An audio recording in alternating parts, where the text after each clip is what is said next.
That's all.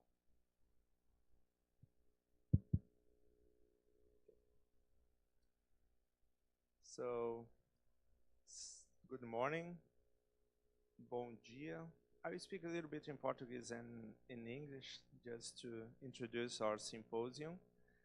First of all, I'd like to thank you for all the conferences. They are here, the speakers. I'd like to thank you, Professor Vania, for invite us and host this place at UNIRIO. I'd like to thank you, my university, Federal University of Pelotas, and Thais University from UNO Chapecó. I'd like to thank you, CNPq, who offered this grant for this conference today. And I would like to say a few words about this project. This Symposium of Face of Vulnerability is the second part of a large project we have about vulnerability. It has started about pandemic and moral challenges. So now is the second part. I'm glad to say that probably it's preliminary, but we're gonna have grant for the next step. So it's really important, I guess, for our conference. We are here among researchers and friends. So for opening conference, we have Professor Ryan Duty from Brown University. I'd like to thank you again for all of you for being here. I know you spent a long flight time, so it's really amazing to have you here in Brazil. I hope you enjoy. I hope you enjoyed this symposium. Yes, no more words then. Welcome, Ryan. Thank you for being here. Thank you, Andrew. Thank you. I feel like, I hope I don't do karaoke by accident. Okay, all right, can you hear me all right? Okay. Thank you so much. Thank you for inviting me, and thank you all for coming. So there's a kind of a quote that I think it's about the U.S. government in particular. It's been said is really best thought of as a giant insurance company with an army. That's often attributed to the economist Paul Krugman, although I think he's quoting someone else. And in some ways, I'm interested in whether that witticism is true or what amount of truth is there, and not just the descriptive fact about whether we could think of the state as an insurance company, but does that provide a normative underpinning for the workings of the welfare state? And so I'm going to use as my case study a particular form of social insurance, which is unemployment insurance, and some of the features that it has. But every once in a while, I hope to step back and ask whether some of these things apply to other workings of the welfare state. Okay, and just to kind of give you before jumping into unemployment insurance, Joseph Heath has pointed out that there are these different models for how we could think about the welfare state, and he has three. One is on a redistributive model, that what the programs of the welfare state are designed to do or are in the business of doing is redistributing resources or something from some group of people to another group of people. And the kind of animating value, the kind of principle of justice that underlies its function is one of equality, making things more equal. Maybe it's prioritarian or something, but it's something about taking from the rich and giving to the poor.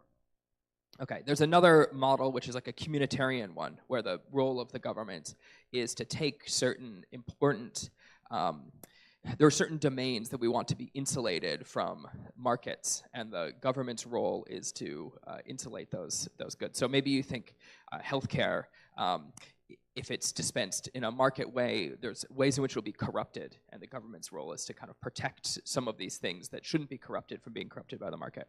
And then the third is this one that most aligns with the idea that the government is a insurance company, or not a company, but a provider of insurance, is what he calls the public economic model. And the public economic model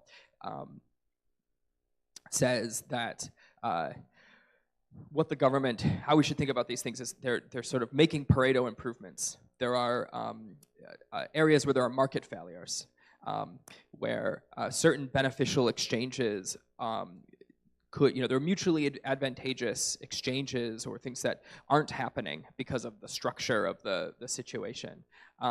And the government can come in and do something to enable those trades to happen, or can kind of help those trades to come about in a way that is Pareto improving. And what that means is it makes some people better off, like the people that are party to the trades, without making anyone worse off. And he likes that. He thinks that that is like the correct way to understand the welfare state, and that it is a, if you think of Pareto efficiency as the model of justice, this is, there's certain good features about it. Because Pareto improvements make some people better off and no one worse off, it's sort of like uncontroversial. These are uncontroversial things that the government is doing, because who could object? You know, the people who aren't made worse off have no objection. The people who are made better off should be happy that the government stepped into these things, and so there isn't room for objection. Okay, so I'm going to look at unemployment insurance, which on the face of it might look redistributive, but some people like Joseph Heath are going to argue are better thought of as Pareto improving corrections of market failures. So the way that unemployment insurance, or what it is it's a social insurance program that provides temporary financial assistance to workers who have lost their jobs and who are seeking reemployment. And so the way in which it can look redistributive is people, workers, a certain amount of money is being taken from their paycheck. That's not actually literally true, but because employers have to pay it. But presumably those the standard economic logic is that those costs are passed on to the employees who are offered lower wages. But a certain amount, they're accepting lower wages than they would otherwise, and that money is then going into this pot that the various states in the United States administer, that then when people lose their jobs, those people receive those benefits. So in one sense, it does look redistributive, because it's going from the people who have jobs and are kind of de facto paying into the system to the people who don't have jobs. But it's ex ante non-redistributive. So prior to knowing whether you'll be one of the people who loses their jobs or not, it very well is in your interest to maybe take this is why it's thought of as insurance, to take the sort of bet that makes the bad outcome, which is the one where you lose your job and have no income, less bad because you now have income replacement, at the expense of making the better outcome slightly less good, because now you're accepting a lower wage or you're paying the premium for the insurance. But because people are risk averse, or there's diminishing marginal utility of money, these are typically bets that people look favorably upon, that are expectedly good for people. Okay. Good. So there are other features of unemployment insurance that I'll just mention, but the main one that I want to focus on is this idea that it is ex ante non-redistributive and compulsory. So employees are de facto compelled to purchase unemployment insurance. There's no way that you can opt out of the system. It's also work tested. In the larger version of this, that plays a more important role. Work tested means that in order to receive the benefits, you have to prove that you are looking for work or willing to work in some manner. And another fact that's interesting is it's not means tested. So this is one of the things that tells against it being truly redistributive. It's not as if the money is going to people who need it most in some objective sense, because if you are a very independently wealthy person who then happens to lose your job, you also are entitled to the benefits in the same way that if you bought flooding insurance and you're a very wealthy person and your house floods, you're still entitled to collect the insurance money. Okay. Good. So the question is, earlier I was saying, because it's ex ante non-redistributive, it's like an insurance policy, who could object to the government making it compulsory? But here is a potential objection. It's objection to the compulsory part of it, and it's an objection from a value of autonomy. You could say it just objectionably undermines my autonomy to be forced to purchase any specific goods or services. Compulsory unemployment insurance effectively forces employees to purchase unemployment insurance, and therefore it's objectionable because it objectionably undermines one's autonomy to be forced to buy certain things. In this case, the good is like an insurance policy, but why should I be forced to buy an insurance policy? I mean, the same debate came up in the US around Obamacare and buying other kinds of insurance like health insurance. Okay. So that's the objection I'm interested in. And one response is to say, well, this would be good. This is a good. This insurance policy is a good that it's good for you, and so it's good for you, and so it's not objectionable for you to be compelled to buy it. But the response on behalf of the person who's worried about autonomy is going to say, even if it's true that it's good for me, it violates my autonomy nonetheless. At best, then, that just makes this a paternalist. Doesn't this make it paternalistic? Okay. Here is what I think the interesting counter response to that worry, which is to point out, as I kind of already indicated at the beginning, that we have a market failure here with unemployment insurance. And that kind of maybe changes the dialectic between the person who's worried about autonomy and the person who isn't. So what I mean by there being a market failure is you might think the best situation overall is one where there is a option on buying unemployment insurance, and the people who want to buy the unemployment insurance do, and the people who want to opt out don't. Maybe it would turn out that nobody would opt out, but there's certainly no objection on the grounds of autonomy to a situation like that. Nobody is being compelled to buy the insurance. It's just that here's a very nice product that it's available to you, but you can opt out if you don't. The problem is that because of sort of structural features about unemployment, it's not possible for there to be a private market in unemployment insurance. I'll say a few reasons why that is. I think there are three reasons.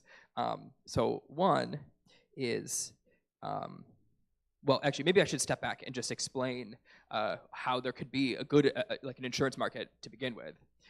So an insurance policy on the behalf of the person who's buying the insurance policy is, what it does basically is it takes a bad situation that you're worried about. There's some chance of happening, maybe like it's flooding insurance, so it's the house flooding. That's very bad and very expensive. But if you buy the insurance policy, you would get paid if the bad eventuality happens, and so that makes that bad outcome less bad, significantly less bad. But because you're paying premiums, it makes the better outcomes where your house doesn't flood less good, because now you're a little bit less, you have less money in those outcomes.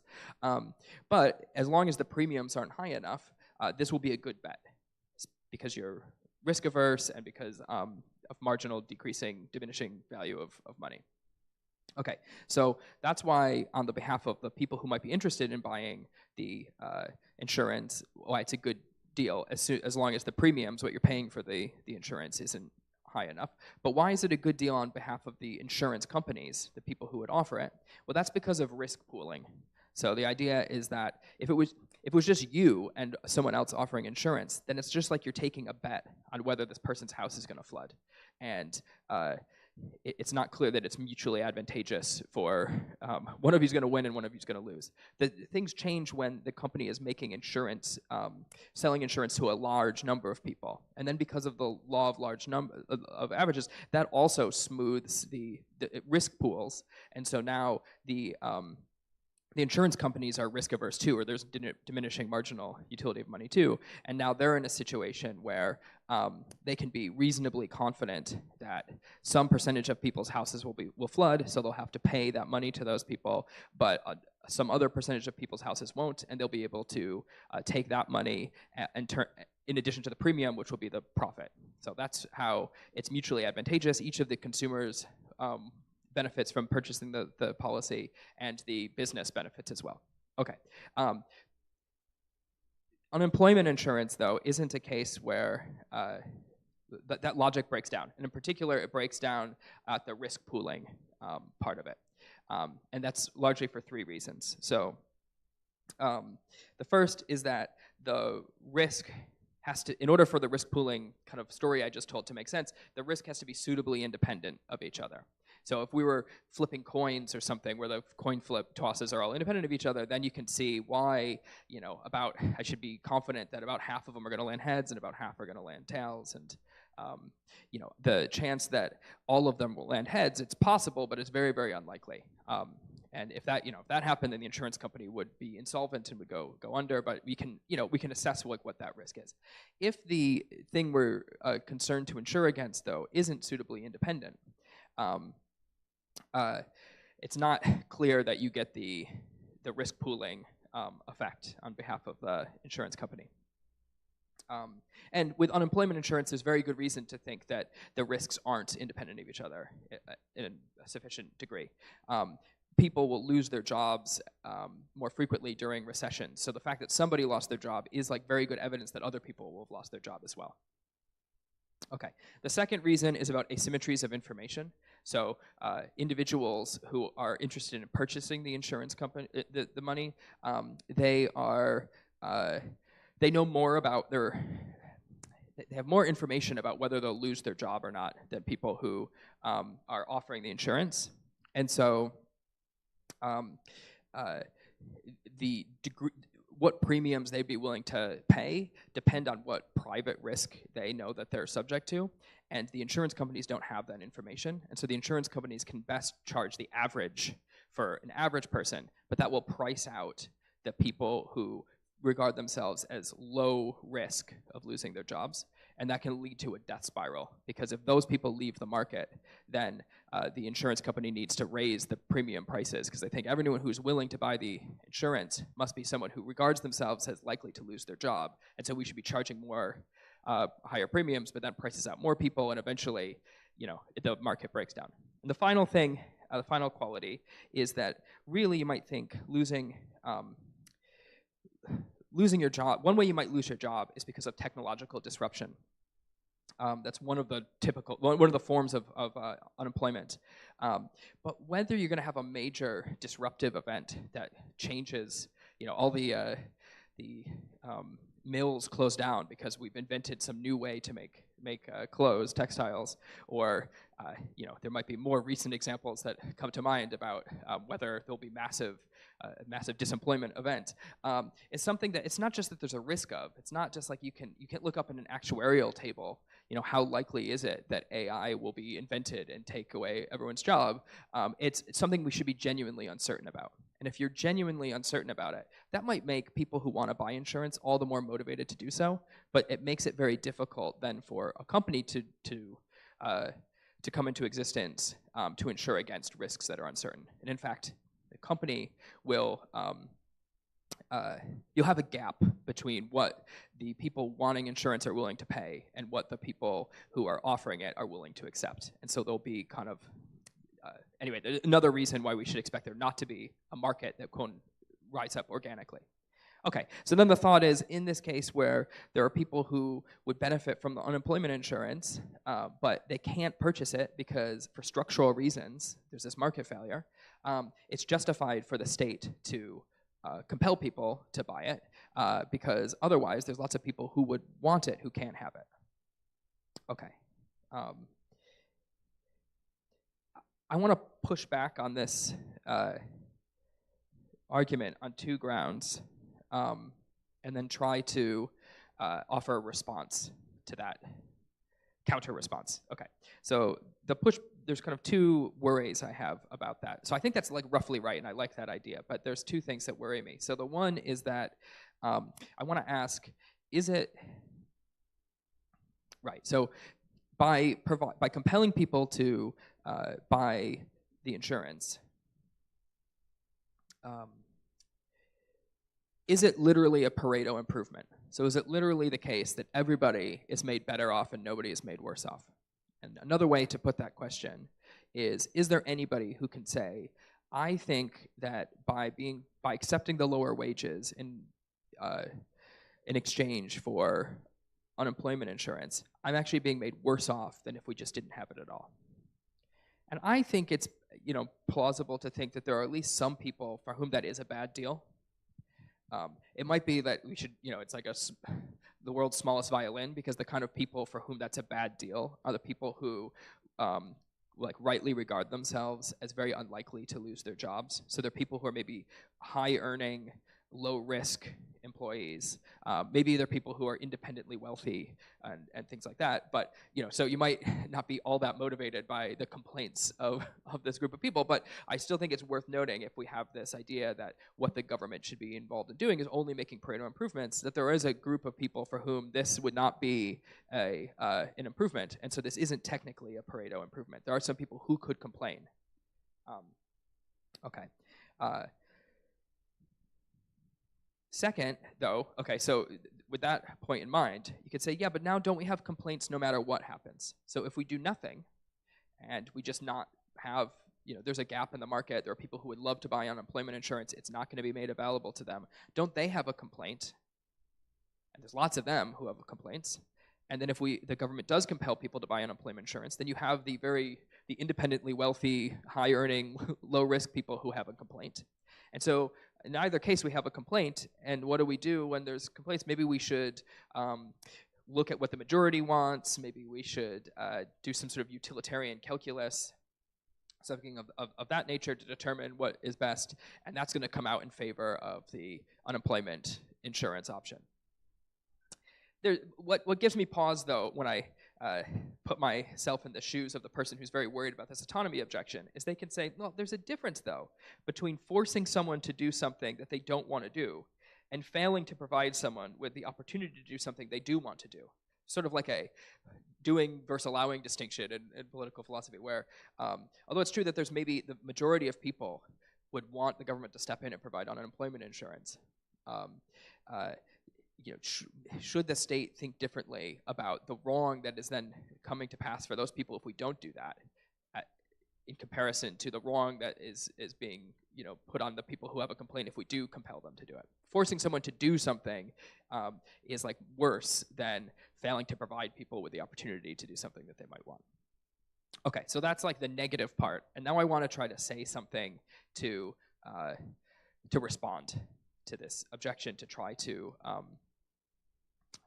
undermine the autonomy objection to unemployment insurance, but also other kinds of insurance that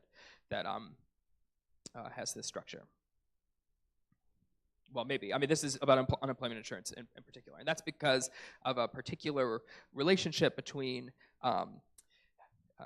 unemployment and a way in which it affects everybody. So far, I've been kind of thinking of unemployment insurance as a private individual good that is maybe good ex ante for a lot of people. But I now want to point out that unemployment insurance has a positive externality, or there's sort of a public good that is produced by having an unemployment scheme. And some of these have already been noted. So for example, in cases where you have an economic downturn and there's a recession and lots of people are unemployed, having unemployment insurance boosts aggregate demand, and so can make recessions last longer, or can kind of, it's that Keynesian kind of logic can kind of restart the economy. And so even if you aren't one of the people who lose your job, you benefit from there being unemployment insurance. Because thinking that you suffer through a recession as well, it makes the recession less bad to offer unemployment insurance. A response, though, to this is to say, that's all fine when times are tough, but why offer, we could have a different system that only offers benefits when we're in a recessionary period, or when unemployment reaches a certain degree, then these benefits kick in. We have income replacement for people. But why offer it when times are good? So when times are good and we have a booming economy, it doesn't seem like the boosting aggregate demand is even a desirable thing that we'd want. So but the response I want to give, to kind of the point I want to make is that unemployment insurance can also play a role in tamping down on accelerating inflation. So when times are good, there can be a worry of the sort of runaway inflation effect. And the runaway inflation effect, there's evidence that there is a correlation between the unemployment rate and inflation. So originally, I think it was the Phillips curve showing that people, they thought there was this inverse relationship between the two.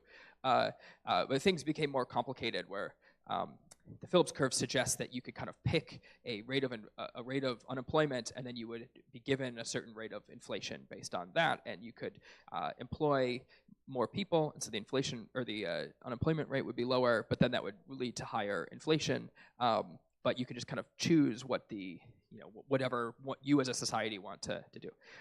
It turned out things are a little bit more complicated than that, because people come to anticipate the inflation rate, and so then that changes their behavior, which then can be a feedback loop.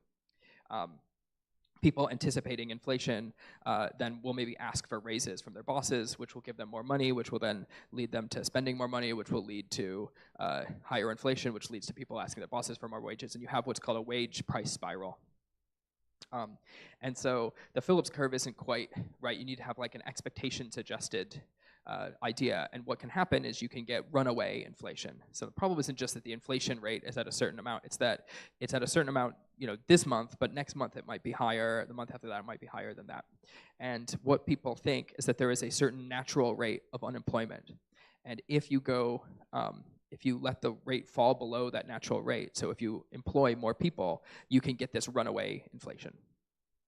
And so that means that, so the claim I'm going to make is that inflation is really bad, or bad in some distinctive ways that matter to the state, and so that we all, and in particular the state, has a strong interest, and strong and distinctive interest in preventing runaway inflation. And that means that the state should take actions to ensure that we have an unemployment rate that falls below the natural rate of unemployment. But then that means that there's a group of people who are unemployed, who otherwise might not have been, and who are kind of providing a service for the rest of us.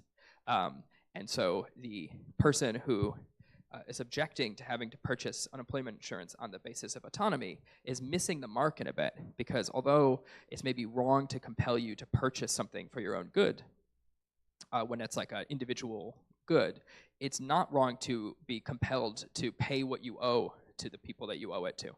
And so we should instead think that you owe it to this group of people to pay them. Okay, so just I'm almost. Okay, yeah. All right, so just two quick points. So why is inflation so bad, and not just bad, but distinctively bad? I think there were three things to say. One, there's disastrous economic effects. It messes with the price signals, leading to all sorts of other efficiencies, but also makes it I'll come back to these two problems in a second, but one is it kind of undermines the value of the property that you have.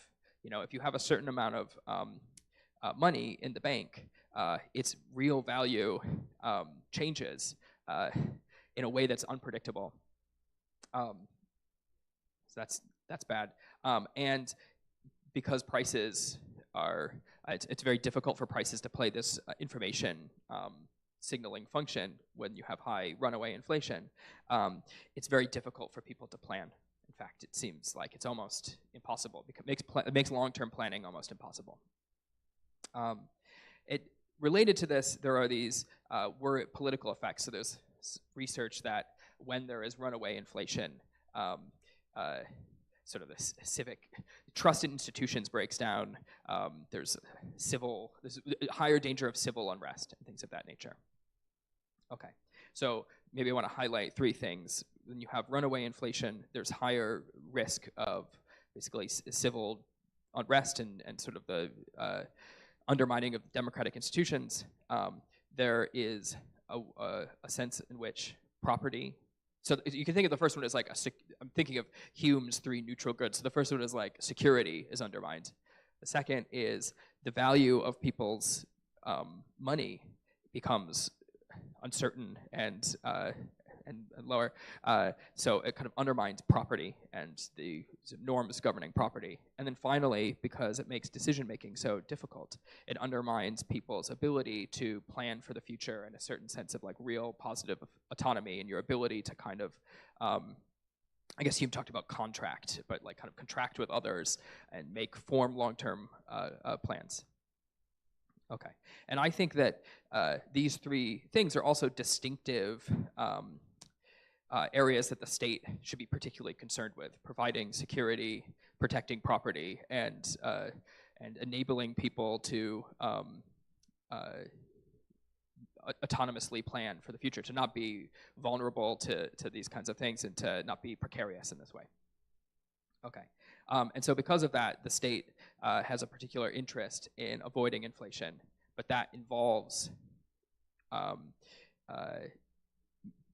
that will involve in certain cases making it the case that's setting interest rates at a certain place so that certain people are disemployed, and they're unemployed. And by being unemployed, they're tamping down on that wage price spiral, because by being unemployed, they're members of this sort of reserve army of labor that increases the supply of labor for certain jobs, which means that workers of those jobs have less bargaining power to bargain their wages up. And that's why it's supposed to cut back on this wage price spiral, which is one of the engines of inflation.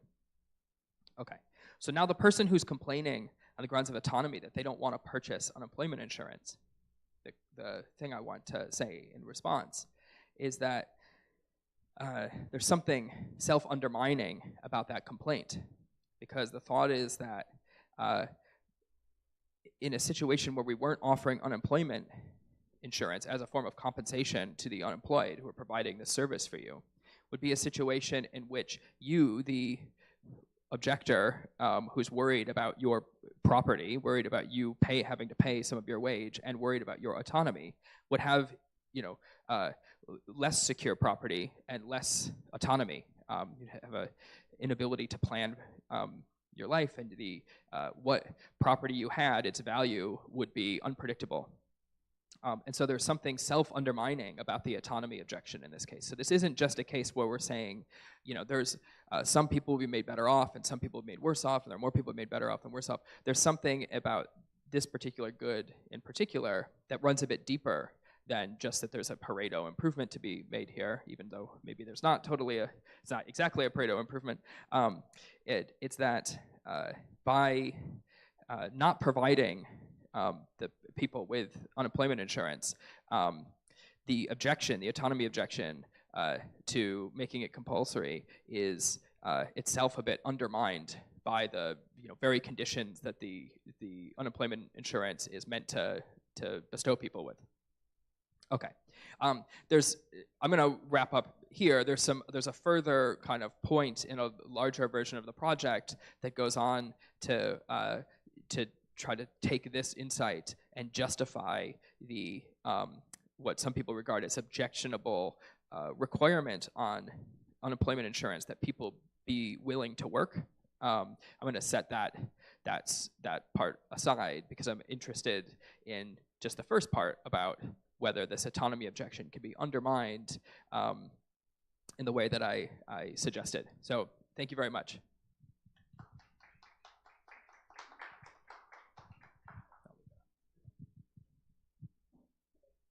Okay. Oh, yeah, sorry. So we have time for questions. So go first, Josh.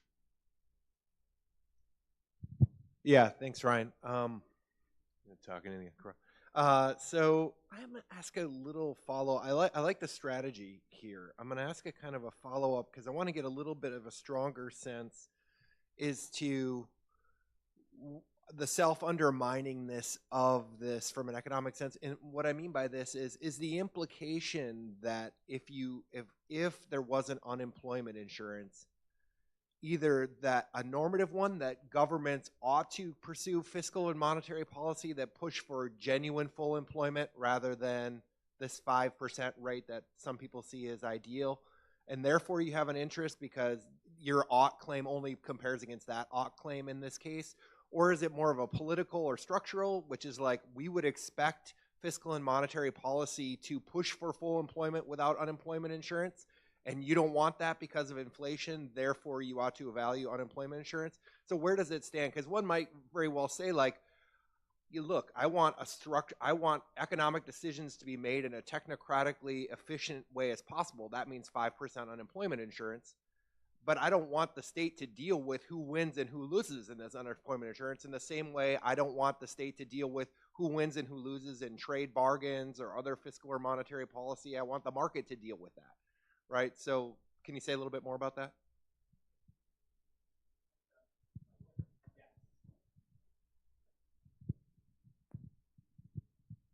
Yeah, great, thank you. I hadn't thought about that distinction before, so I'm curious what you what you think about it as well. So sort of thinking through it right now, or maybe making sure I understand the distinction. One thing is the argument was kind of taking for granted that like the Fed would be setting interest rates at the level that they would have to not fall afoul of the natural unemployment rate, and I was taking that kind of for granted, and then saying, well, so look, there are people that are unemployed that are providing this service for you, and but I take it an objector could say, well, no, I don't think that we should be doing that at all anyway, or like that's yeah, like in a way, the objector is supposed to be kind of like a hard libertarian, and maybe the hard line libertarian is like, I don't think people should be setting economic policy this way at all, or there's already too much intervention. Is that close to some of the? Yeah. Yeah. Yeah.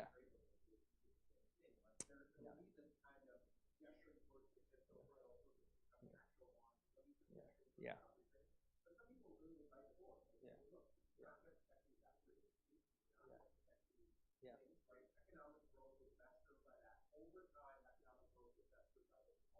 Right. Yeah. Yeah. Yeah. Yeah.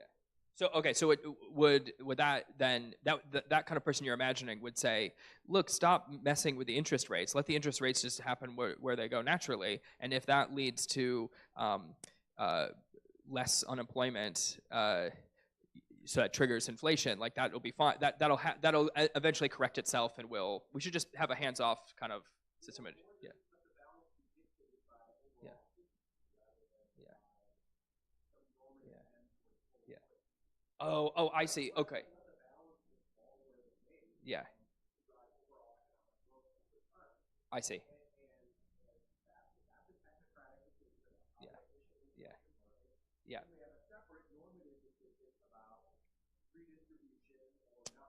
Right. I see. Right. I see. Okay. Okay. So, yeah. Yeah. Yeah. I see. So, but in some ways, it's on the other side as well. So, if unemployment is very high, rather than being like we should adjust the interest rates to lower it, or sorry, we should adjust the interest rates to make unemployment come down, the people would have an objection to that on that side. So there's kind of both sides about whether unemployment is too high or too low, but the Fed should not be involved in like trying to yeah. Yeah. Yeah. Yeah. Yeah. Yeah. Yeah. Yeah. Yeah. Yeah. Yeah. Yeah. Right. Right. Right. Yeah. Yeah. Yeah. Yeah. Yeah. Yeah.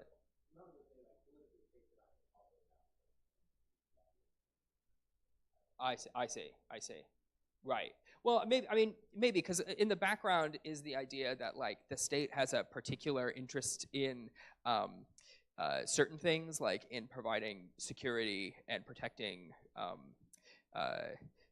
basically people's ability to contract with each other and protecting property. And so if it's the case that high rates of unemployment at a certain point are politically destabilizing, then you can think the state does have an interest in regulating that, and that kind of happens in both directions. So if inflation, you have runaway inflation, that is also politically destabilizing, and if you have high unemployment, that is as well. And so the state has an interest in, and it's not just a practical one, but like it's like the state is justified in doing things that are to the maintenance of its own perpetuation or something, and so it is legitimate for it to intervene in this place, and then holding that fixed, we have these downstream consequences, and then the rest of the argument is supposed to persuade or to follow on holding fixed the idea that it's okay for them to intervene in the pursuit of the maintenance of the state or something. But yeah, I should think more about about that. That's helpful. Thank you. Oh, Thank you. I was thinking about the world's smallest violin cases, and I was wondering if there are like still kind of like, I don't know, like considerations of equality when it comes to paying unemployment insurance. So I think one thing, I mean, I've said this to you before, but one thing that bothers me about this paper is that the conclusion isn't everyone, including non-workers, should pay into unemployment insurance. But you're saying that the thing that justifies the system of unemployment insurance is a benefit that we all enjoy. And so it's kind of interesting that the payment of it's tied to work, when you might think like, people who aren't working, free riders, on, the inflation busting power of people who are willing to go out there and put their lives on the line and, deal with uncertainty, and maybe they should be paying even more. So there's something a bit funny about the strategy. But then I was thinking about this, because I heard the world's smallest violin thing, and I started thinking about, there are industries where people are really like structurally immunized against the risk of unemployment. So like New York State teachers, famously, like it's virtually impossible to fire them. They're often in industries with robust unions. Cops are really hard to get rid of. You might think university professors that are tenured also hold on for dear life in certain ways. And so these are people who might say, when they're being forced to pay into the unemployment insurance system, like, no, we're part of like industries that are actually, risk insured through our activism and work, and, joining unions and paying union dues and all these other things. And so why, why should I have to pay for the riskiness of the IT worker and the, venture capitalists and whatever? So I do wonder if you're too quick generalizing between industries and also between social groups. I just wanted to hear what you think about like the weighting of contributions.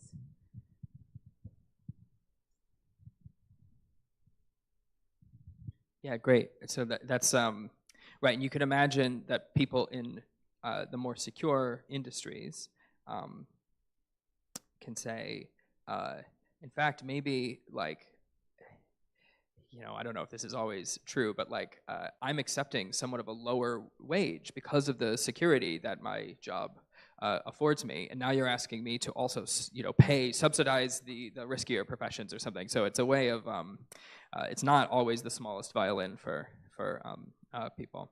I mean, the thought, though, in response to people is like although as an individual good, the unemployment insurance might not benefit you. That might be true. I do think in some ways this could be overstated. I think that there is a fair amount of uncertainty. Like, anyone could lose their job. All of the, you could be at times of huge technological change. Like we might be standing on the precipice of that as well. And then, so there's some a huge amount of uncertainty there. And so I think sometimes people can be a bit too cavalier about how much uncertainty does exist around their jobs. But point taken that for certain amounts of premium, it might be that it's not in your ex-ante interest to accept the unemployment insurance. But then the thought is you owe it anyway because you are benefiting from like the property that you want to hold on to, its value and your autonomy in a meaningful sense is dependent on there being a certain amount of unemployed people. That goes then to your first part of the question, which is, yeah, but that's true of people who aren't working. In fact, maybe people who aren't fixed incomes and who aren't working, it's even, inflation is even more of a serious concern for them. So don't they owe as well? And yeah, that's interesting. So one thought is to think, well, maybe we should rethink this as a form of social insurance at all, and instead it's like we're compensating people. In which case, the domain of people that are paying into the system should change. It should be wider. It should include not just workers, but people who aren't working or something. Another, and then there are like practical considerations that come into whether it's worth, maybe it's particularly easy to take it out of the payroll or something. These aren't, deep philosophical reasons. These are just like practical considerations. But I want to think more about whether, I think originally I thought that was right, that we should then move away from the insurance model and think of this as like, well, then anybody should be, in principle, paying in, even if we don't actually go to retirees and try to take their money. But I'm not so sure if I think maybe I'm changing my mind about that and thinking that, well, we should think of this as an insurance policy that then also has this positive externality and not just any positive externality, but an important one that involves the value of your property and autonomy, and that sort of undermines the objection that the teachers and cops are making. But we should still think of it as a form of social insurance that is maybe not Pareto improving, because there are these people who can complain, but is improving a bunch of, there is a market failure here and it's correcting a market failure even if it's not making a Pareto improvement. Oh, it's a different microphone. Okay. Yeah. I was not being so efficient. No, I haven't. I have a question, and is more, I think it's a related point about vulnerability I mentioned in that part. Yeah. And I guess I'm going to talk about the ideal part of justice and vulnerability, because I can understand this point about be efficient, yeah. And is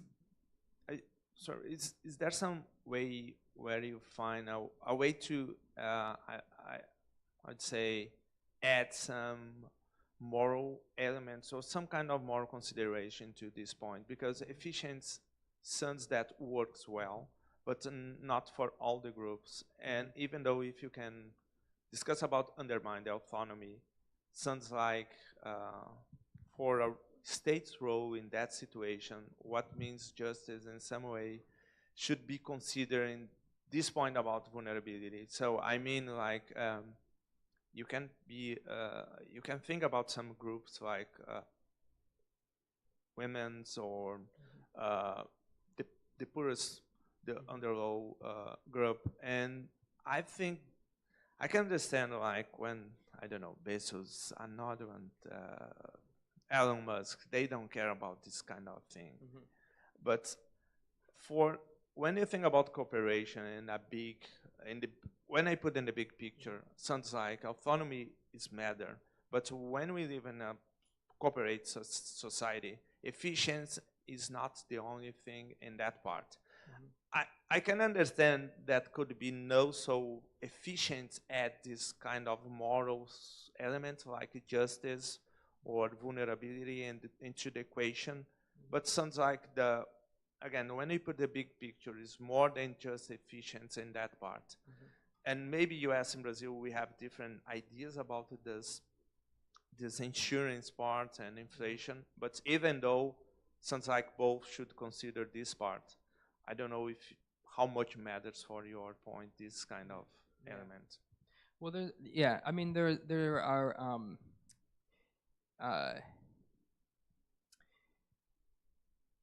there are like maybe features of unemployment insurance that I didn't mention that are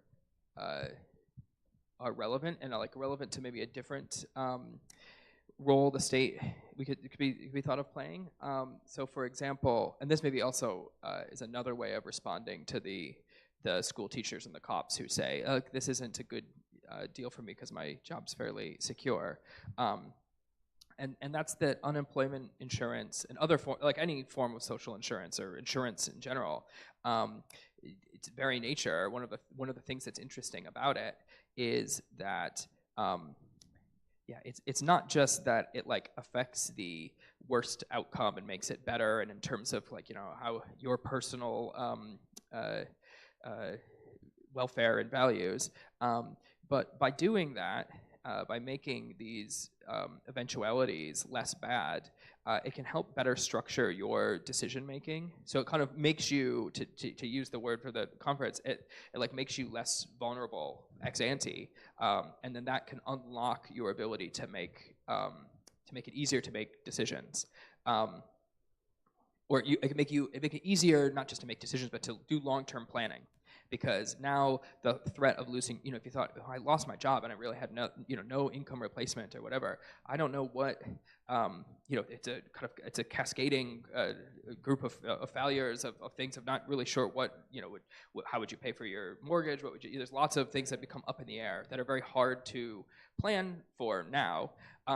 Having unemployment insurance, health insurance, all of these kinds of insurance kind of mitigate those worries, which then kind of buttress our autonomy now and our ability to decision make now. And that is more true for, it interacts with these facts about inequality as well. So Elon Musk doesn't have to worry so much about this because there's so much money that is already kind of insured against it. But these are particularly important for people who aren't like Elon Musk and don't have as much money. But then one thing I want to kind of point out is that there's that direct kind of agency enhancing, long-term planning enhancing effect of unemployment insurance. But also, if it has this connection to inflation, there's this other one as well, which is that inflation, like hyperinflation or these accelerating inflation environments, are also ones where people, it's very difficult for them to make decisions. In fact, there's a working paper that came out in 2024 from, I think, a group of people at Harvard who were investigating people's attitudes about inflation. And they found that it was universally hated. And there were many different reasons, but the primary reason that was cited, and that was the main thing that kind of underpinned all of them, is that it undermined people's ability to make decisions, like household decisions. You couldn't figure out what you should be, what should you buy at the grocery store, what you should be. It completely made it impossible to do any long-term planning. And so, to drive it back home, you might think there was the redistributive model, there was the communitarian, like avoid the market corrupting certain goods model, there's the public economic model. There's also kind of like the role of the state is to buttress people's positive autonomy and allow them to make long-term decisions about things, and to basically avoid being precarious. And you think that insurance plays an important role, these kinds of insurance things play an important role in that.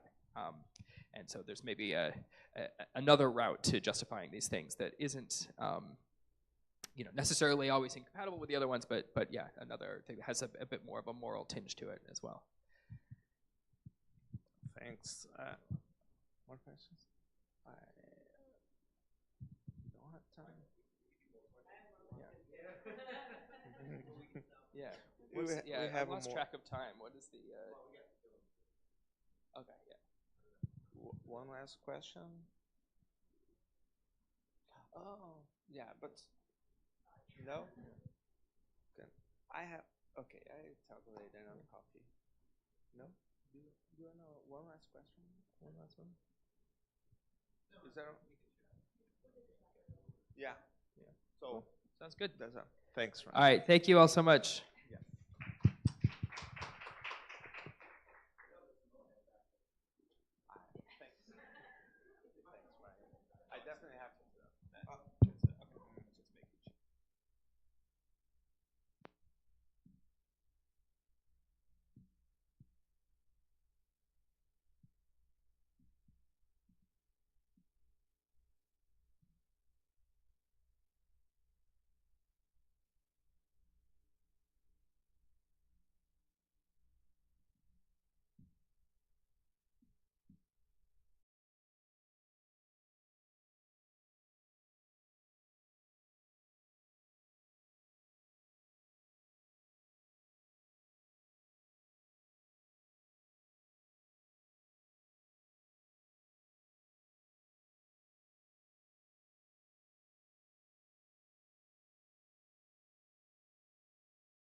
from CNPQ, who will be talking to us about vulnerability and the relational meaning of life, rethinking lives with profound disability. So please join me in welcoming him. Okay. Thank you, Ryan. And first of all, thank you for the invitation. Thank you, Evandro, Thais, Vanya. Yes, nice to meet you.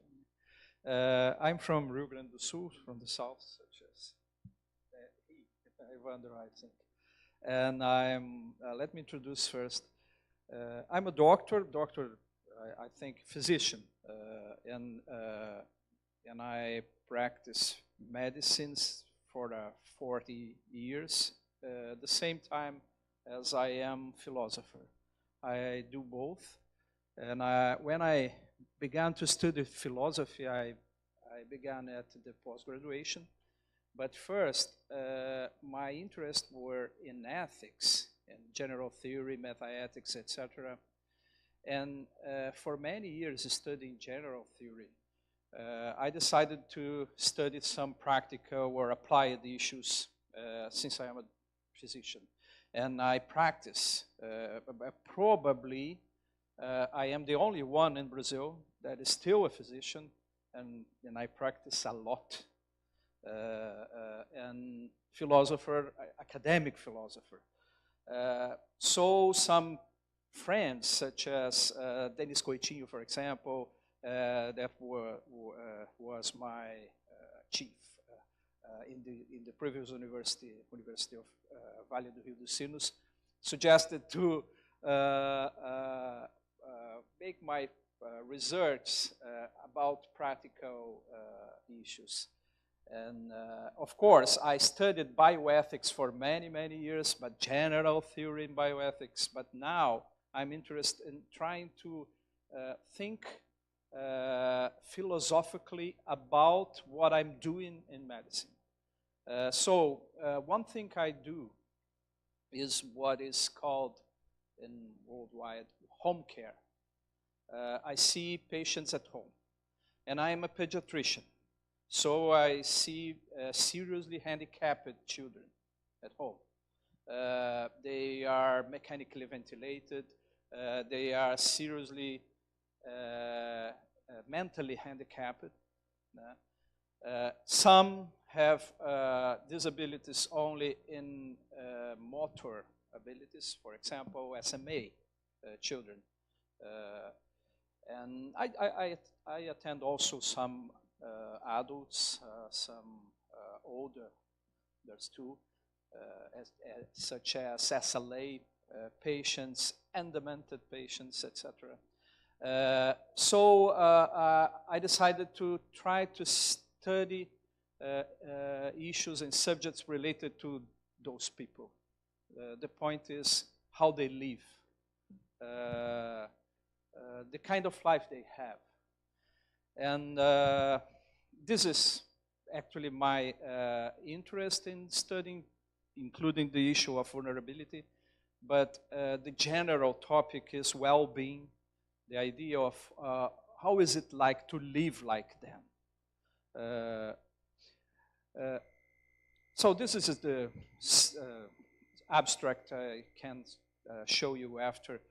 Let me begin with the points that interest me. This is what I'm talking about, that my starting point is my clinical practice.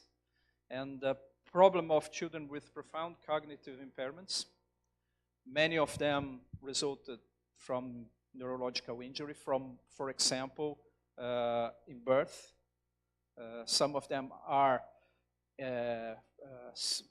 injured and disabled since they are born.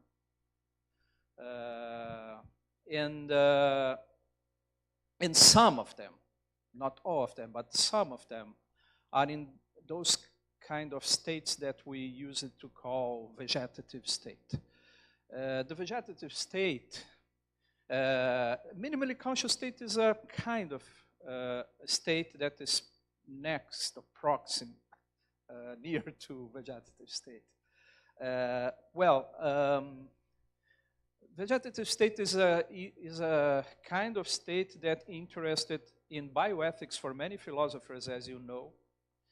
Some people in philosophy circles consider those children or adults as not only handicapped.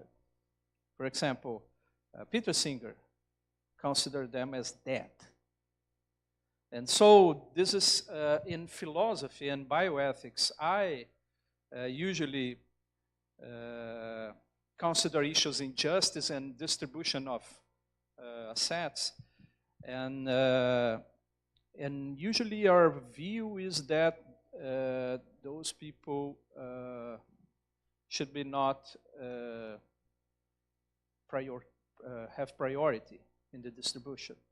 And some, as Peter Singer, consider the very maybe infamous view that they can be replaced. The idea that the parents should be better and we should be will be better if they are dead.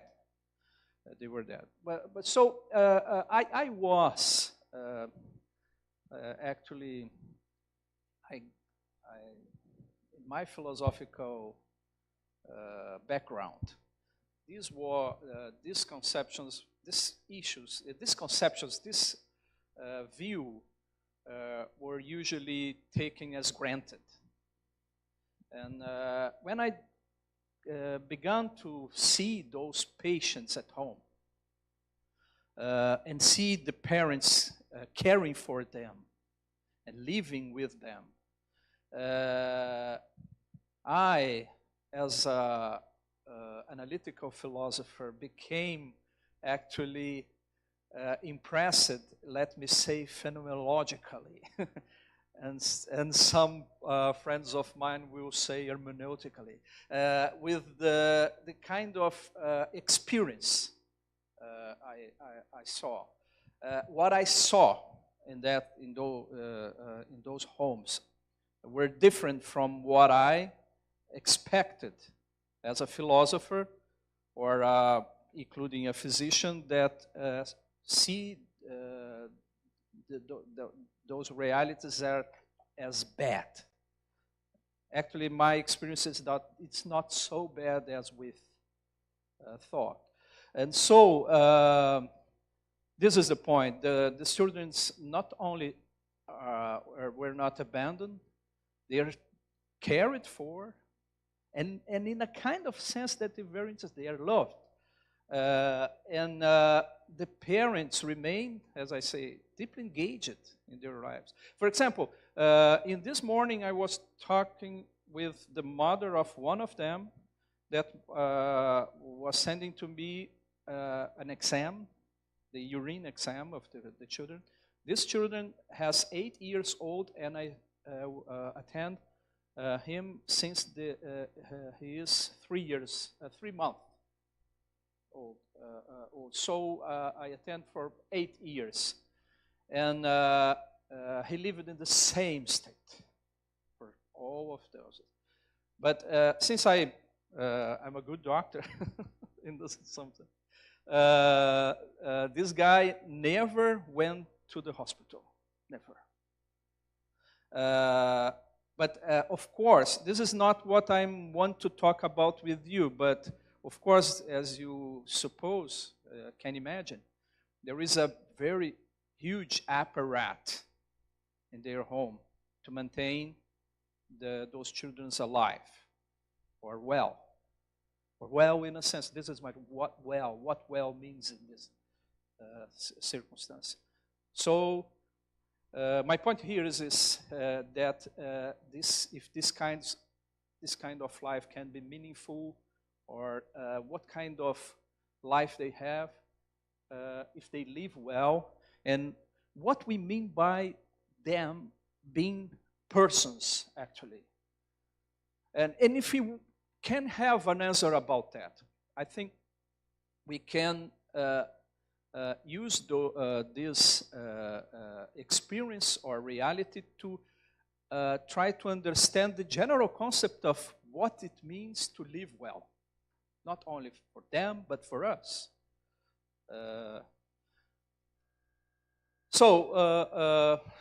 One problem is the dominant frameworks. We have, I'm not talking about all of frameworks in philosophy about them, but one of them is the utilitarian frameworks, for example, of Peter Singer, Jeff McMahon. Alcino Bonello is a friend of us here in Brazil that follows Peter Singer's approach. And the idea is that well-being is grounded in pleasure, preference, satisfaction, avoidance of suffering, and the point is that when they see those children, when they consider the case of those children, I'm talking about children, but you can think about others too. They are thinking about them in, for example, in what Stephen Darwell calls the third personal standpoint. They see them and try to capture what it's like to be them. They live well or not live well, but in a third personal approach. And we usually, this is my point, is we usually, when we consider the life of them in the third personal approach, we consider them as impaired, handicapped, and people that live more in suffering conditions than in pleasure conditions. And one problem about those very serious handicapped children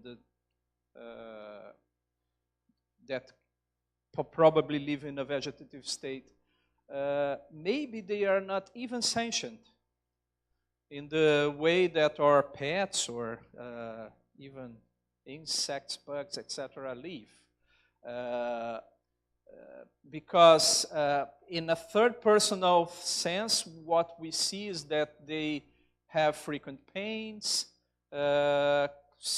medical circumstance, and the point is that they cannot experience the satisfaction that we human beings experience, or people without this disability, or even provide to others. For example, again, Peter Singer thinks that the life of those children provides suffering to the others, to the parents, for example, and including more economic problems to us as society. We pay much for them.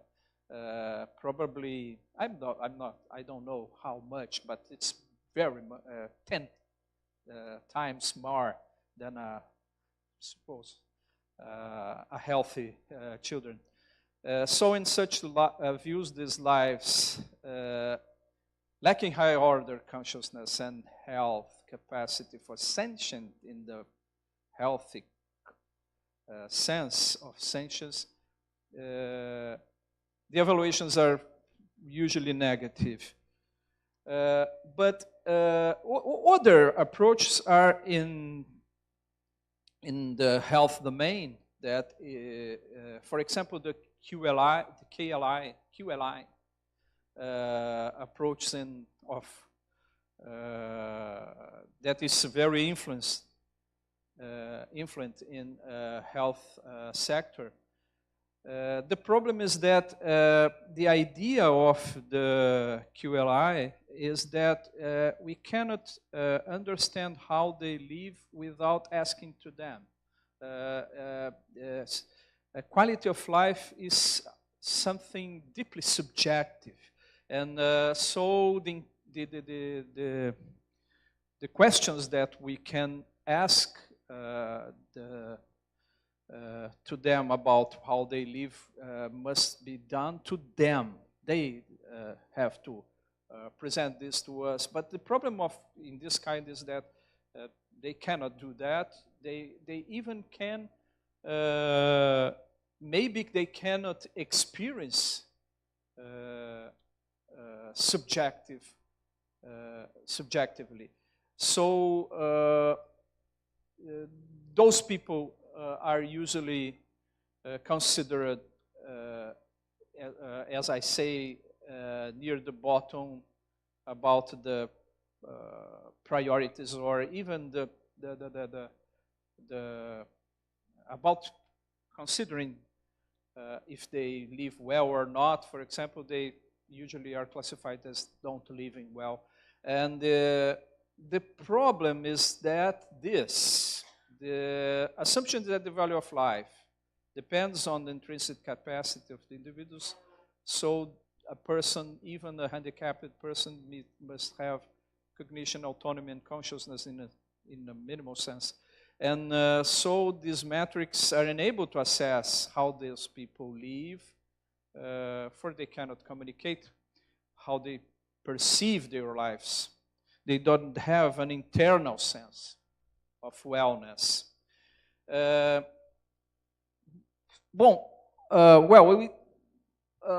problem for those two different approaches, the philosophical approach, the utilitarian approach in this case, and the subjective approach of QLI, is that they have some tensions with what is called the disability paradox. The disability paradox is the paradox that it is empirically tested.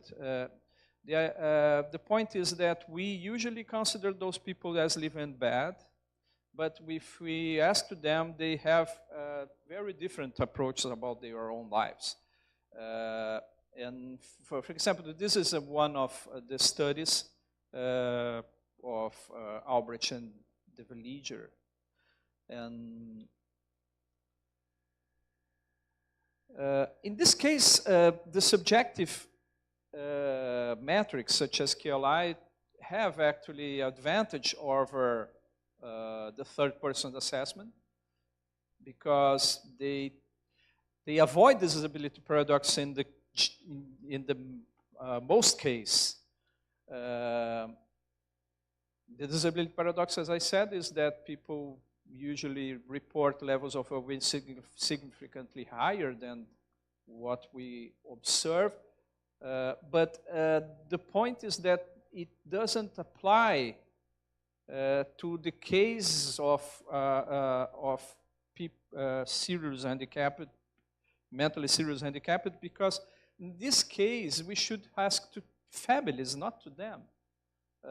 And then the problem is that if we are in this case really understanding the way they live, because we have to ask other persons, not to them.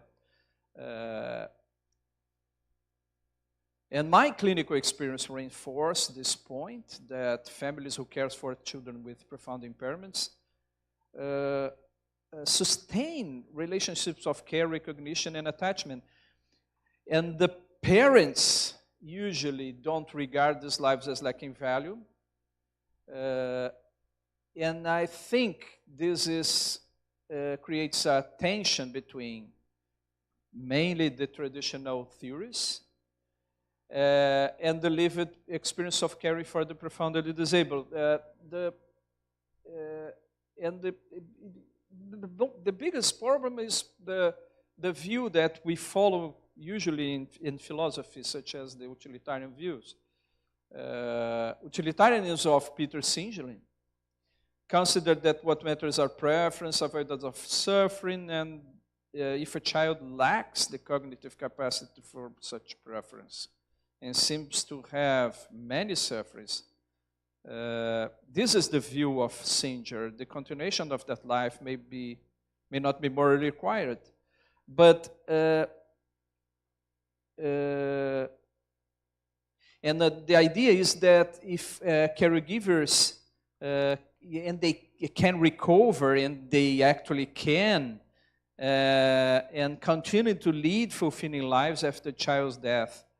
The idea of Singer is that the loss of the children is justified, and maybe this is the kind of parlance of utilitarianism and consequentialism. This is morally required, Actually, they say more than this. This is a moral imperative. Actually, times it's a very demanding, morally demanding. But the point is that we have here what I think is a counterintuitive conclusion, because sometimes the replacement is done without any moral loss if we accept that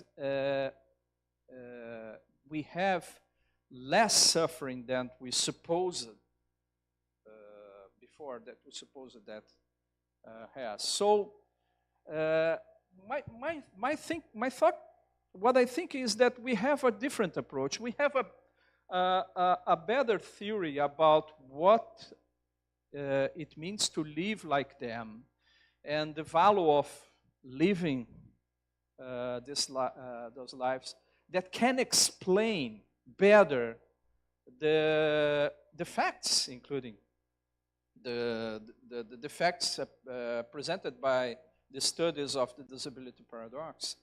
And I think one possibility is what I'm suggesting, that is a kind of approach that understands the meaning of living as relational, and the concept of personhood, of what it means to be a person, as a biographical concept, and not as we in philosophy usually to consider, that is a first personal concept, such as, for example, in philosophy we know this. John Locke, for example, the idea that to be a person is to have an insight about our own memories, and have the insight about of our continuity, and this and even Locke says in another part of his writings that actually person is a forensic concept. So if person is a forensic concept, we have to understand what it means to be a person, not in a first personal sense only, but in another dimension. So my suggestion is that here, a life may have meaning, not only because of what an individual experience, Lockean approach, for example, or even personally achieves, that is the traditional, maybe the ancient approach, such as Socrates or Aristotle, a life is meaningful because it's accomplished very good things in life, but also because of the relationships in which that life is embedded and the history that constitutes it over time. So the significance of a life is not exhausted by present mental states,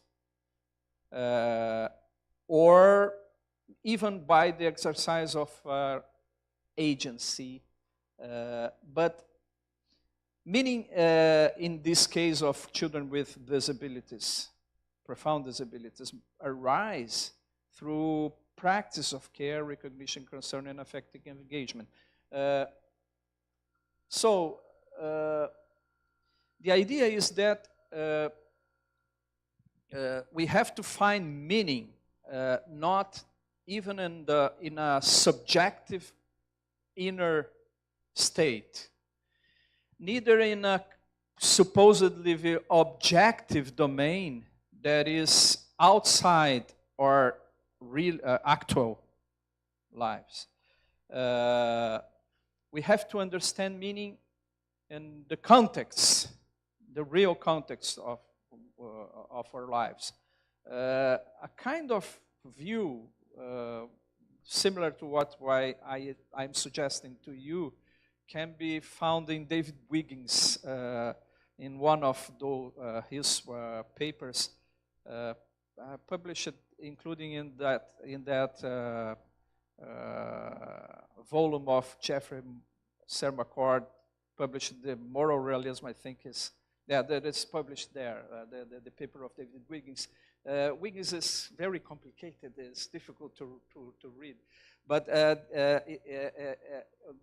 in this paper, he's more interested in criticizing the traditional accounts. But I think he opens the possibility of understanding meaning in a contextual sense. That is what I'm suggesting. The possible objections to what I'm arguing for is, for example, if a life to have a meaning, it has to have a kind of symmetry. If it is really relational, it's necessary that there is a symmetry in the relationship. I think sometimes Stephen Darrow thinks in this way. Contractualists usually think about that there is, and it's necessary to have a symmetry. I contributes to you, and you to me, and all of us. So the problem with my examples of my children is that probably they are completely passive in this sense. And not only them, newborns are like them, and the demented too. So many people that live with us are not like us discussing in this room. They are more subject to what we can care for them, and on the other. So I think we have to open the possibility for not an asymmetric relationship, and so the meaning of living must accept this asymmetry. This is the idea. Many paradigmatic human relationships are strictly asymmetric. Newborns, as I said, newborns is a very good example. Of course, newborns, fortunately, the majority of them develop, but some of them no. For example, my patient don't. My idea is that such asymmetrical interactions are, in this case, widely understood as constitutive of early subjectivity. This is in the newborn case. But sometimes, as in the case of the children I'm talking about, my patients, this lasts for the entire life. So this is a question that I have to answer. My point is that reciprocity is not a necessary condition for what we could understand or can understand about a relational life. It is a possible, even desirable developmental outcome, but some forms of life, as I said, never reach this stage, and the absence of symmetry should not be taken to eliminate relationality, but rather to define particular forms of relational existence. In the case of profound disorders of consciousness, the point is that there is no first-person appropriation of meaning. They can't have an insight about the meaning of their life, but they can remain embedded in networks of care, recognition, and biographical continuity. And so, if meaning can be relational, it cannot depend on the subject's ability to take it up from a first-person perspective. This makes me to rethink the idea of personhood, what it means to be a person. The insight, I took it from occasional reading of an author that I dislike, that is Giorgio Agamben. For example, Giorgio Agamben in the most famous work of him is the Homo Sacer. He talked about the famous case, that is the case of Karen and Quinlan. The Karen and Quinlan's case. Karen and Quinlan lived in a vegetative state. This is from the 70s, if I remember.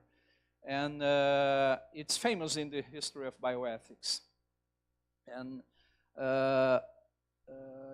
Agamben says that the life of Karen Quinlan was an example of what is to live in the state that he calls the zoographical state of living. He talked about those two distinctions of zoe and bios from the ancients, and say to live in to the zoe dimension is the dimension of the animals, and in his conception, many people such as us that are considering in the power relations as simply bodies, biological bodies, not persons, people with autonomy and capacity to decide about how they can live. And this is bios. This is the people that have a recognition in society or a community. And I think about that, and I think the distinction between zoe and bios is very insightful, and the idea that to have a personhood is to have a biography or a biographical recognition. Actually, my concept of person is simply to be an entity with a biography. This is to have a personhood. So in this case, Agamben is right. What I think is that his interpretation of the life of Karen Quinlan was wrong, because the story actually tells about the fight of the family for considering their child as a person with a particular biography. So this is what I see with my patients. Parents usually, at least for some time, fight or strive to grant to their children a kind of a life that is meaningful to them. So, a caution. This does not deny the importance of consciousness or agency. It's only challenged their exclusivity as criteria for moral significance. So, the point is that my approach can permit that we can include those kinds of human meaning that remain invisible with strictly capacity-based accounts. So, about vulnerability, this is incidental because I try to make a connection with your approach, but the idea is that what these lives, what I'm talking about those lives, can teach us about the idea or the concept of being vulnerable, because they are extremely vulnerable. But the point is that to be vulnerable consists not only in impaired functioning, but in exposure to neglect, abandon, misrecognition, inadequate forms of care. So the conclusion I take is that a life may be considered more vulnerable the more it is exposed to the risk of not sustaining a minimally sufficient form of relational and biographical meaning. This is vulnerability for those children. They cannot live with a life different from the kind of life they live with many, many morbidities, risk of death that is very higher than ours. This is particular to them. So what is vulnerability considering them is comparing them to children that are abandoned and not sustained in relational and embedded context. And this is maybe what George Agamben was thinking about. Vulnerability is the distance from to live a life with a biography, respectful and biography, or to live simply as a Zoe. To conclude, one thing, maybe you could think that I'm offering to you an approach that put those people in their in a priority rank as in the higher rank. No, this is not what I'm thinking about. This is completely it's completely possible to consider those people is that they have claim rights to conditions for a minimally sufficient biographical structured life, but it does not. I'm not suggesting that recognizing the values of a life entail assigning them priority in all distributive decisions. For example, I think if we think in those circumstances of very scarce resource, such as we saw in the COVID pandemic, for example, maybe those people could be assigned to a rank in priority as lower than the others. I think this is completely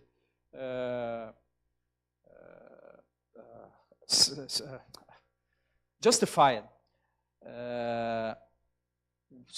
But in allocation of a single intensive care, for example, unit bed between two critically ill children, one of whom lives in a permanent vegetative state, it may be reasonable from an impartial standpoint to prioritize the child who stands to benefit more fully from the intervention. This is completely possible.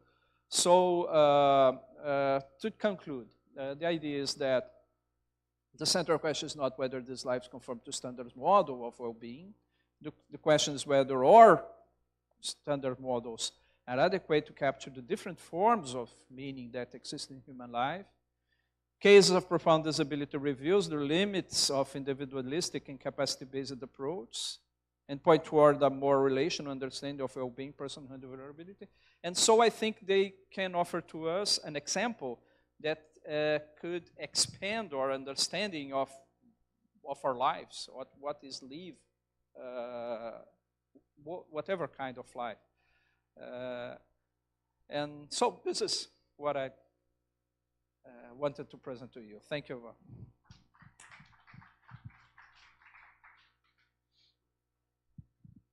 Okay, great. Any questions? Okay, yeah. Thanks. Thank you. That was so interesting. I'm thinking a bit about the notion of the relational and the biographical, and I'm very sympathetic. I think that they're like good ways of grounding the meaning of these children who are profoundly cognitively disabled. But one thing I worry about is that, sometimes the ways that you were talking about relationality really emphasize the parent's dimension of experience. And you said, look, it's an asymmetrical notion, and it's going to be thin on one side and thick on the other, or something.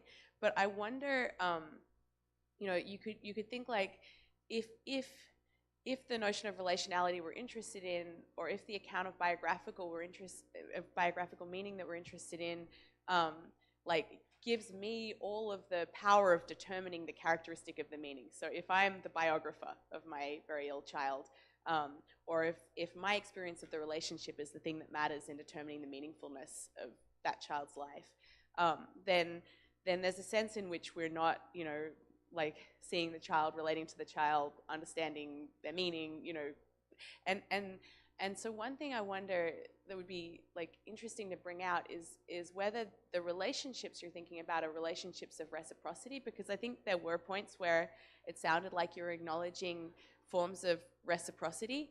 I really like the work of the philosopher Eva Kate, who has a profoundly disabled daughter called Sesha, and she talks about two forms of reciprocity in Sesha's life. So one is that there's uptake of care, and so this girl who's the daughter of a philosopher, Eva Kate, she says one way in which our relationship is reciprocal is I care for her, but she uptakes the care. So she, in some sense, you know, accepts it. It changes her body, it changes her experience of the day, and between us, that like makes it a kind of like a reciprocal relationship. You know, I give and she takes, but the taking is in some sense a form of reception that makes this not just like, you know, me relating to a rock or a tree or something, and so it's important for her that there is some acknowledgement of her as a caregiver, even though her daughter doesn't have the capacity, she's not verbal or anything like that.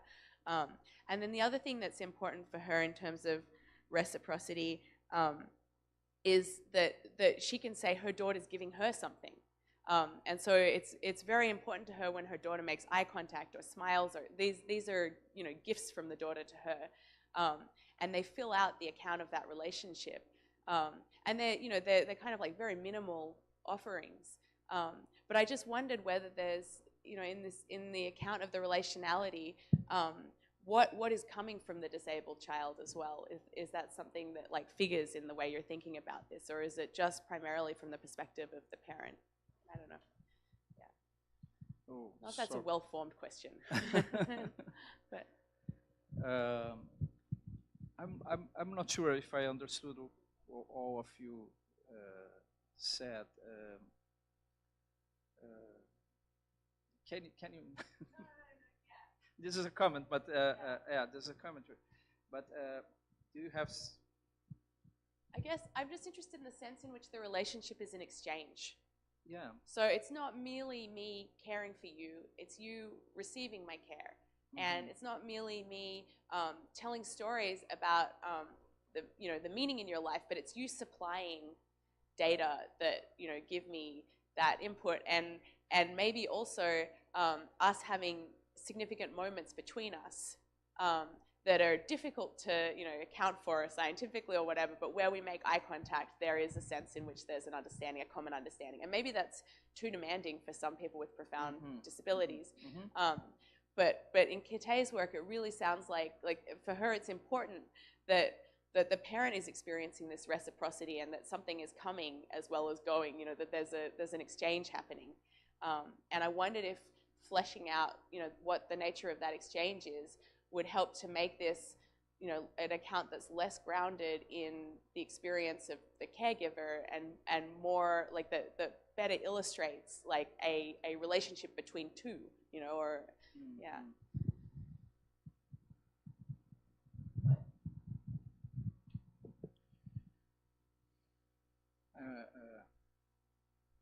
Sorry, I'm not sure if I can if I understood right, because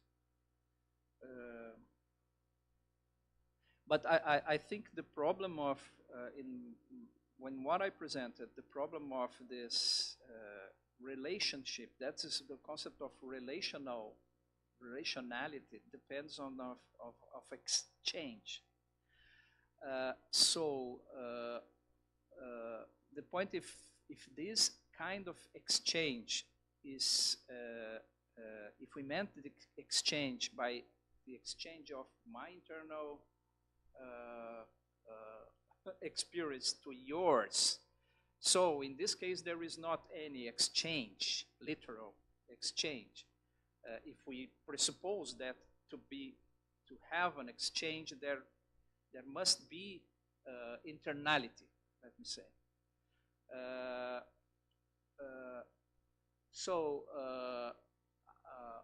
what I'm suggesting is that we can expand the idea of what is an exchange and what is the life of this kind of people or entities. But yes, if I understood the individuality of the children, of that children, and if we grant that he is a person, but we grant that he is or she is a person, and that she or he has an individuality. So it's possible to have an exchange if there is an interaction between we, people that have insights, and those entities. In thinking about that, actually, I'm trying to think about in more complicated scenarios. That is, if there is an exchange between me and, for example, the environment, or me and the plant.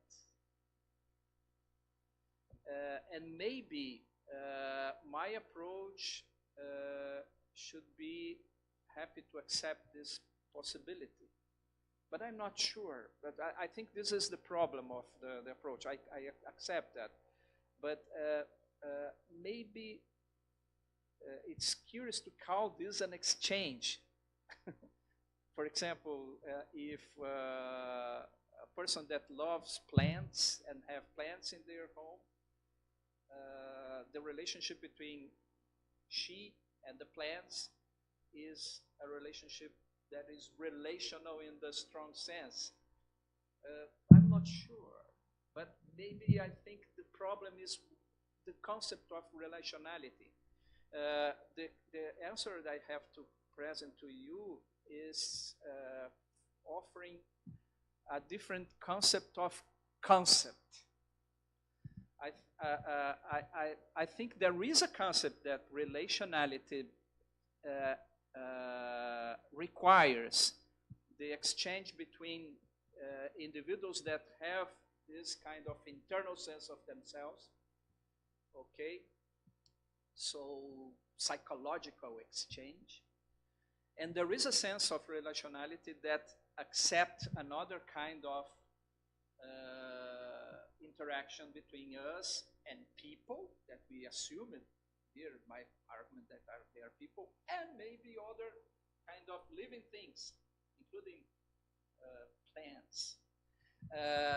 In this case, relationality is a concept that I call a polysemic concept.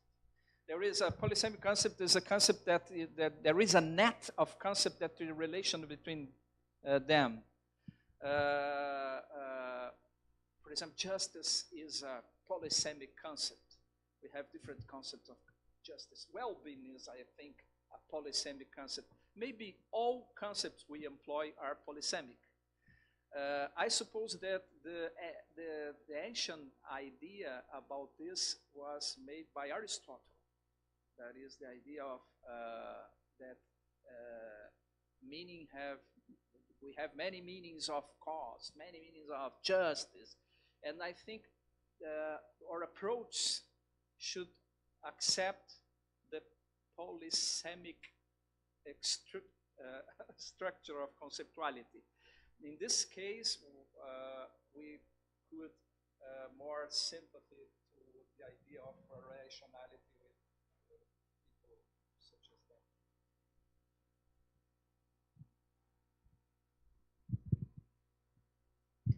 It's fantastic. I really enjoyed the talk, Marco. Would you mind going back to slide 9? So something was lurking in my head, giving your talk, and some of the innovative, at least from my perspective, moves. Yeah, thank you. Moves you were making was how to think, whether you were going to say anything about. And my question was going to be basically to ask you to do something like slide 9, which is to think about trade-offs between people who have maybe just, you would say, purely relational or biographical meaning versus other sort of ways that lives may have meaning or value or welfare may be reflected. 39, And you seem to be presenting in a trade-off that difference could be 24, meaningful between 23, merely biographical and 21, relational in these 20, other ways of thinking about value, but that there seemed to be a kind of threshold 15, level or kind 13, of sufficiency 12. that seemed to trump the trade-off question to a certain extent. That's how I understood what was going on in number 9. If that's accurate, does that seem reasonably accurate? Sorry? Does that seem reasonably accurate? Like that your slide 9, you're basically saying like, look, what we're not 16. arguing is that if there is genuine scarcity between two critically ill children, then the non-biographical relational Caixa de entrada parts 3, of their audiovisual welfare or identity or @unirio.gr, justice can kind of take e-mail de Unirio, give a Google reason to favor one Propriedades, child over coluna another. 3, 3 Right? de That's what the first 7. clause says. Transmissão ao third clause vivo, seemed to say, YouTube Studio, but perhaps Onexia, only Unirinexia, we all cross a Unirioxetelongue threshold. So I guess my first part of my question 1631099. is that Uma accurate? But posição. second part of my question is, 1000. Vou per how would you diálogo. think about different children, some of which have substantially more biographical or relational value to a certain extent? Much more people who care for them, much more embedded in the family or community life maybe. How would you trade that off with a person who might have maybe more first personal experience but have very little relational or biographical value in the sense of very little social community connection? Is there any way to work through that? And would that have implications even for people who are above the threshold?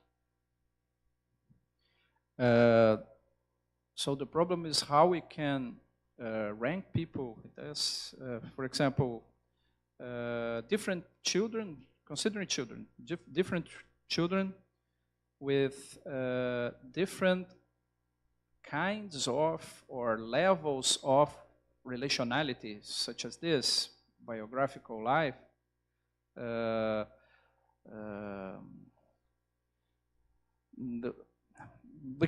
because here I'm talking about the problem of comparing them or in a circumstance of Atalho do T. scarce Configurações. resource. Configurações. Página em atalho I'm para simply novidades. Página accepting inicial do that, narrador. A general Abaixar o volume. Voz do narrador grupo. Abaixar o volume de outros apps quando o narrador estiver falando. Botão de alternância pressionado. Não pressionado. If you have to decide between a group of people and other group of people, that is acceptable that we can give priority to one group over the other, and the group, and it's acceptable Habilitar that gerenciar dados e serviços. Ranked in priority is people with narrador. Usar o narrador com for não example, pressionado narrador. In this sense of those people. Usar o narrador. Usar o narrador. No contas. Página em página desktop. I'm not sure, but I think you put me a problem to think about. It's Foco because zero it's acceptable to that desktop. they have the same rank. It's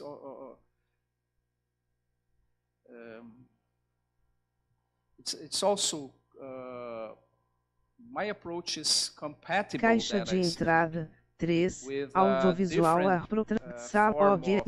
Nexia, Unirio, and accepting that they are unequal. So I think the decision between which is the best solution or best approach in justice theory in scarcity is independent, I think, of what I talked about. Because it's people, for example, that consider that those people in scarce circumstance should be considering completely plain equality. So the best solution is to throw a draw, for example, a strictly impartial method of decision. I think this view is compatible with what I'm saying. It may be more, maybe more coherent, So maybe what you're talking about is a problem for what I think about those issues, because I personally argued for the idea that in scarce circumstance we can accept, it's acceptable that people, for example, when don't have a capacity to have full. The problem is the future. The problem is if they don't have the possibility of to live a longer future, consider it with other people that can live a longer future. This is my English is difficult for me for explaining that. But the problem is comparing. This is a kind of utilitarian comparison, but you can live a longer future. You cannot live a longer future. So it's possible to give preference to this group of people. But I accept that the approach is more coherent with strict equality comparison. Well, it also might be more coherent, and I'm not sure that's an implication you'd like, but more coherent with having two people of similar capabilities in a usual quality-adjusted life year sense or whatever metric you want to give, but one having a lot more relational value because they have more friends, more family, and what the implication is if those relational value is part of what gives human beings value, that there is in a sense that if it's scarce, the resources should go to the one with more friends and family because they have more relational value. Yes, I understood. But probably in this context, it cannot be measured. It cannot be measured. I can see.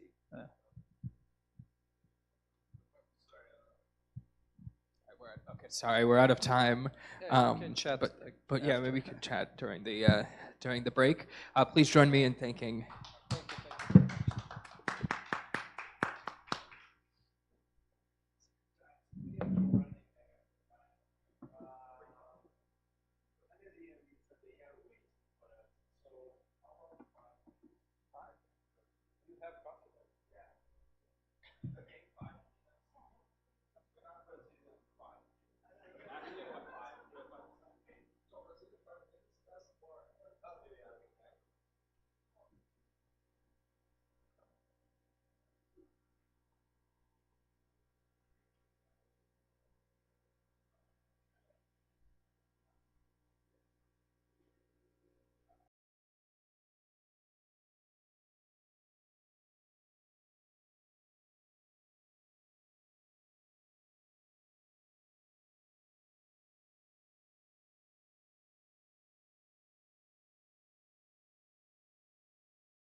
either be emotional, and if it's expressed, it can then be expressed anger or resentment, and we're quite familiar with that in the tradition following on from Peter Strawson's Freedom and Resentment.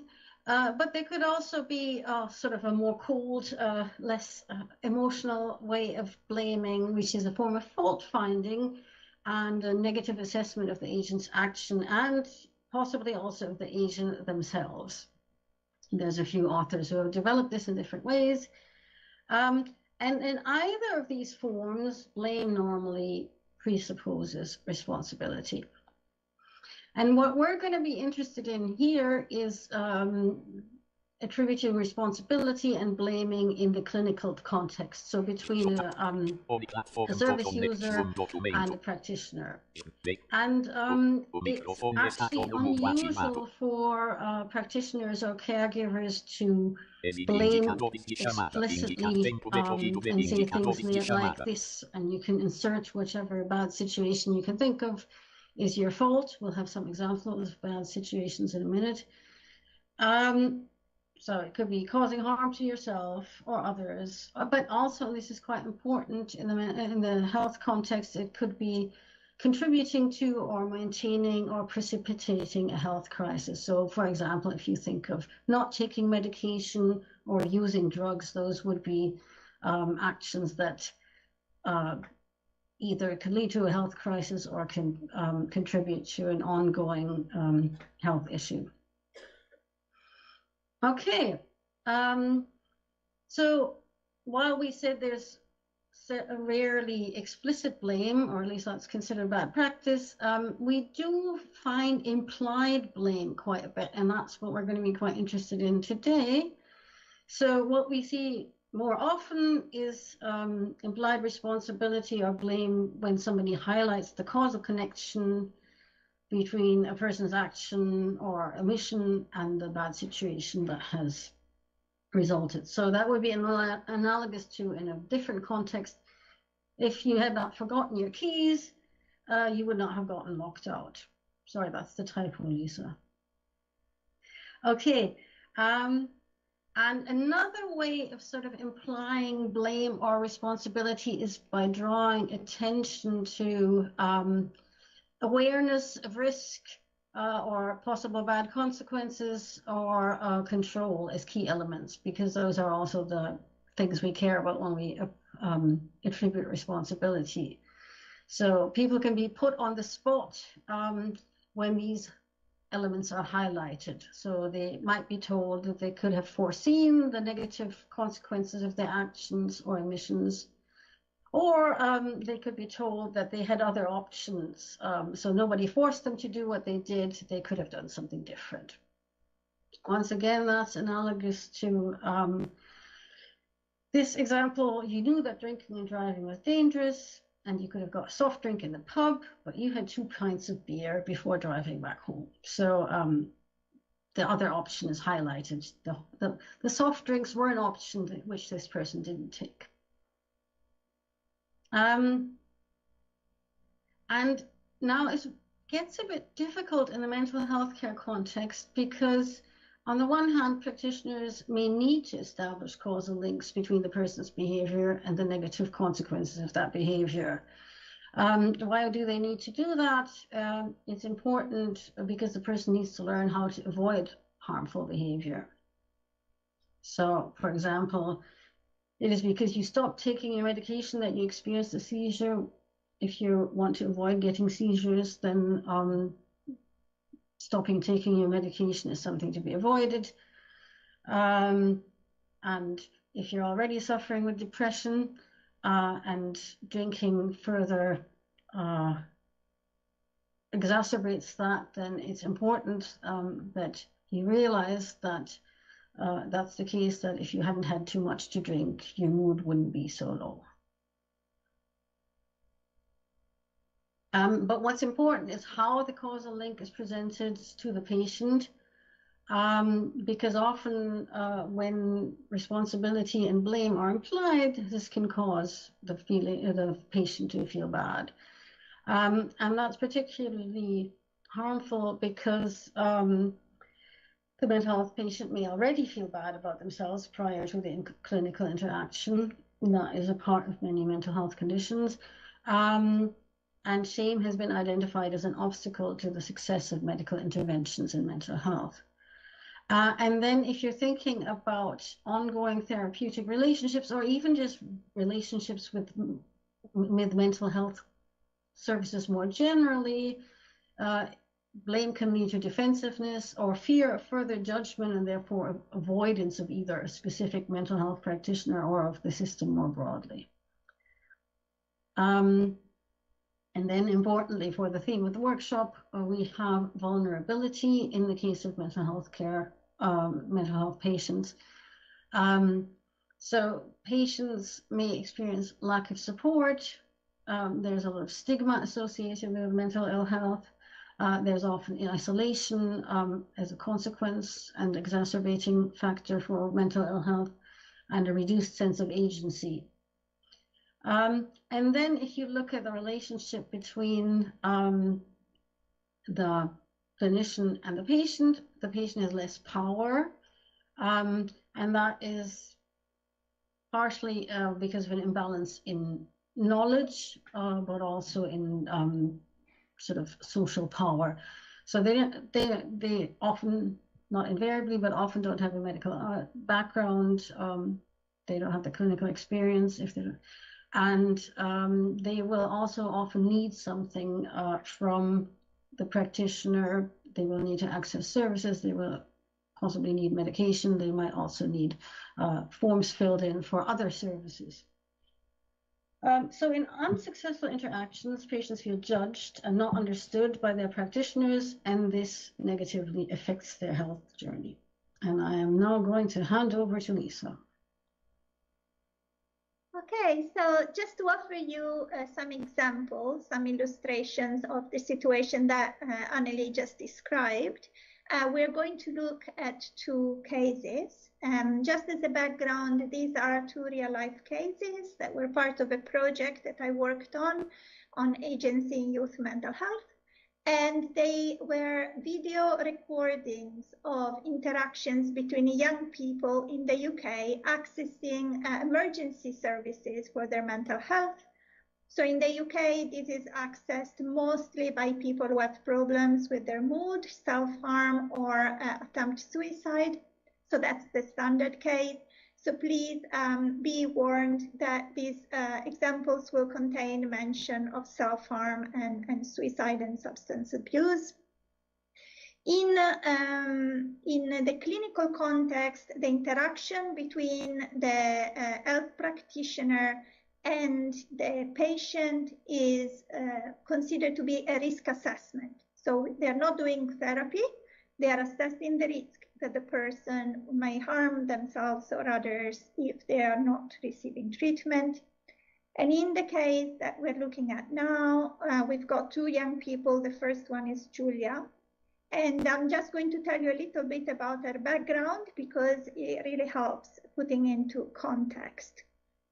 So Julia reports that she hasn't taken her anti-epileptic medication since she took an overdose a month earlier. And she actually says that she doesn't care whether she's alive or dead. She describes various events that have led to feel this way.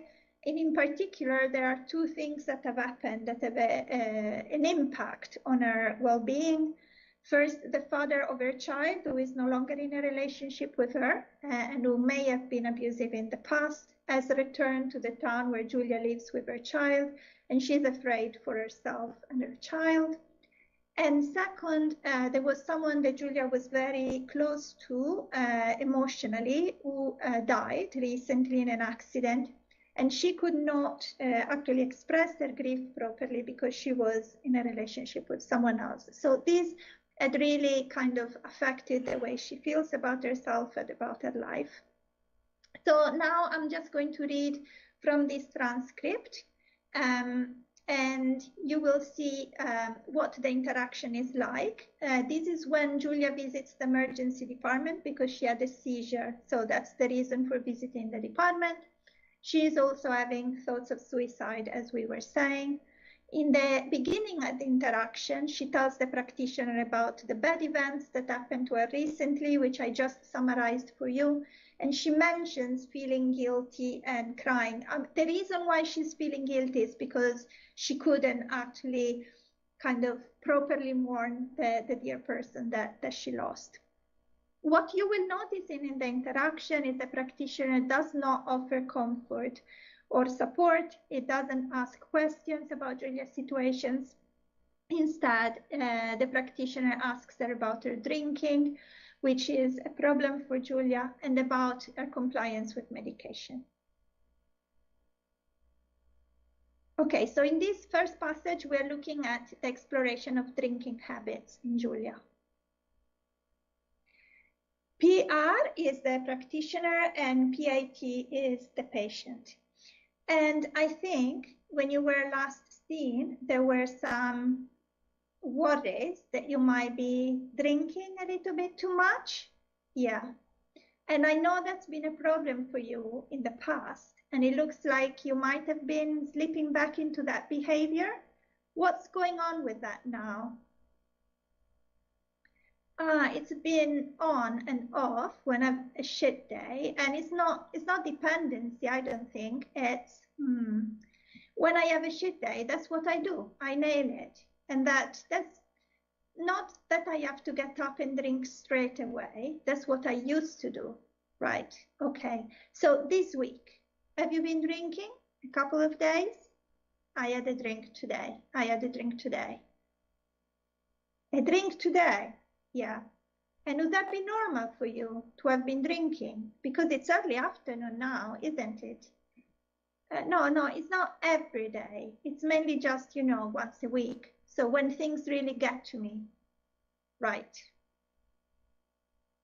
Okay, so you might wonder why there is that kind of notation in the transcript. It's because to analyze the transcript, we used something called conversation analysis, which is a method used in sociology that tracks everything, not just what people say, but their facial expression, their gaze, the poses, whether they're leaning in with their body or whether they're moving the head away. So even the non-verbal cues are being looked at, and that's why the video recording is very important. Unfortunately, we're not allowed to show the video recording online for anonymity, but that's why you saw those markings on the transcript.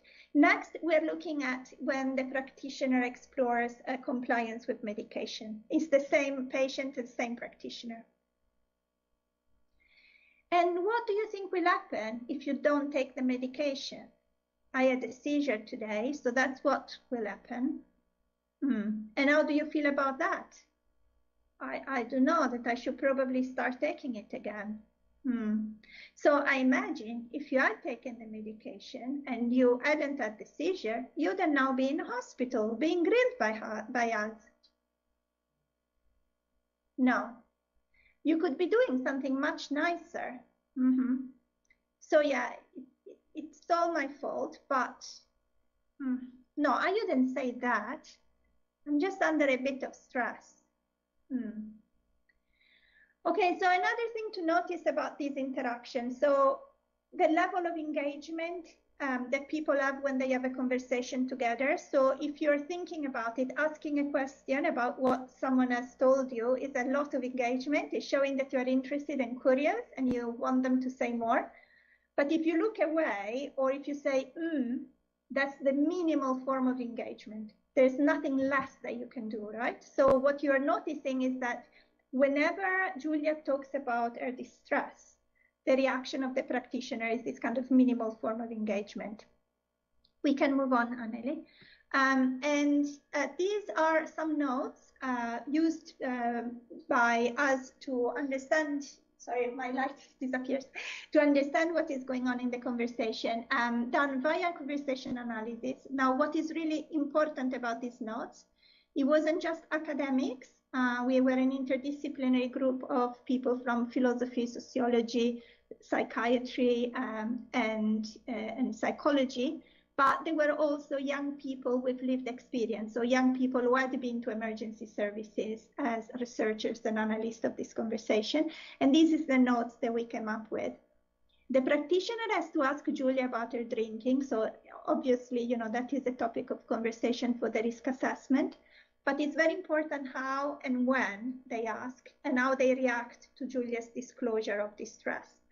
So the practitioner questions Julia about how frequently she drinks, how much she drinks, and this was not in the transcript that I read to you, but also asks about whether she has her children at home with her when she's drinking, which is, again, implying that she might not be responsible if she drinks when her children are at home.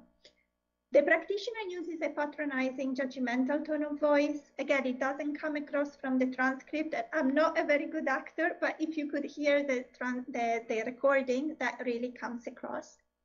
And there is no validation. So at no point the practitioner says, oh, you know, it must have been terrible for you. You have been through so much. No wonder you're feeling like this. And in a way, the reasons why Julia is drinking are not explored by the practitioner. So she tells the practitioner about them, but there is no development, there is no elaboration there. And again, the drinking is never presented by the practitioner as something that could be a coping strategy. So there is no question such as, how have you been coping, right? That's something to notice. Okay, so the second example is a lot shorter, but that's Tom. Tom is a young person, is a young man who recently attempted suicide at home. And in the previous passage to the one that we are looking at, he mentioned that he didn't want his sister to find him. So he took an overdose. So he didn't want his sister to be the one to find him after that. Shall I move? Yes, thank you. Yeah, you can go. So the practitioner cites Tom's earlier statement that he was concerned about the impact that his overdose might have had on the people around him, and then immediately asks Tom whether he had thought about what would happen to the person who found them after the overdose. So in this attempt to link, you know, his previous worry that, you know, it might be his sister with the fact that he knew that his sister was around when he attempted suicide. After Tom confirms that he had not wanted his sister to find him, the practitioner points out that he earlier stated that his sister was in the house at the time, implying that he knew that there was a possibility that his sister would find him. So the way I talk about this when I write about this style of questioning is I talk about it as forensic challenging. So it's almost like what you find in the courtroom. But you said that you knew that your sister was there, and yet, you know, you didn't want your sister to find you, and, you know, you attempted suicide at that time. You know, it's kind of finding an inconsistency between what the person previously said and what the person later said. We can move on. So when you're saying you're concerned about the impact on other people, had you thought about what would happen for the people that found you? I didn't want it to be my sister. Okay, but you said she was in the house at the time. So it could have been her. It could have been her, yeah. So another thing that you notice with conversation analysis is after a direct challenge, the young person usually stops engaging. They stop disclosing. So there are these kind of long pauses, crying or long silences and so on, which is also telling us something about the interaction not being successful at letting the person describe what is happening to them. Again, some notes. So the practitioner implies that Tom was not showing concern for the person who would find them. This attitude is invalidating, also because Tom was already feeling guilty for what had happened. It implies also that the distress caused to his family is of greater importance than the distress Tom is trying to escape from by attempting suicide. So, you know, everybody's feelings is more important than how you're feeling right now. So the message is a bit like, it's not relevant how you're feeling, just imagine what this would do to everyone around you. The thing to consider is, as Anneli was saying earlier, when a person feels ashamed, they may be less inclined to disclose. the reasons why they acted that way, and they tend to withdraw from the conversation and to stop trusting the practitioner. And this is exactly what happens to Tom if you continue reading the transcript, which we have no time for right now, but there is this withdrawal. Okay. I'm going to take over again for a bit, and then Lisa's going to take over again. So we've seen these cases, and now we're going to have a quick think about how we should think of them in the context of responsibility and blame. So the first question is how we best describe clinicians' reactions in these cases. How do we characterize it? Are they blaming the individuals in question? And then, of course, the normative question is whether their reaction, their way of interacting is appropriate. So the first thing to say is that if you're strongly in the Strassonian tradition, you might think, oh, this doesn't look like blame because there isn't actually any anger or resentment being expressed. So they don't seem to be angry with the service users, but there is quite a bit of implied judgment. So, for example, in the Julia case, the focus is solely on the problematic behavior and not on the problems that the behavior is meant to address, so that Julia's behavior is trying to address. And the behavior is not recognized as a coping strategy. And that doesn't mean that it should be validated as a coping strategy, but the suffering is something that should be validated. And in the Tom case, the clinician points out that Tom was not attending to how his actions might affect his sister.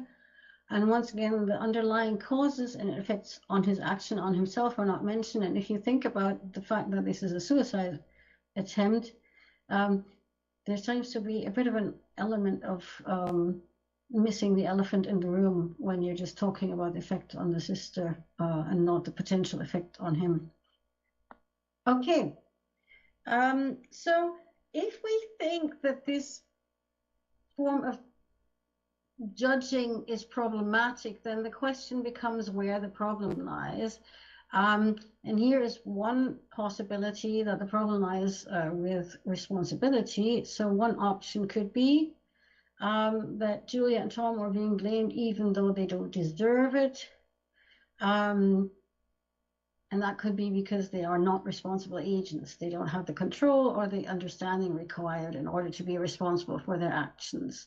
It could also be because they have an excuse, or it could be that they're not responsible, at least not morally responsible, because what they are doing is not blameworthy. So those are different ways of not being responsible. Then there's another way of thinking about what the problem in these situations is, and that's sort of more of a ethics of blame angle. So you might think that Julia and Tom are in fact responsible, but blame is still inappropriate because it's unhelpful, or because clinicians don't have standing to blame, they don't have the right role to blame. So for example, Tom's sister could blame him for taking drugs that might mean that she finds him dead, but not the clinicians. Or you might think it's badly directed, so it's focused on the person rather than the action, or focusing on less relevant features of the action. So the last point is a bit of a, a love the sin or hate the sin kind of approach, where you might think the problem isn't so much with how the action is evaluated and what's communicated, but that you don't get communication of care for the person at the same point, or at least some kind of concern for the person. Now, we're not going to have time to do a full-blown assessment of agency and responsibility for these cases, so I'll just say a few words. So we think that agency and responsibility should be understood as coming in degrees, and there's a number of authors who have argued for that recently. And agency should be understood as the capacity to intervene on one's physical and social environment to bring about one's goals. whereas responsibility relies on the capacity to understand the wrongness of one's actions and to tour one's actions in the light of that knowledge. And it seems that in both of our examples, agency and responsibility are somewhat compromised by the mental health crisis, but not entirely absent. So these people are still acting, and they're still acting for reasons. So there's still some agency and some responsibility. And one possible way of addressing cases like that has been introduced by Daphne Brandenburg recently, and she introduced the notion of a nurturing stance. So that's supposed to be contrasted with the objective stance, the Strassonian one, but also with the participant stance from which you blame. So the idea is that individuals may not be blameworthy because their capacities to do the right thing are impaired, but they still have some control over their actions and what is problematic about their actions, but this is affected by their distress. But the idea is they have sort of a more global, YBX.1 comercial ON igual 81466 to learn how to avoid unhelpful actions, for example, by seeking help earlier, by identifying triggers or other situationally appropriate strategies. And then the idea for the nurturing stance is that you have a forward-looking responsibility to develop your capacity to act in such a way that these harmful consequences don't ensue. So it's still responsibility, but it's more forward-looking, more responsibility to develop capacity. So is the nurturing stance a good fit for these cases? We think that Julia and Tom do count as cases with impaired attentional capacities. So Julia knows that drinking will lead to further problems, but the pressures on her make it much harder to refrain. Tom wants to spare suffering to his family, but his own suffering is overwhelming, so he loses sight of that. So can they be held responsible or be given forward-looking responsibility for learning not to drink in difficult situations or avoiding harm to their loved ones? So in principle, yes, but this needs to be done in a sort of non-judgy way, where clinicians acknowledge the difficulties they face, and validate them and don't judge them as a person, and work together with them to identify achievable goals for action. Uma página, posição, Evandro, https, yeah, so another option would be to refrain from talking about responsibility or blameworthiness altogether, and not so much because these concepts are not relevant for the situation, but because implications in the conversation about the agent being responsible or to be blamed are not particularly helpful. So one thought is to say that, when we act in a certain way, of course, we are part of the causal process that leads to that action, but there are so many other things that matter, so many other factors, and those factors can work in our favor or they can work against us. So clearly for Tom and Julia, the stressors that they had in their lives worked against them when they overdosed or stopped taking medication or drank too much. But then, if those conditions can be better controlled, if they can get more support, if the practitioner can offer some resources for them to feel that they can better manage their situation, then those external conditions can improve. So in a way, we could see them as not being able to choose a better course of action in the past, but maybe be able to choose a better course of action in the future with the right support. So the thought is that even if we don't want to talk about responsibility or blame, we can still affirm their capacity to contribute to positive change, which comes with there being agents, with them having some residual agency. And these would allow them to find better coping strategies under the guidance of medical practitioners. Narrador digitalizar o narrador janela nível do pressione a tecla do logotipo. Bem-vindo ao narrador. Este é o narrador onde você pode ouvir to their health journey with their actions in the good situations and in the bad situations. They are aware of the problems that they are having, but both can be enabled to develop strategies to better cope with their distress. What they need in order to get to that point is for their distress to be validated, to feel that they are understood, and to identify means of support. So the non-judgmental attitude in clinicians is very important when they reaffirm their capacity, the capacity that young people have and people in general to take better control of their situation and improve their health prospects.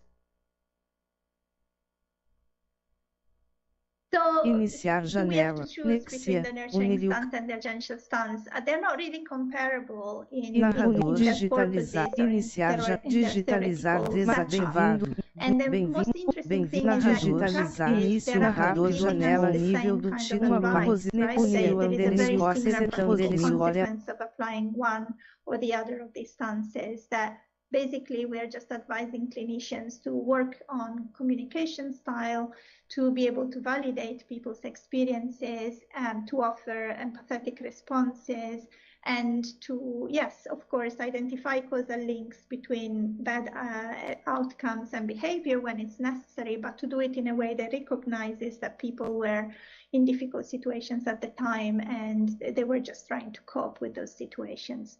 So which one is preferable and why depends partly on our goals in this kind of situations where we could be blaming or we could be attributing responsibility, and also our kind of ontological commitments, right? Whether we are people who think that, you know, human beings are responsible when they act in this way, but the kind of practical outcomes are quite similar, comparable.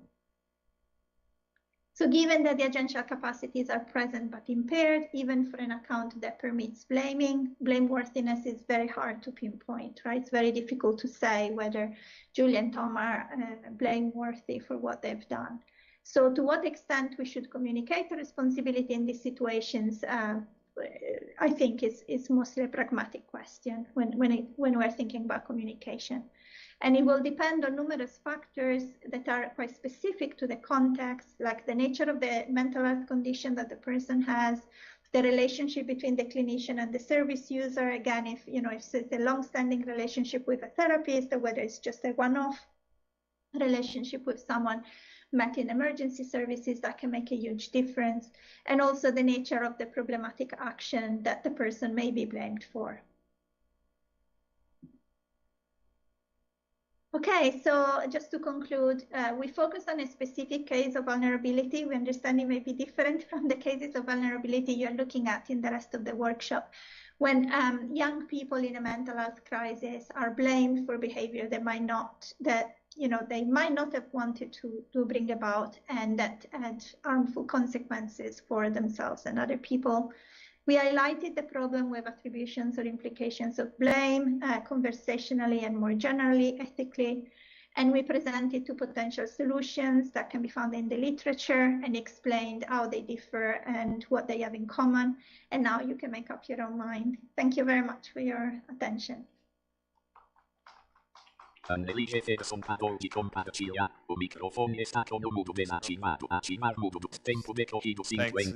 Thanks, Anneli.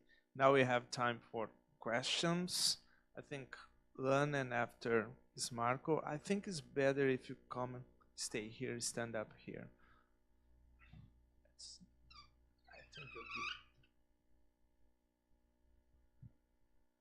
Can you hear me? Yeah. Yes. Okay, thank you for the wonderful presentation. I just have a very basic question, which is, I'm curious just if you provide a more generous interpretation of what the clinicians were trying to do. Why do you think they were focusing on the behaviors, or focusing on actors like sister rather than the individual? Like, what could they possibly? Because I assume that in that kind of interaction, they might also have positive intent as well. And so curious to think about what that could be. You want me to start, or do you want to start, Lisa? I can just say something really quick and then you go, Anneli. So these are just a little extract from really longer transcripts, and it's quite difficult to get the general attitude of the clinician from those. But we did look at the project at a lot of different transcripts, and this was a problem that was coming across quite a lot, kind of moving away the attention from what the person is feeling to what other people around the person are feeling. And apparently it's a strategy that clinicians are taught to use for people who are at risk of suicide, because very often the idea is that if they think about themselves, they don't care about whether they live or die, so they might do something bad to themselves. But if they think about other people, they do care about other people in their family or their friends and so on. And so that may prevent them from attempting suicide again.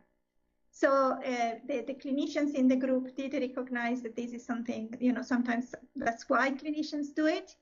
It doesn't seem to be very effective. And also there are different ways of doing it. So you can still kind of point to the kind of general harm that might come from an action like that. And at the same time, validate the person's feelings. Yeah, okay. So, yeah, that sounds plausible, and was also something I was thinking. I think the other thing, having talked to clinicians about this recently, is that, and also from previous own experience working with people with addiction when I was doing homeless work a long time ago, I think there's often dynamics where there's certain problematic behavioral patterns, and often with addiction, also a pattern of dishonesty, which clinicians have encountered several times, and which means that they get a bit hardened, which is perfectly understandable, but not necessarily helpful. So I think there's also an element that certain patient populations are difficult to deal with, and that can lead to a certain level of cynicism in clinicians as well, for understandable reasons, but not necessarily with good effect. Thanks. Marco?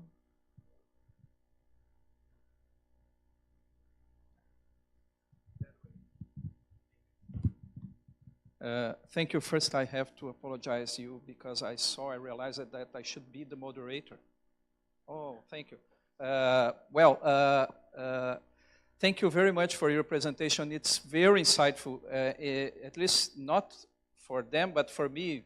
I'm physician, and I didn't say, but I actually, I am advisor in a mental hospital too. I have many jobs, and one of them is this. And so I understand what you're talking about because I present this to my residents, for example.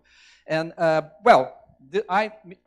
very interested in your point. But let me try to make a comment and a question, but about this. You ask after you presented the options, where does the problem lie? The problem about responsibility. And you offering two options.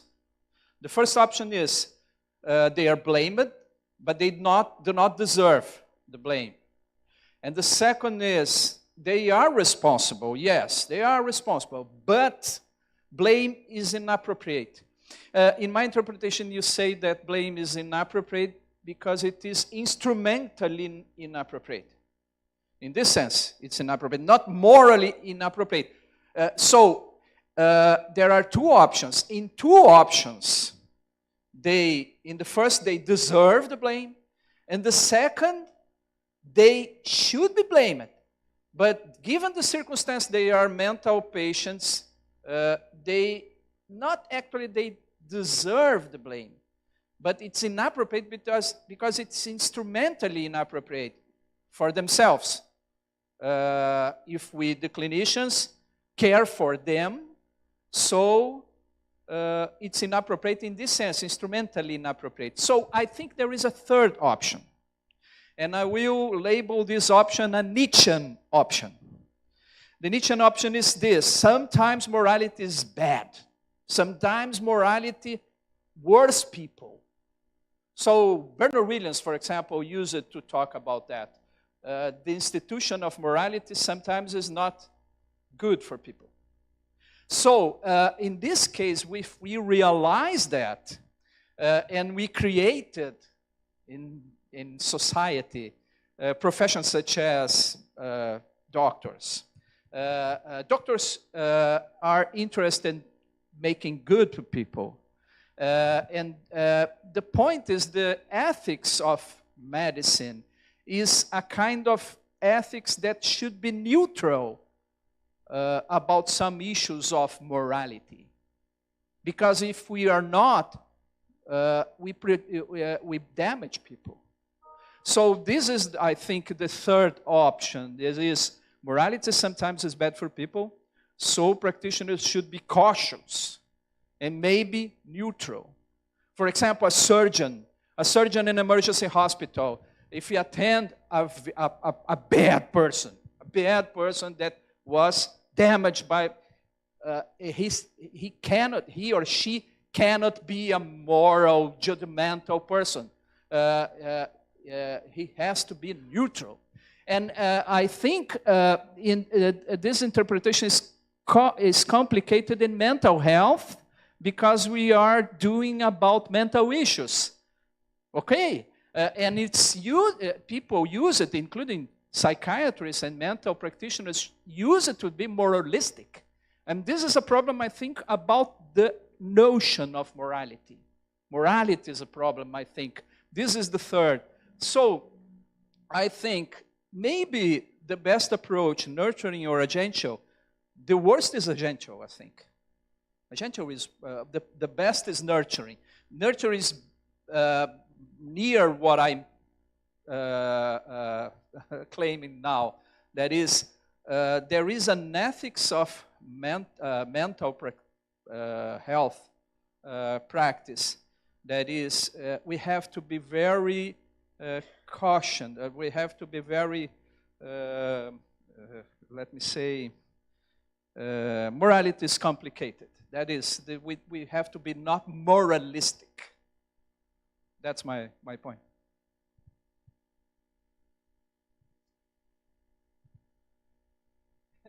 That's it. I think you should think about about you a said you third had a possibility. point and a question, but we just got the point. Is there also a question? Did you not hear me? I think you can just comment on the comments. Okay, fine. Yeah, okay. So I thought that was interesting. I agree that it's complicated in the mental health context because it's about mental states. And not just about, what your body's doing. I am sympathetic to the idea that the clinician shouldn't be in the big business of morally judging their patient, and that can interfere with treatment success, and that could be something specific about the role. That might be harder in inpatient settings where there is more, like residential settings where there's more sort of normal everyday interpersonal interaction. I wasn't quite sure about the morality being bad aspect, what exactly that was, why it's bad. I can see how you might want to bracket it. Why you think it is bad or bad for patients, I didn't quite follow. Yeah, I mean, I found the comments interesting, so thank you very much. My personal take on this is that it's not the position of clinicians or anybody else to blame the person for this particular type of action. Whatever we kind of decide about their having some responsibility or partial responsibility for the events, I think it's just a question of what they were able to do at the time, and blaming is not just instrumentally bad. As Anneli was saying, it's also just not the appropriate ethical stance to have. That's my take. So I think that's one situation in which what is practically good to do is also what is morally good to do, which is refrain from blaming and from drawing out implications of blame in communication. But that's just my view. Thank you.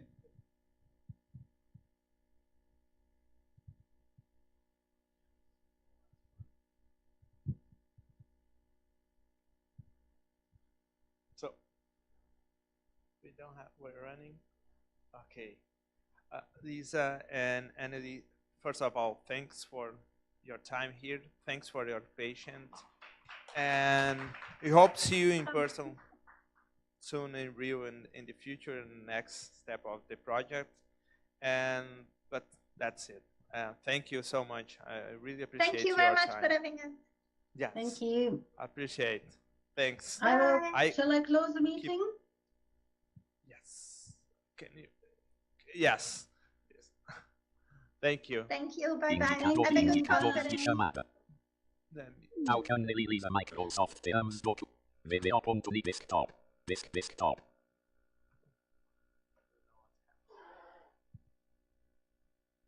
We have a little rush point. We need to stay. They keep our reservation to. Well, we have around. Yeah, we have to go and like.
Hello, boa tarde, buenas tardes. Oh, we have 4 minutes.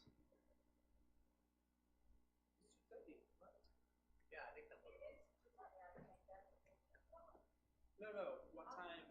Oh, I think it's 2:15. Yeah, it's 2:15. Oh, okay.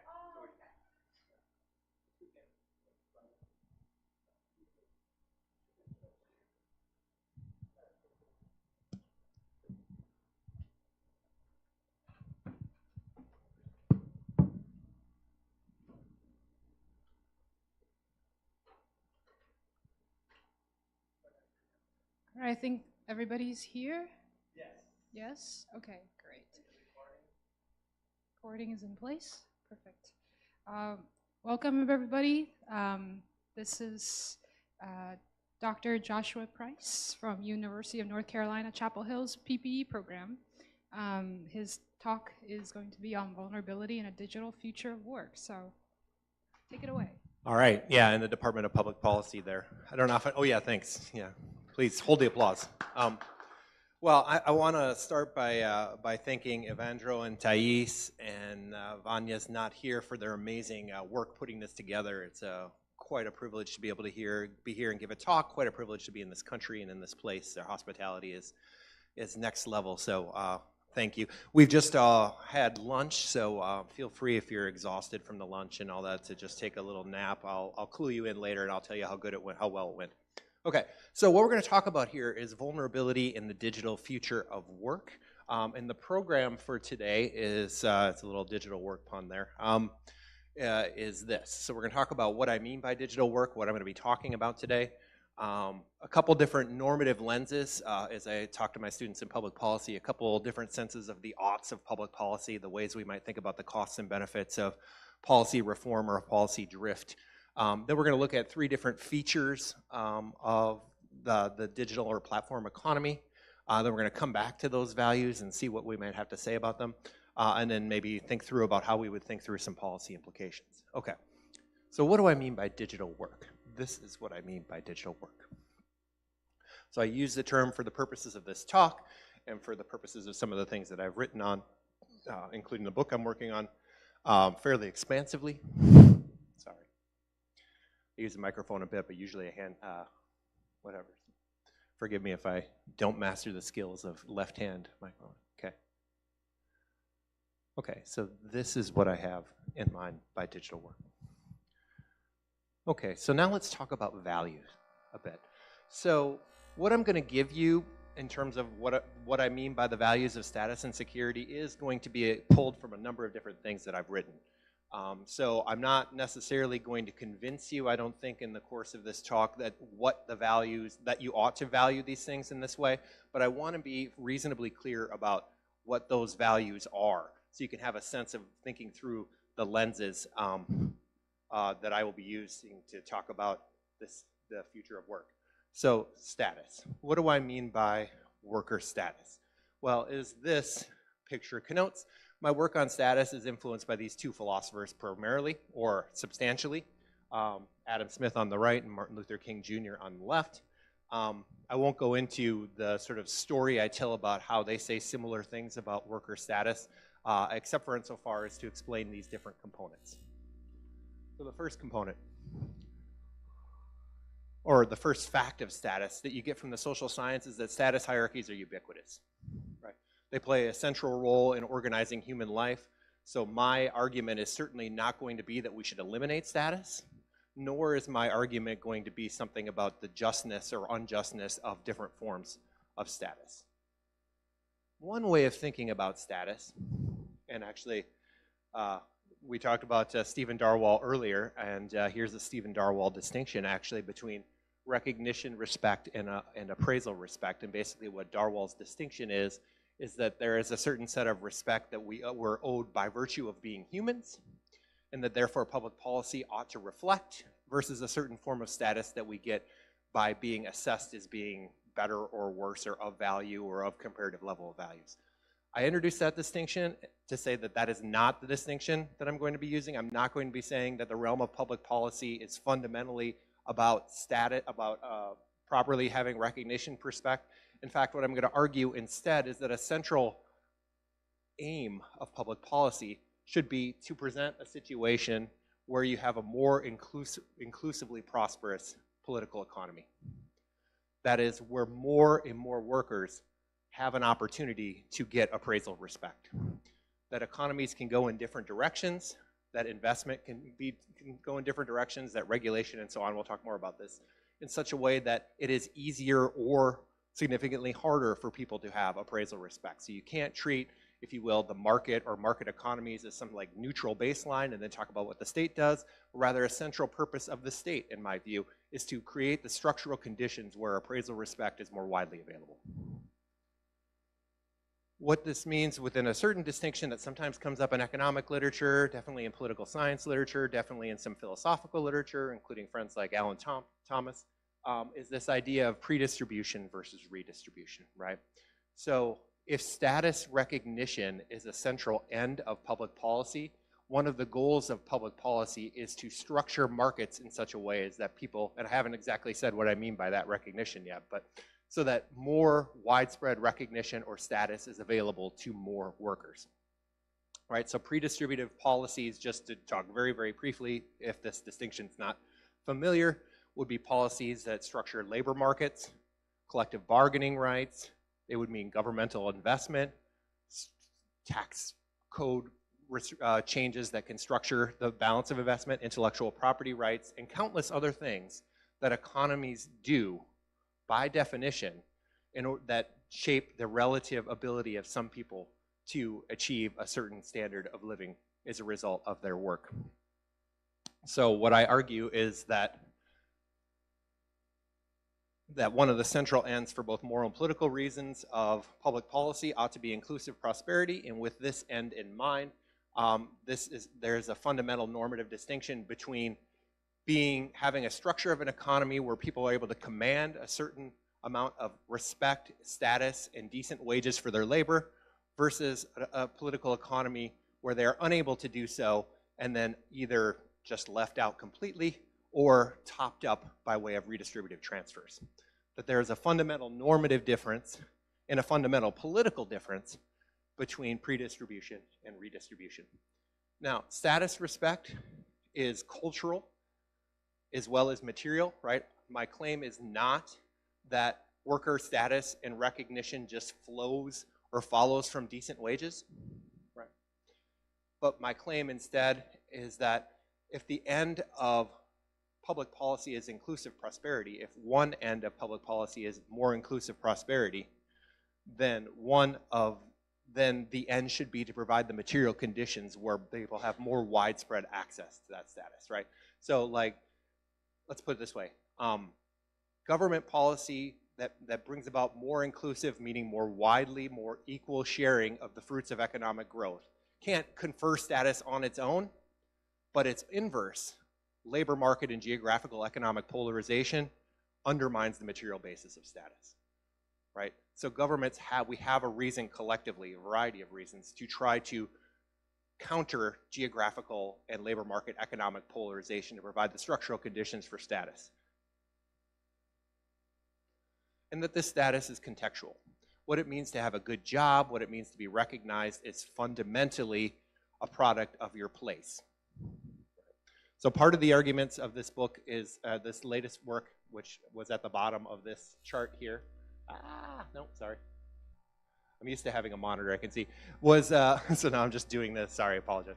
Of the left out book is that place matters in a way that's often ignored by economic and philosophical models, and public policy models for that matter.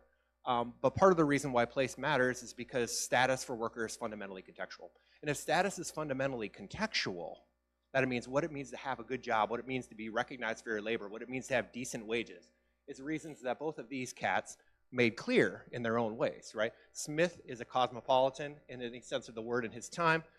King is a cosmopolitan. They are both very, very concerned with, particularly King, global poverty. King is very critical of American nationalism, but they both recognize fundamentally that to be recognized for the fruits of your labor, or rather to be treated in King's terms anyway, justly as a worker, is not to be paid a decent wage in an absolute time, context, and sensitive sense, but to be paid a decent wage in the context, right? And in fact, King is a Black American civil rights activist in the 50s and 60s. King was told many times, what are you complaining about, King? The municipal workers in Birmingham, the meatpacking workers in Chicago that you're representing, they are far wealthier than people in Africa. To which King responded, that is not the relevant comparison, right? In order to be recognized for your labor is not to have good wages in some sort of global or some sort of historical sense, but rather in a contextual sense. Now, one of the implications of that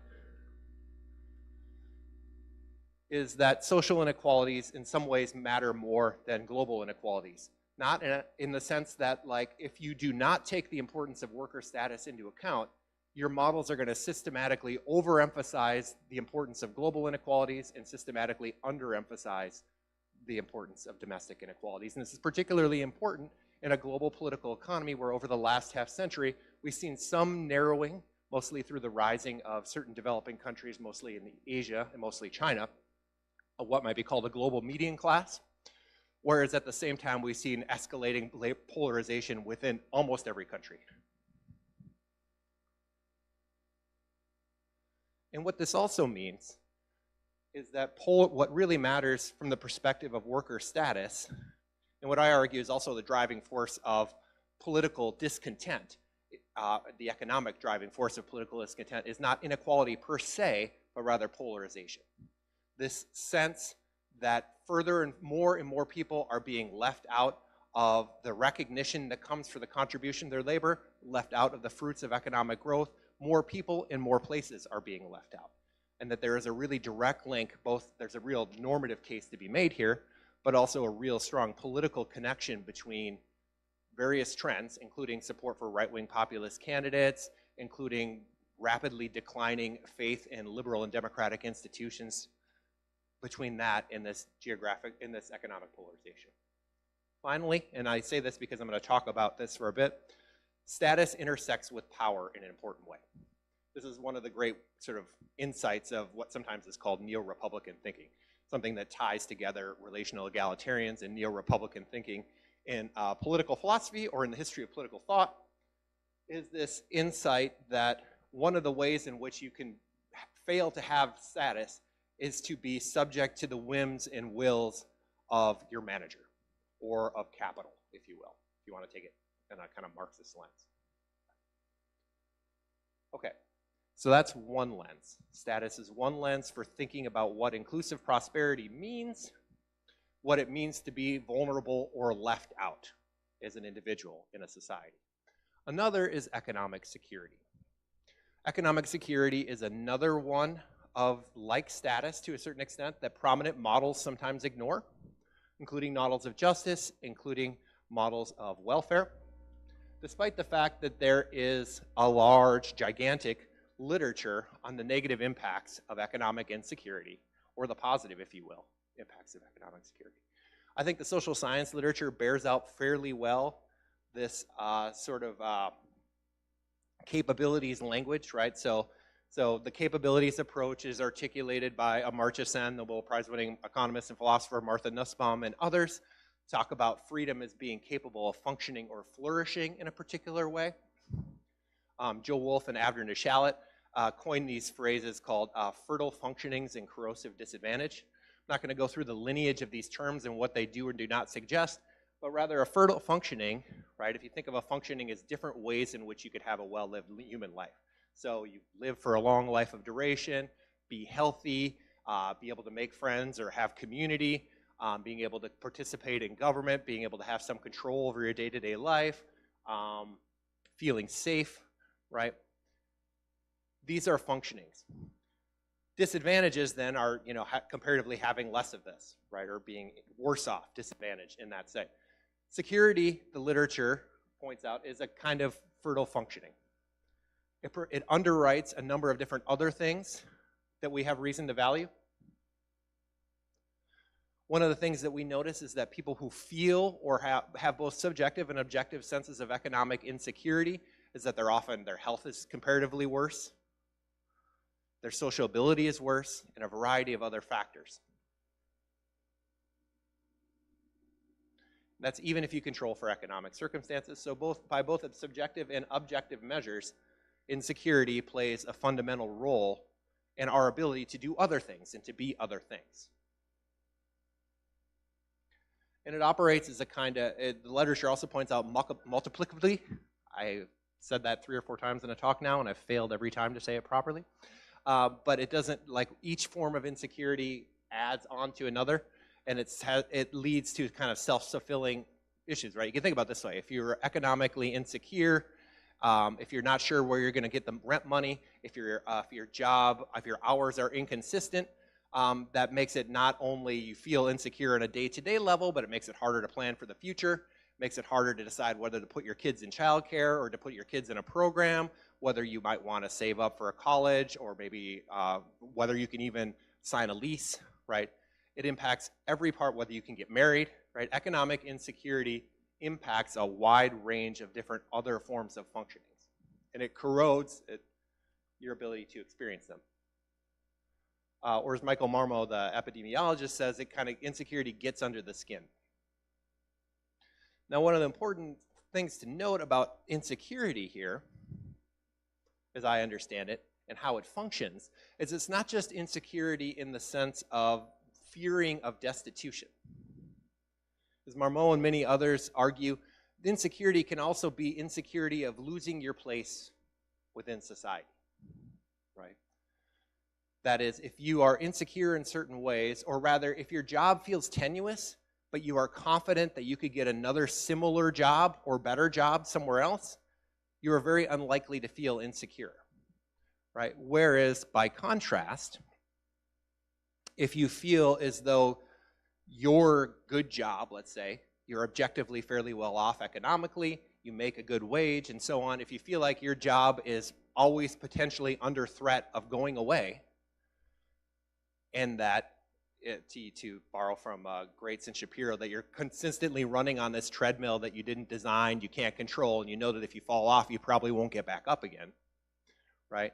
Then you can have tremendous amount of insecurity, even though objectively your standard of living is quite high. Okay.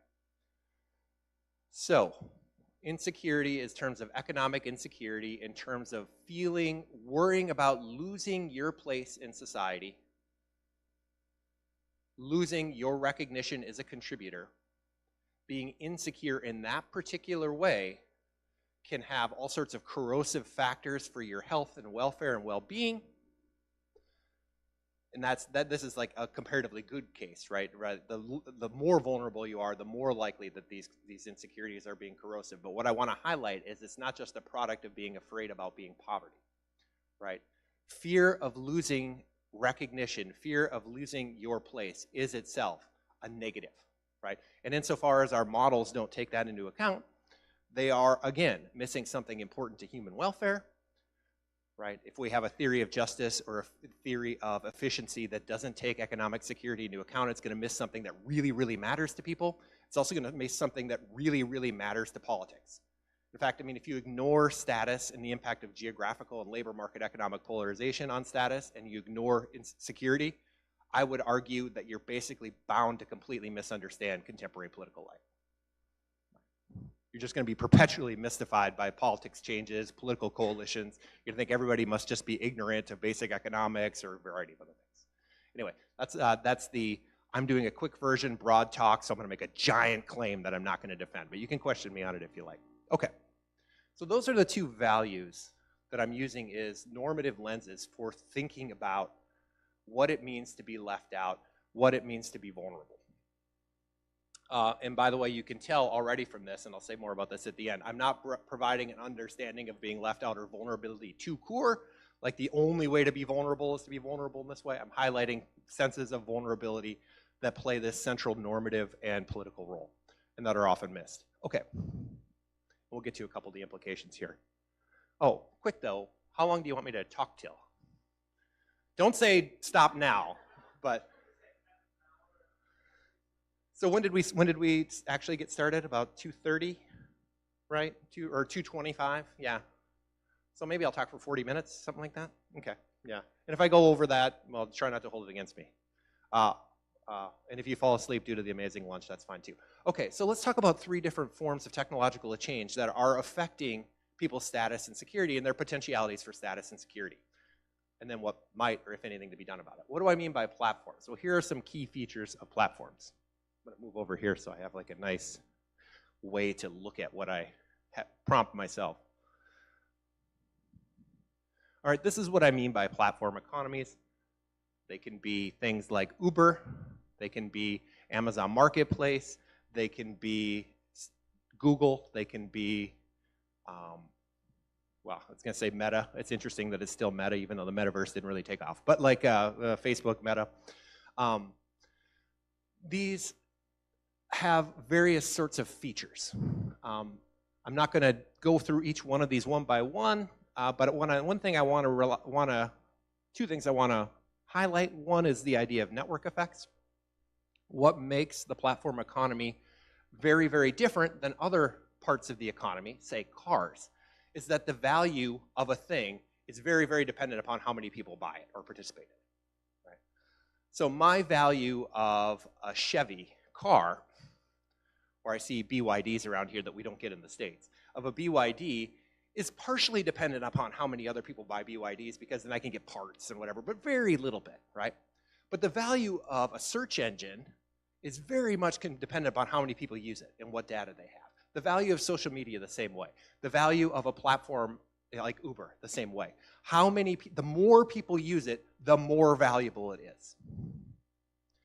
And the business model is not usually a pay-to-play, it's a data-based business model, right?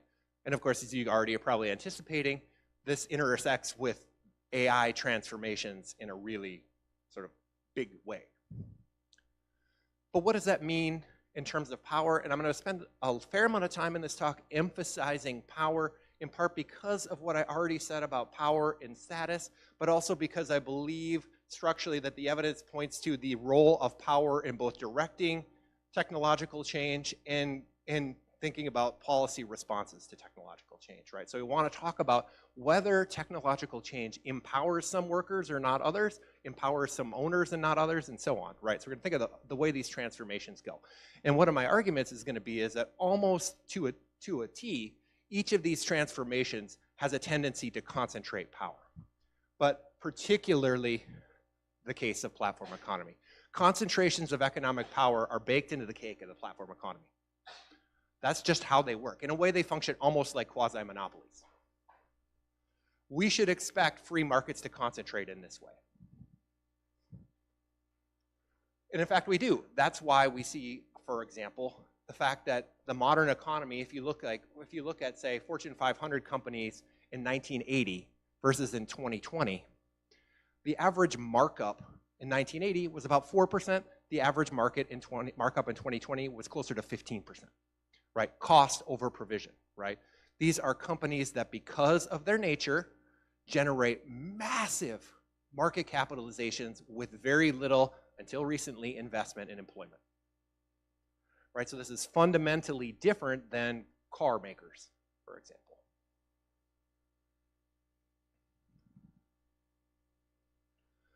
By virtue of this dominating characteristic, they bring with them domination in the marketplace, right? If you want to sell a book, you need to agree to Amazon's deal. If you want, I mean, there are some competition, right? They might not be pure monopolies, but the various forms of analytic measures of market power, high. Right? This creates domination and dependence. Again, not because markets are working poorly, but because markets are doing exactly what we would expect them to do with this type of technology. And it's also the case, and I'm going to talk a little bit more about this in a bit, but my particular methodology, I call it integrated philosophy, politics, and economics. It takes politics seriously. What it means, 2 things it means to take politics seriously, among other things, is to take political institutions and their structural features seriously. And another, it means to think through reform and power, and another it is to think through political coalitions. As a result of that, I am going to be somewhat more talking about the United States, because I'm not going to come in and project my view about what I think Brazilian politics looks like, for example, or something like that. So forgive me for seeming a little bit parochial in that sense, but it's really because the kind of expertise you would need to make policy claims depends on having some local knowledge. You can't make a claim otherwise. But within the American context, the fragmented existence of labor law and the extreme counter-majoritarian of features combined with a different kind of political polarization, high sorting, have made it very, very, very, very hard to reform labor law. In the book, I tell a story about the collapse of the New Deal coalition and the failure at a burgeoning time to create a New Deal coalition in the 1970s, in part as a product of resulting of prioritizing inflation over working power. So I'll be interested to talk to Ryan about that later at some point. But in many countries, but particularly in the United States, labor law is just completely inadequate. It hasn't been revised. Among other reasons is because firms have complete right and ownership over the data. Workers have no right to transport that data. Algorithmic management, I'll do this a bit quicker. It's not just about the gig economy, it's not just Uber. And of course, AI is able to take algorithmic management and apply it to everything. This is one of the ways in which, at least for some, like Brish Rogers and many others who write about this is a fundamentally different form of technological change. People say that a lot, but one of the defining features of algorithmic management is that it undermines accountability. Again, like platform economy, you have massive information asymmetries within the market. You have this built-in opacity. You have many workers say a kind of dehumanization. They can't appeal to someone to be treated better than the algorithm. Not only can they not appeal to someone, even when they appeal to someone higher up, if they're able to, the other person higher up will often say they don't know why the algorithm did that. Okay. A third feature of the digital and platform economy is surveillance, or what might be called surveillance capitalism. And here's what I have in mind. These are some examples of surveillance capitalism. So how does surveillance capitalism change the labor market? How does it change the relation of different participants in economy and society? Well, it's got a very, I argue, asymmetrical impact. Most of the gains go to employers. Most of the costs are to workers, particularly when we're thinking in terms of the power of workers.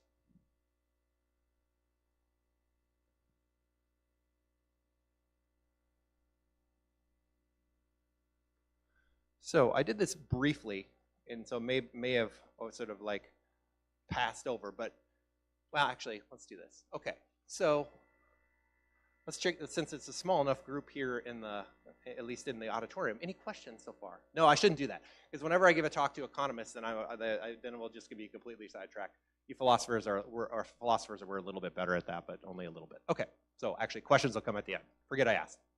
Okay. So what's the impact of worker status? How do these technologies impact the ability for workers to be and feel recognized for their contribution?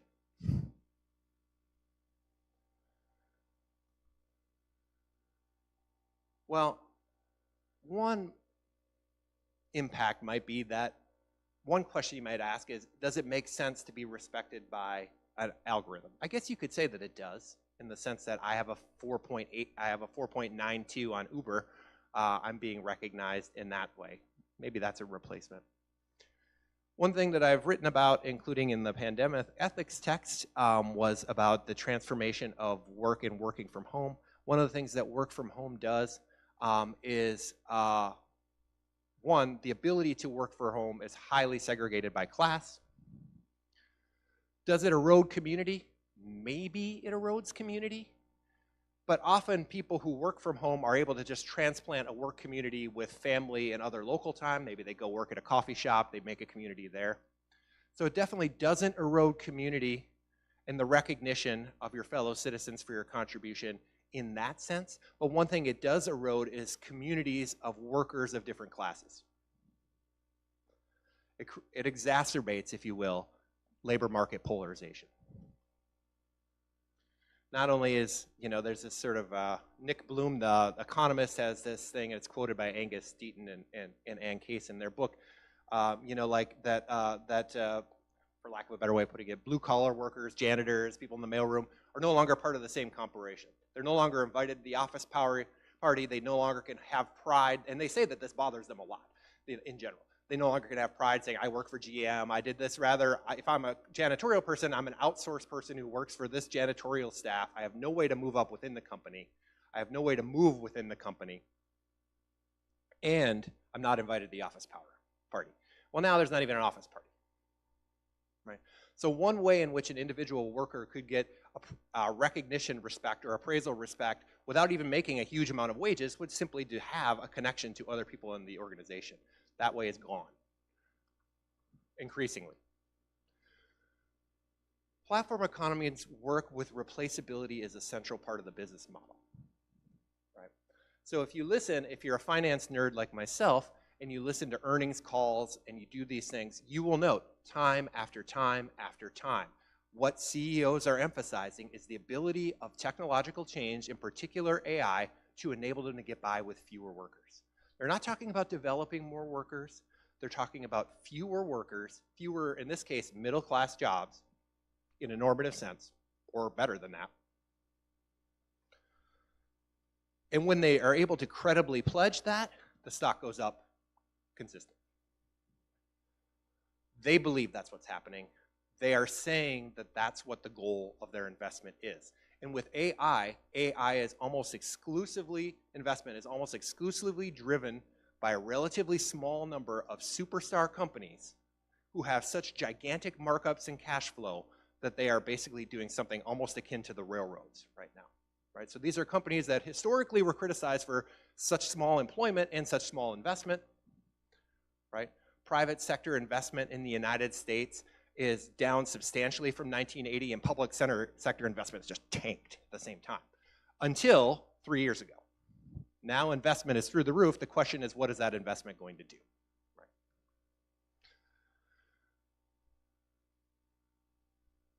The economics of these things can drive a distinction. There are two different ways in which to be more profitable. One way is to get a larger share of fairly consistent amount of economic growth. The other way is to produce more. These different ways could be similar from a bottom line perspective. They can be similar from a shareholder perspective. They are very different from a worker status and security perspective. What we get here is polarization on steroids. So I've talked about how I've made an argument. I haven't really defended it. I'm happy to do it in Q&A. About how I think economic polarization is a central way of understanding individual welfare, not justice, but welfare, but also justice. I think a just society is an inclusively prosperous one, but we don't have to agree about what justice is in order to recognize a society with widespread exclusion or being left out is a problem. It's something that is really bad for welfare, something that's really bad for politics. One of the worries here is that AI and the digital and platform economy is just taking to the next level a half century of economic polarization. Another rung or two of the ladder being knocked out of inclusion. Or as economist James Mead, one of the first students ever to get a PPE degree apparently, says creating a society that he worries will be, and he's worried about automation, but like an immerserized proletariat, where, you know, like formerly middle-class jobs will be replaced by people who serve the interest and welfare of wealthier people, who drive a lot of consumption, right? In the American context, you know, the wealthiest 10% of the population drives over half of consumption, right? So, what does it mean for security? Part of the goal of algorithmic management is income insecurity, substitutability of labor. A big change from this technological change, if technological change is adopted with replaceability as a goal,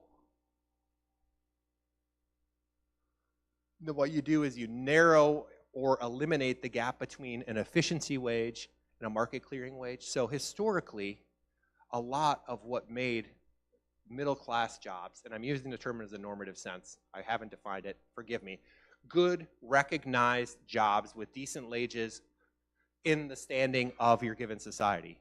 Part of what made that possible is you needed to pay workers more to get more out of them. because it, among other things, is very, very expensive to keep track of whether workers are working as hard as they can, right? So there is what economists used to have long called this distinction between efficiency wages and market clearing wages. The amount of wages you need to pay to replace a worker versus the amount of wages you need to pay them in order for them to get the most out of them. And that the most bang for your buck, as it will. Part of the struggle, if you will, I'm not going to go completely like Marxist here, but the struggle between labor and capital has been figuring out, capital trying to figure out ways to narrow this gap, right? Get information about workers, to be able to monitor them without having to pay a lot of monitorers, right, which is super expensive. Technology just allows you to cheaply have monitors. It collapses this distinction that has been central to middle-class employment. As you know, it compresses time horizons and security. Part of the nature of technology is that platforms are entitled to, in existing law, to their intellectual property. This means, among other things, workers can't take things with them. We get what Jacob Hacker calls the great risk shift, but on steroids, political scientist Jacob Hacker. Right? It further and further and further shifts risks towards, from, he's more concerned about governments, but also from companies. Large vertically integrated firms could bear a lot of the costs of risks. Now individual workers are expected to bear it. Even for workers who are objectively doing quite well, this can be a consuming issue.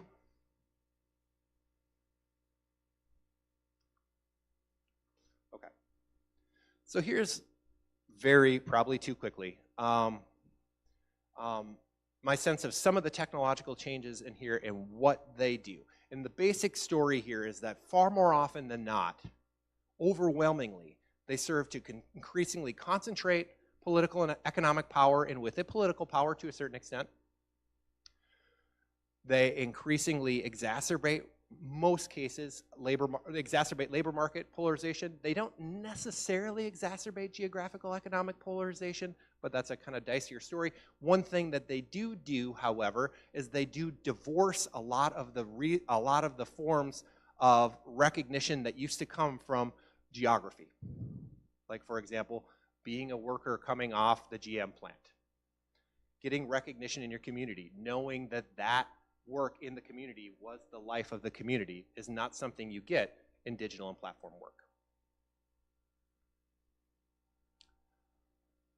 From a power perspective, of course, one of the things it also does is that a central source of worker power has been two things. Two related things. One, collective bargaining power that depended on worker solidarity. The digital and platform economy erodes that. That solidarity is very, very hard. People have tried to do it. Unions of gig workers and digital, digital people who do tasks on tech and try and get a union started about this. But the social solidarity that made collective bargaining a powerful force is geographically contextual. What the digital platform does is erodes that. At the same time, as labor law is poorly suited to keep up with it. So you get the structural features that made workers collectively able to demand the kind of recognition, by which I mean both wages and power, erodes. You get further polarization within the marketplace. And you erode the legal and social forms of solidarity, the legal recognition and social forms of solidarity. So the other one is government agencies. There's ways in which the digital and platform economy can also undermine that. Tasks can be taken anywhere. Anyway. So in the book, I talk about tons of different paths of reform. I'm happy to go through some of these and why I think they might be possible issues. And when I talk about paths of reform, I am making contextual claims. So, right, these are claims in a particular time and place. They won't all work everywhere the same, but I'm generally trying to think of paths of reform that will work independent or mostly independent of each other, right? So I'm not going to present some ideal basket of reforms that we ought to do, right? The idea is that any one of these reforms could be the basis of a political coalition behind trying to make work more inclusive. But what I want to do in this talk is emphasize something broader, which I think holds from a variety of different contexts. That is what I think the lessons of reform are. First, vulnerability. So you've heard me, and I hesitated, I was almost going to deliberately not mention this point because it would have been the first question that one of you would have asked, and then I would have come up with an answer for it, and I would have sounded like really thoughtful, right? So instead I'm going to put up there. You might be thinking, why are we always talking about workers, and middle-class workers at that? The most vulnerable people in society are people who probably can't command a wage at all, and couldn't 20 years ago. So I'm talking about a particular form of vulnerability, that is exclusion from recognition for your contribution in society, right?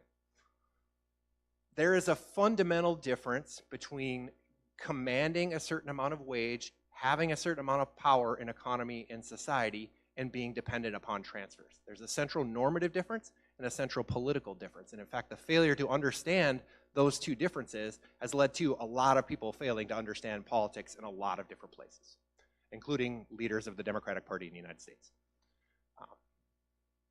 But that is not to say that formerly middle-class workers who are now worried of losing their place are the most vulnerable. Right? So I'm not talking about vulnerability to core. I'm not talking about what it means to be vulnerable and full stop. I'm talking about shifting more and more and more people to more and more vulnerable states.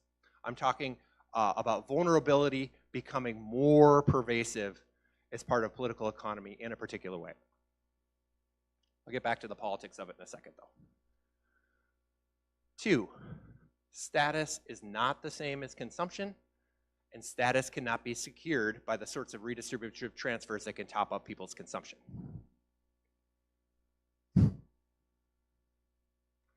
Part of the reason why this is resisted is because there is this fundamental normative difference between this. Part of the reason is also by racial politics in the United States in this story. And I could tell that story, but if you want. But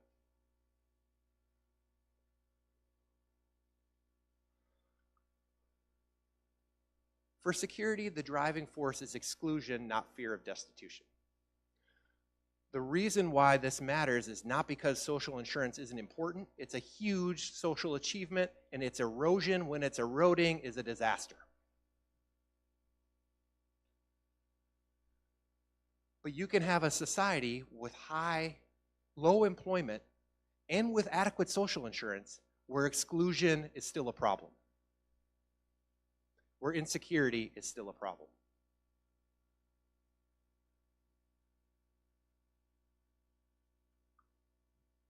And this again points us to thinking of ways to structure the economy, to empower workers, ways to shape investment rather than thinking about how to top off people. All right. Part of the reason for doing that is a normative one, part of it's a political one, but it's also a political one in a sense of power. Right? Redistributive transfers are very, very, very dependent upon people who are dominated or comparatively powerless being treated okay by people who have power. The goal of predistribution is to shape the economy in such a way as that workers are already powerful enough to claim more. And this is one of many reasons why universal basic income, for example, might be something that would be part of a package but can't be the story. Right? One of the reasons why it can't be the story is because universal basic income concentrates all of the dependence on one policy that can just go away.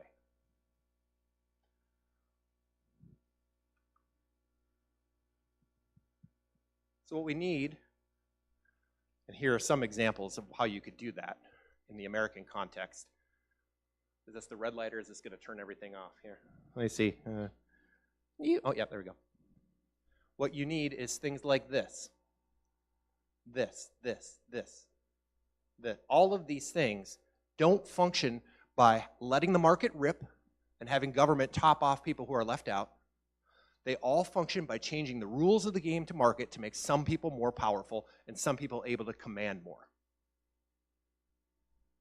Now, in fact, most of what governments do is pre-distributive in this way. Most of what philosophers talk about isn't. But most of what governments do is pre-distributive in this way. It shapes the economy. You can include intellectual property rights, you can include trade bargains, you can go on and on and on and on and on. All right. The goal is to take security and status and use them as a normative lens for assessing reforms. So if we get back to here, so buttressing worker power, and also to speak of social insurance,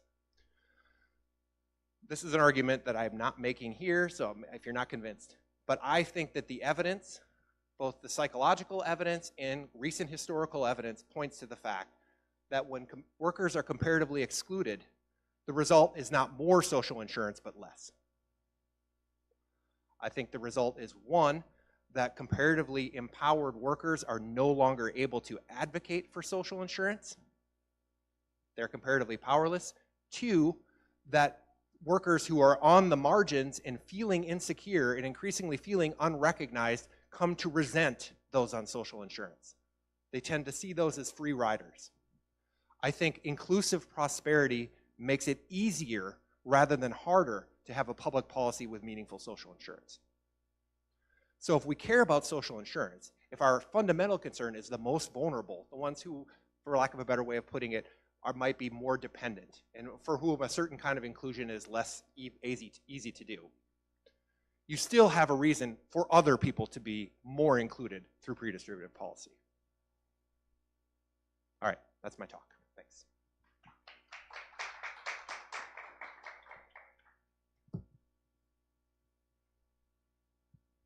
I'm gripping this thing. I talk with a microphone all the time, but it's always a handheld one. If there's anyone else, I shouldn't go first because I just have a, it's beyond the scope of the talk. Okay. But I'm interested in the suggestion about tax rate equalization between labor and capital, because I've been thinking a lot lately about how, like particularly in the US, corporations exercise like their kind of exit power in a threatening way and make states bend to their will. And I wonder, like living in a world where, monopolies have as much power as they do, if like that horse is bolted, and any attempt at tax rate equalization is kind of a non-starter. So like just a feasibility question about just whether a you could raise? feasibility question. So I'm kind of interested. I mean, I wanted to go through each of them to do feasibility questions, but that one in particular, I think is I don't know. I mean, because I know you want to do non-ideal politics. So. No, that's great. Yeah. I mean, when I'm talking about, I do tend to make a distinction between feasibility and impact in a certain way. Yeah. So I'm more concerned with that we understand the policy. But feasibility is worthwhile to think about too. I don't know. I mean, I think we were very close to a global 15% tax or something like it that might have had some binding, right? Like, I mean, I think without going too far afield here, which you've sort of asked me to do, speculate on politics. So here's the thing that makes it less feasible, is that tax competition and tax evasion just doesn't seem to raise people's normative ires. I've written on this in the past. I've had friends that write on this who've written really important things, and people just don't seem to be that motivated by it. I think part of that is because of a declining trust and efficacy of government capacity. And so both of those things can only be regained one reform at a time over years. There's reason to be skeptical. But that being said, I mean, like, there's a plausible path towards these things. And also, if you're a country like the United States, sorry, for lack of a better way of putting it, or even Brazil to a certain extent, but mostly, when you're that big of a big bad Mahama Jama, like if the United States did it, it would be meaningful. If the United States said, no, all capital is going to be taxed at this rate. If you want to do business in the United States, they could do it unilaterally and it would have huge, all they need to do is have the will to do it. And I'm not entirely sure that wouldn't have happened if the post-COVID sort of like incumbency backlash hadn't derailed it. I mean, I think there's a decent chance that right now we would have a global minimum capital gains tax actually. But that didn't happen because a variety of things, including the fact that the president, who was doing a lot of things I thought was pretty cool, was his handlers felt, maybe for good reason, unable to go out in public and talk about what he was doing and why. And so, but that's a counterfactual that we probably don't want to get into. But nonetheless, I don't know if it's that far away, actually. But you're absolutely right. Is a historical sense, part of what I argue against, if you think about how did we get here, right, is that our models one way of talking about it is our models, by privileging welfare understood in terms of consumer preference satisfaction, unwittingly built into the system structural power. So we've had decades of having reforms that brought short-term major benefits to consumers as well as to capital, but had the effect of concentrating economic power, therefore making it very, very, very difficult to come back against that. Industry after industry, we saw breaking down of existing barriers to competition, more competition, consolidation, massive markups, right? And power status was never like a big part of the public discourse, and if it had been, I think different policies would have looked more efficient. But that's like, how did we get, that's like not what we could do going forward. But it is a sense of like, here's why we want to have our models that take into these things into account, right? And when they don't, then we're liable to get things that are, even if they're short-term boons, from a certain perspective, are long-term losers. And also you're likely to get things that people just don't like, even though they're wealthier.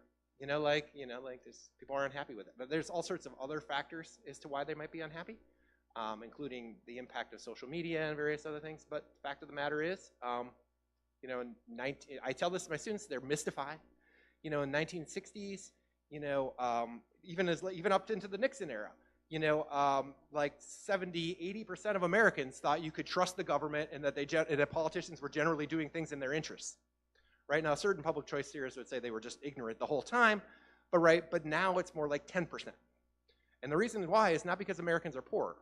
The reason, if there's an economic reason why, and I think there is, it's because they're less secure and they're less recognized and their places are being left out, and their leaders and their models have either told them that it doesn't matter, that they need to change, which sometimes they do, or that there's nothing that can be done about it. And so when political leaders, so I'm going on too long, I'm sorry.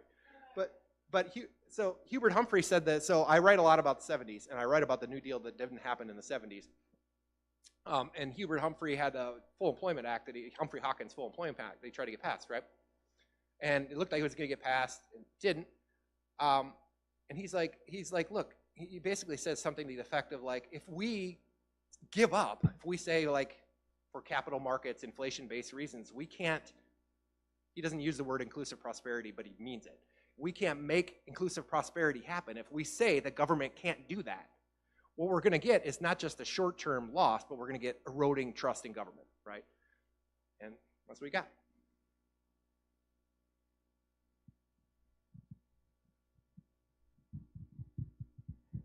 All right, thank you. In some ways, this might be a bit peripheral to the main point of the talk, but I was thinking both about status and security, and maybe I'll use security as the example, but I think a similar point holds about status, where you could distinguish between a subjective notion of security and an objective one.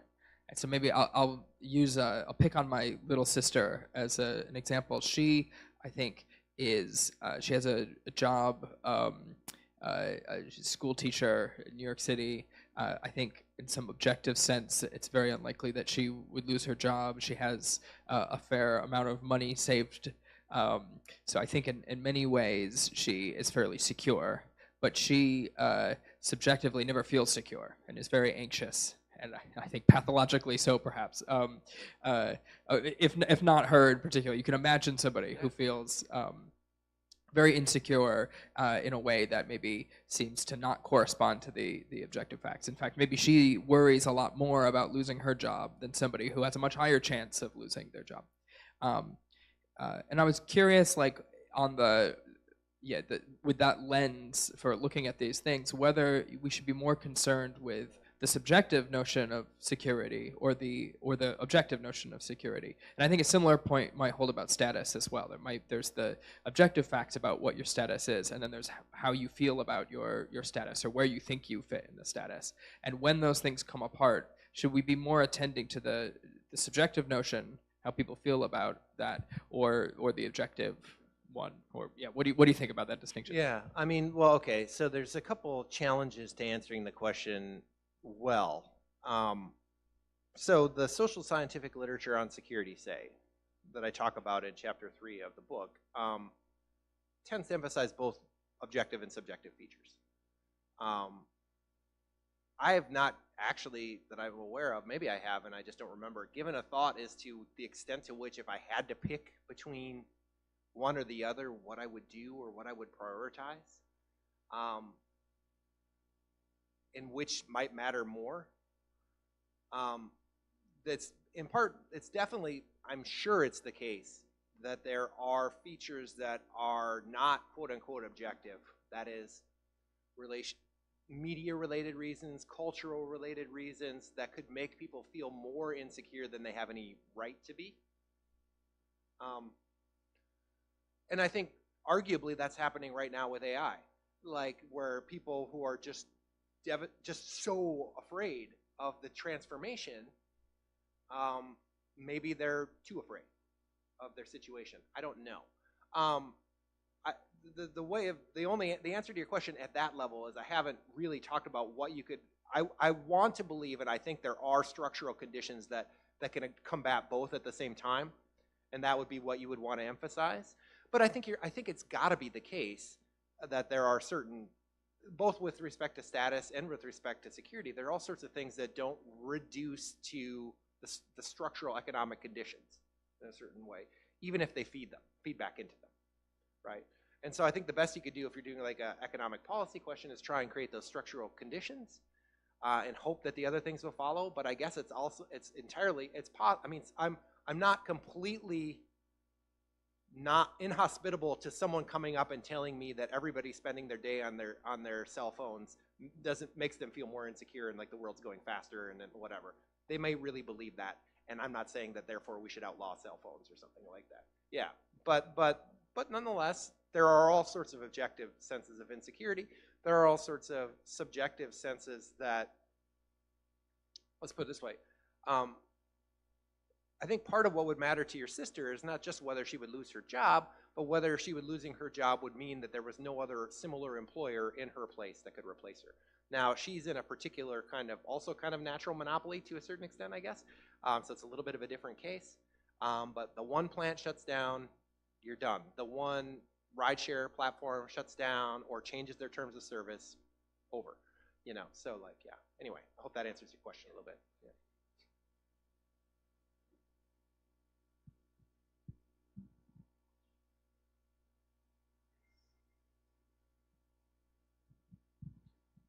Thanks, Josh. I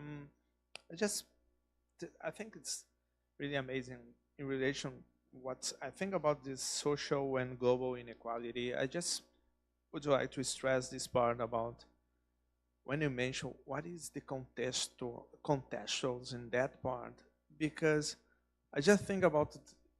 I know you're not going deep into the vulnerability part, but I think about the way that people like feel the way they will feel in relation to all this inequality or inequality in a social or global way. I mean, think about, okay, let's rephrase that part. I'm thinking about, you mentioned this prosperity part and the way that people are waiting. What is that part? Let me check again. Yes, it's when you mentioned that it's not just about the wage or something like that. It's more than this part, which means there's something about the economical and political part that means some kind of engagement and trust in the system. And I can understand when you're looking outside and we try to fix the monopoly game outside.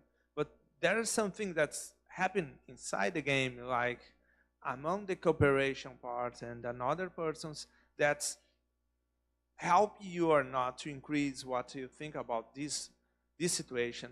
So do you have any consideration to talk about how people feel in relation to that part?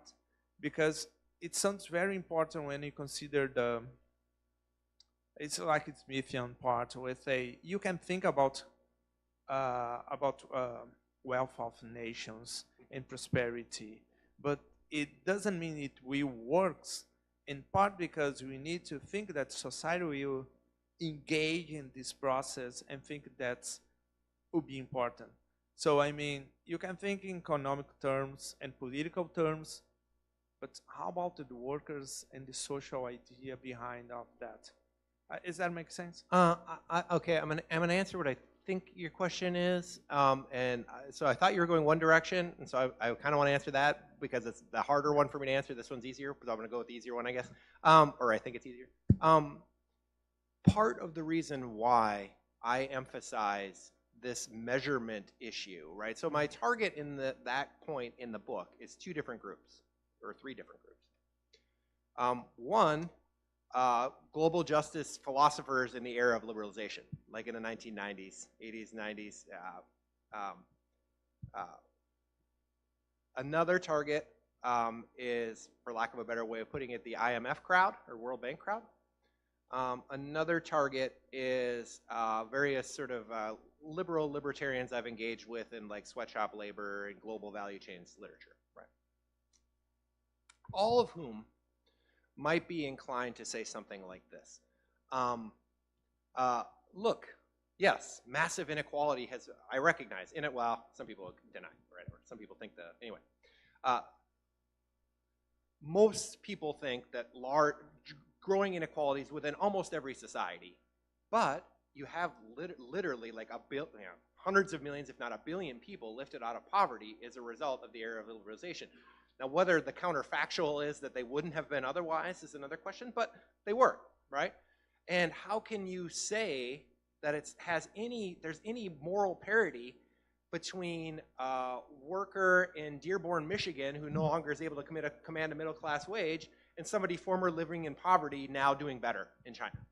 Like, how can you make a moral comparison between those two, right? And I'm not claiming that the Dearborn, Michigan worker takes priority. But one thing I'm claiming is that those models, one, they miss something about, if you miss the importance of status to individual welfare, you're going to chronically mismeasure, right? But I think what you're also pointing to is there's something you could think about it. You could think about it in a communitarian way. You can think about it just in a practical politics way. There are things we do together in a society that we can't do together globally, or maybe we could, but there's not any infrastructure for that, right? And I tend to be with King on this, which is like to say, like, look, what global justice means is having social justice at home and extending it. It's not a trade-off you make. You don't trade social justice off for global justice. If you trade social justice off for global justice, you're going to get neither, right? And I tend to think that too. I think that the if you will, part of the justification for that has been part of what that's meant is a continuing redistribution of power from from workers in democratic societies to concentrated capital interests in authoritarian leaders. And I think that steady redistribution of power from democratic citizens to those two agents is not very conducive to a future that's inclusively prosperous. And so I think it's kind of missing.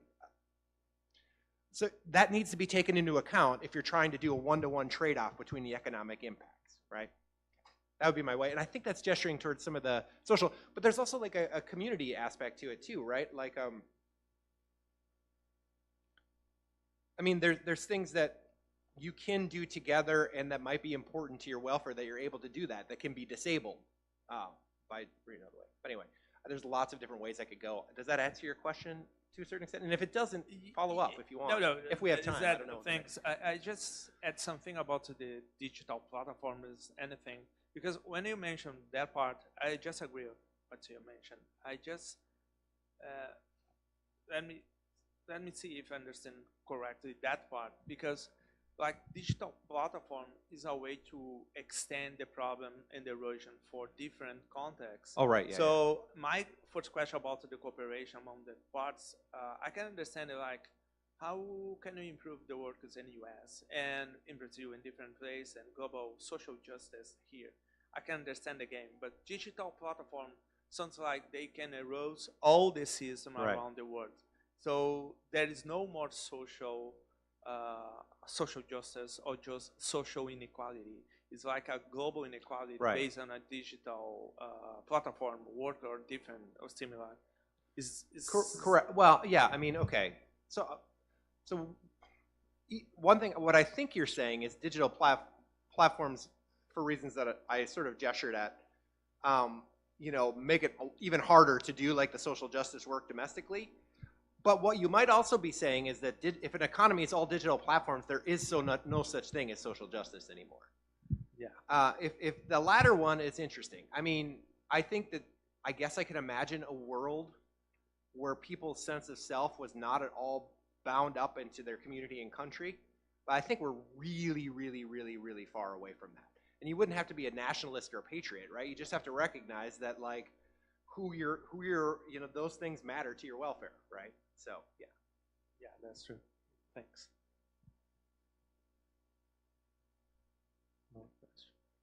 More questions? Oh, brilliant. Great questions. Thanks, everybody. Oh, is it okay? Yeah. So, thank you.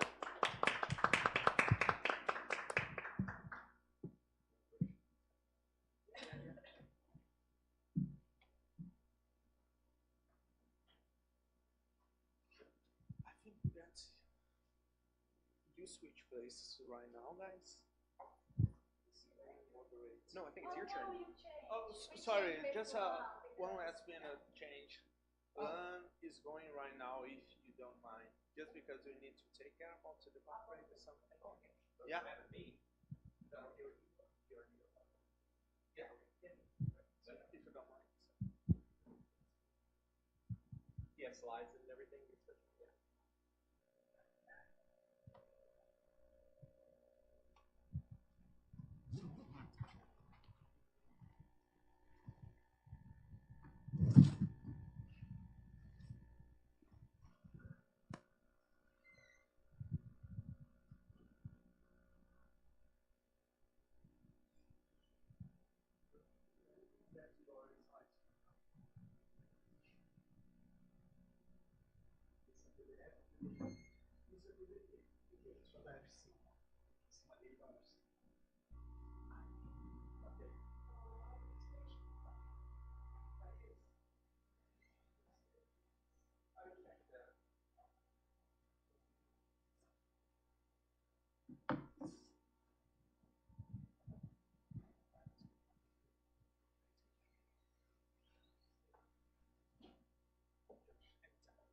Okay.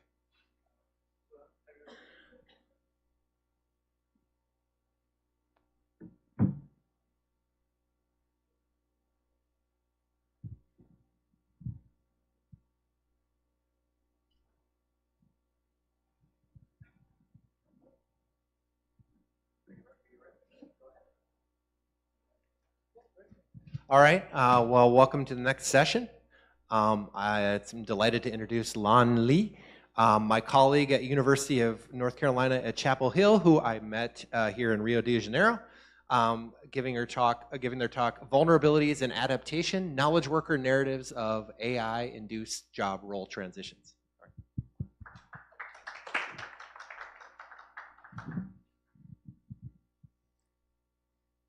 Thank you all so much. I'm definitely here as part of the friend of Ivandro and Thais. So thank you guys so much for giving me this opportunity. And just to preface this, I am a little bit nervous because I'm not a philosopher myself. The department that I completed my degree is for information and library science. though I don't really have that much of a background in the library science part, but primarily I think of myself as sort of situated between these two sides, sociology of work and organizational studies on one end, and on the other end is this field, which again I'm not sure whether this crowd knows much or little about this, but it's called Computer Supported Cooperative Work, CSCW. That's more of a smaller community, which is probably embedded within this broader community of human-computer interaction, which then is sort of more or less nested within the computer science department.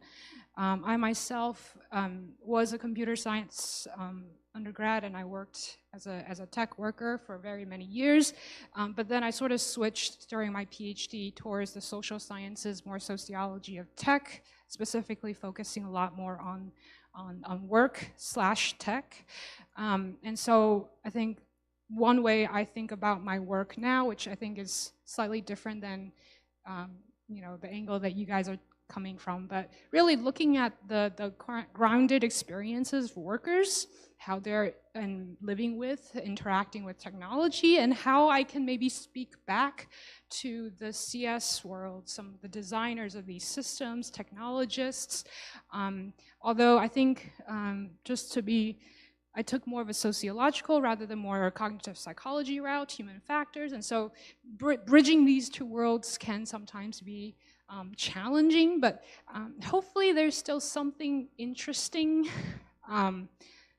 from what I have to present here, though based on what I've really learned so much from all of you guys today, this may just be, I've already read this theory somewhere, and I'm really treating this more less me talking and giving some kind of anything, but more as a discussion. You guys sort of maybe informing me about how I may think about some of these ideas, using some of the theories that you know of, that then maybe I can translate that back to, if possible, maybe not, into more of the technology language, and see whether there's something there. I don't know. So yeah, so I wouldn't say wait till the end. For me, this is an open discussion, so if you at any point want to jump in with questions, definitely feel free to do that. So I think it's kind of maybe a perfect segue from Josh's talk. This little image here is, so far when I say I study the intersection between labor and tech, what better place than the one that you just talked about, platform labor. And so I spent a huge chunk of my PhD really looking at more of the high skill end, so not the Uber that you're talking about, but more freelancing world, which I think is even more heterogeneous. Specifically, I focused a lot of my attention on platforms like Upwork. I don't know if you've heard of such a platform. Okay, you have. Great. Okay, so yeah. So Upwork, as well as places like Fiverr. So yeah. So this is sort of part of the work that I did for my dissertation, and so the problem context generally sort of very similarly linked to yours, is really looking at sort of the impact of generative AI for knowledge workers. And so a couple of characteristics, you sort of mentioned that, maybe this time is different. How is it different? I have a couple of bullets to sort of outline, not by all means, a complete list, but just the general black box nature of these systems, as your neural nets, the generalizable architecture, so the underlying transformer architecture, it's able to be reused. So I don't know how much, likely you probably also know much of this, but the underlying architecture for a lot of these LLMs is based on transformers that initially was applied to language translation, and then they iteratively realized that this architecture can be broadly applied, not just to text-based modalities, but other types of modalities like images, music, and now to the point of human DNAs. There are lots of biological language models as well, and I think specifically if you're thinking about maybe we're more commonly used to now large language models, as well as other types of models to image generators. The outputs tend to be sort of non-deterministic. You can prompt it with the same request, but maybe you have maybe Simone, you have one prompt, maybe Thais have another, but exact same wording can still produce different types of outputs. And thirdly, kind of tied to that reason of non-determinist output is the fact that these systems are highly personalized in ways that possibly with like these platforms like Upwork, more single page applications, web apps, sort of a little bit different. These systems are continually learning from all of these inputs that you're engaging with, and in fact, you're continually training it based on your set of preferences. So there's this reinforcement learning aspect with human feedback that is quite powerful, which is making these models increasingly knowledgeable about your sets of interests to kind of tailor the results to your needs. So these are sort of some of the kind of the characteristics of this technology that may be a little bit different than what we're used to before. And now this point I think is kind of redundant based on what we just talked about. So coupling these sets of characteristics with the US, specifically the US work context, or you say it better than me, but the employment benefits tied to full-time employment, so your health insurance, all of that.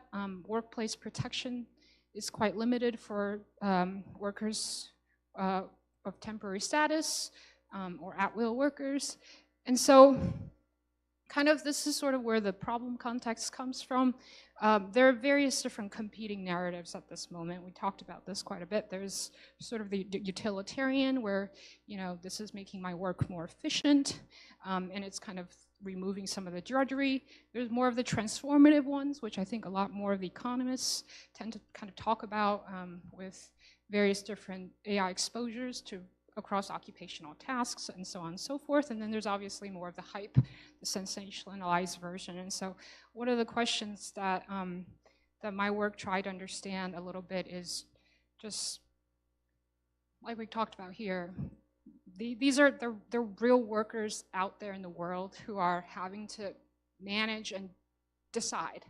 So increasing uncertainty makes life difficult, but regardless, there's still decisions that individuals have to make. And so how are these workers making sense of this technology that is highly opaque, possibly inscrutable, and making decisions? Typically, in previous eras, when you're thinking a lot, or at least when I engage with literature that talks about workers and new technology, it's primarily talking about workers' understanding of this technology well enough so that they can effectively interact with it. So a worker interacting with a new complex sort of system, they understand the underlying model enough so that when anomalies occur, you have a mental model of this technology that you know how to communicate it with, you know how to fix it. This time is somewhat more challenging because of all the other sort of the characteristics that I talked about, and all of this bigger questions around careers, around jobs. Maybe some of your students are asking you such questions. Should I be majoring in computer science? So these are really practical questions, and I'm sort of getting at it from this angle. And so the question that I ask is, for my work, is how are knowledge workers themselves dealing with this moment, making sense of this sort of opaque, inscrutable technology? And this, preparing for this talk, I sort of try to kind of think about this from the angle of vulnerability a little bit. And so this is really my again, like I said, I treat this more of as a discussion, so definitely feel free to answer some of these questions. But it got me sort of thinking more about it in terms of, what kind of vulnerabilities does this technology introduce into workers every day? So not at, the broad strokes, but just what happens to you day by day as you come into the workplace, or maybe you're now stuck at home, work from home. What happens now, if you're interacting with LLMs and Claude Code? I don't know if you guys are using those. What happens there? And second question, I did not do the one-on-one. I think I'm going to blame it on technology. It's Microsoft that messed it up. But my second question is, how can knowledge workers be supported in managing vulnerabilities in the workplace? And this second question, I'm hoping, is sort of the more, how can I talk back to technologists? Are there ways that we can think about designing technology? Maybe this is a little bit naive speaking to this crowd, but are there ways that we can rethink about the design of these systems? You talked about transparency, maybe, and I'll tell you this, I think the tech world are thinking hard about transparency. How do you translate these very abstract, very philosophical kinds of questions about fairness, about trust, into very concrete, everyday material things like ChatGPT? What would transparency look like? So anyway, so that's kind of what the second question is getting at. So again, these are just some really raw thoughts. I kind of put it out there. I even have a link that I created. Go on unc.edu/vulnerabilities, not vulnerability, if you want to kind of jot. I know this is probably not going to happen, but anyways. So Josh, you talked about vulnerabilities. I'm talking about it too, but I'm complete novice here. So I really, I'm trying to kind of make it a little bit concrete what it is that I'm talking about, I'm thinking about when I'm thinking about vulnerability. I'm really thinking about it, what kind of vulnerability enters into just the employee-employer relationship itself. And I think your talk about worker status definitely ties right into a lot of what I'm probably getting at right over here. But the vulnerability literature that I engage with just a little bit is from someone named Mitzdal. I think she has more of a, Barbara Mitzdal, is that someone you guys know of? Probably not. She's more of a sociologist, I think. She drew this definition of vulnerability as the key element of trust, understood as the mutual confidence that no party to an exchange will exploit the other's vulnerability. And so she talks about it really in relation to trust.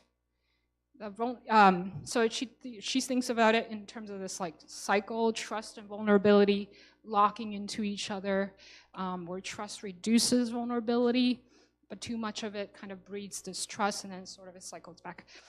Anyway, so this is sort of what I see when I think about vulnerability in the interest of this particular symposium, between this relational package of the employee and the employer, where there is this asymmetry of power, is what this seesaw is trying to a little bit kind of illustrate.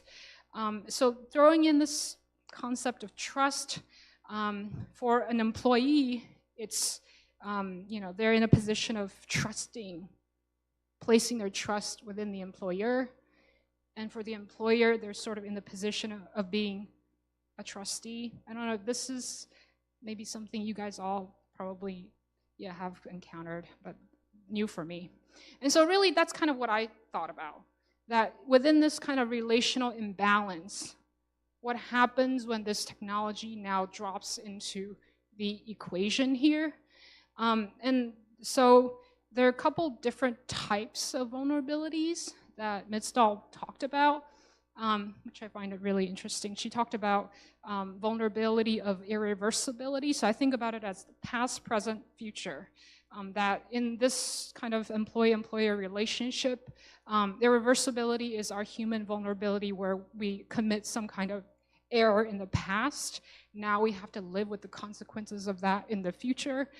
The socio-emotional vulnerability is that when you're in a position of dependency on somebody, they obviously have the potential for exploitation in that relational dynamic. And the final one she talked about is the discontinuity vulnerability, where it's our human vulnerability. I think that's kind of what the insurance is talking about, is at least how I understood it, is that we all sort of are situated in this vulnerability because we cannot predict what is going to happen in the future. And so I think it's been kind of interesting for me because using the vulnerability lens helps me think about how to support workers in that. She sort of identified these three ways to counter, to right balance the trust in this kind of relationship. So, with irreversibility, to counter that, there's forgiveness. And so with socio-emotional vulnerability, there's responsibility.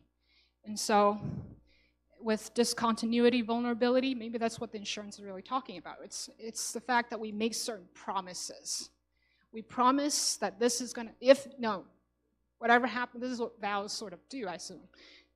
That we have these buffers in our society to kind of counter these. So this is sort of what I keep in mind as I now re-look at the findings that I've got from my work through the lens of vulnerability to think about, how can we support workers? And so, so maybe there are other vulnerabilities that I didn't really quite identify, but that's kind of the general scope and the first question that I try to think through. So what kind of vulnerability does this particular kind of technology actually introduce into workers' sort of everyday work engagement? All right. Hopefully this is not too confusing, but with the sort of the vulnerability stuff as laying the background, what I want to do is sort of bring in some of the voices of workers themselves from the study that I've done, and kind of trying to understand how can I kind of bridge these two, the empirical stuff with more of this abstract conceptual things together. And obviously, again, going back to my initial question, I had a very big question. There are lots of workers out there. So how do you actually understand how workers are making sense of this technology?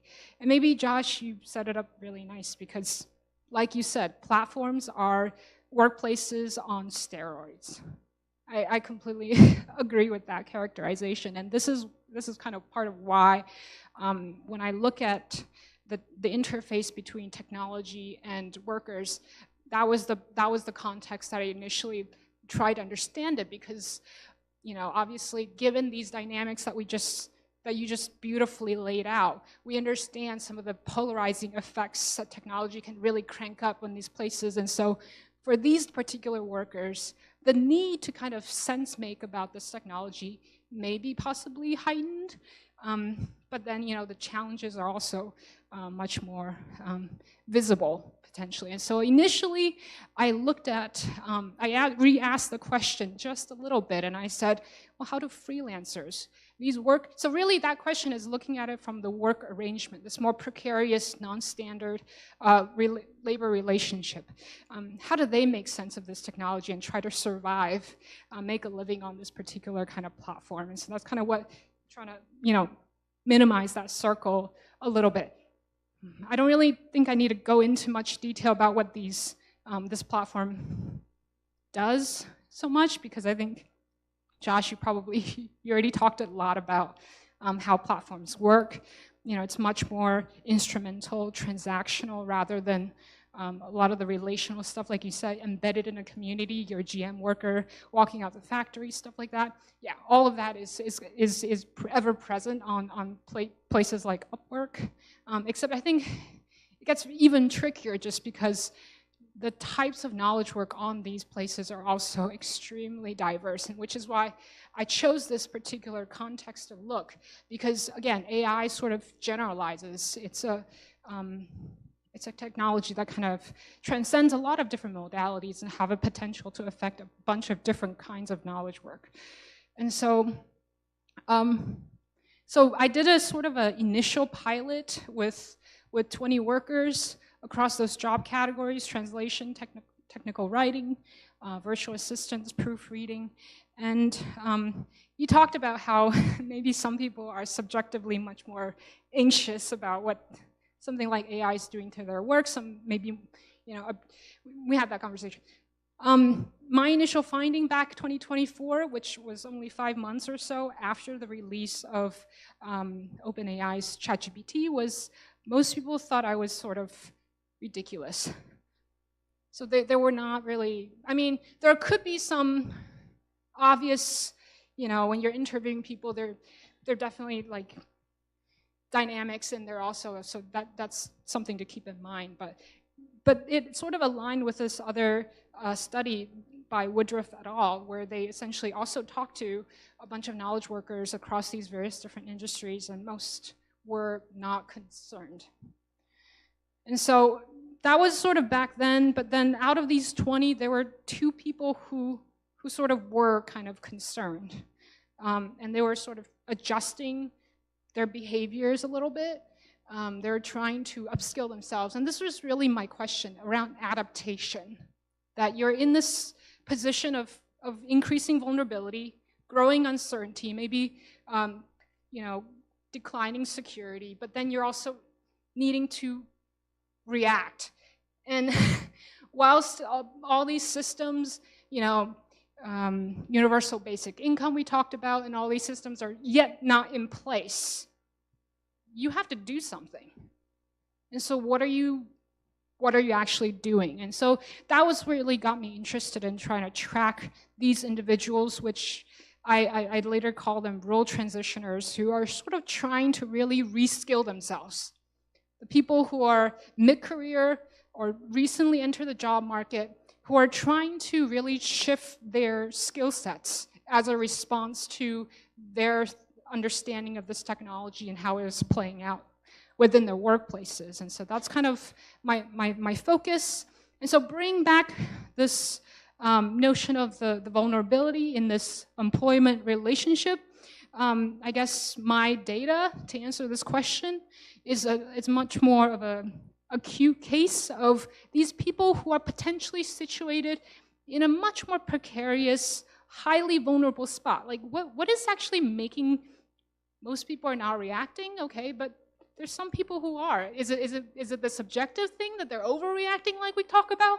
Or is it something else? So I was just interested in understanding that. And so my hope is I'll try to bring some of what I heard to this group to answer these questions of what kind of vulnerability does this technology introduce for these set of specific workers, and whether there's some generalizability of their stories for others as well.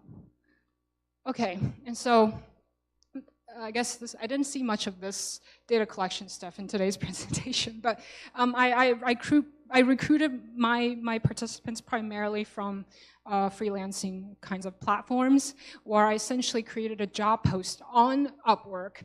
I asked them a series of questions about their intentions around job shifts and whether AI actually, factor into in any way into their thinking process. So I just put some numbers on there. There are 866 people who submitted interests about participation. Only 83 were invited onto the actual interview itself. So that shows you a little bit. That was only 9.6%. And so that means that majority of the people were not really factoring in this kind of thing, AI. And so I can skip some of this. So majority of the people that I talked to were male, although actually it's pretty evenly distributed between, so I interviewed about, 62. And really I analyzed the response from 51 individuals. These interviews lasted 70 minutes on average. Highest went up to almost 2 hours. So So quite an extensive data collection process. And they were primarily mid-stage workers. Most describe their usage of the system as sort of frequent daily users. And so I guess one of the things that I was tracking to see, what is it that these people are experiencing that maybe is a slightly different than most others. And so the vulnerability question, are these the more vulnerable workers? What are they seeing? So the more objective set of cues that they were tracking is people were talking about reduction in the job opportunities that they were seeing either on the platform, because a lot of people now don't freelance completely. They also, they sort of straddle both as a freelancer sometimes and also have a full-time job outside of the platform too. I think probably Uber drivers also occupy those spaces of multiple different kinds of work arrangements. So yeah, so they were seeing some reduction in job opportunities. They were seeing decrease in the hours they were working in some of the fields. Some experience pay reduction. Actually, quite a few were undergoing transitions for their careers due to layoffs.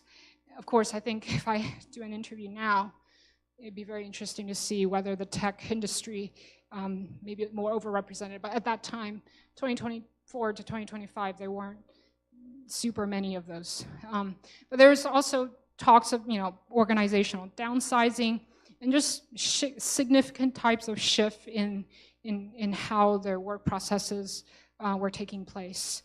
These were the triggers for kind of thinking through. And so most sort of describe the transition that we're trying to make sort of moderately difficult, some 20-30% quite difficult, and 10% or so noting very difficult. And so, yeah, I just kind of deep dive a little bit more into kind of what kind of skill reshifting are people actually doing. There are definitely many shifts that sort of intuitively made sense. So people sort of, talked about, in sort of the creative writing domain, sort of trying to shift into more human healthcare kinds of work where human skills may be more protective. But then there were also kind of ones where were kind of more counterintuitive, where people were still trying to enter into field of writing, for instance. So humans, they're, yeah. And so what I want to do here is just to really unpack some of the challenges that I heard from these people. So that's kind of what the bottom 4 things are about.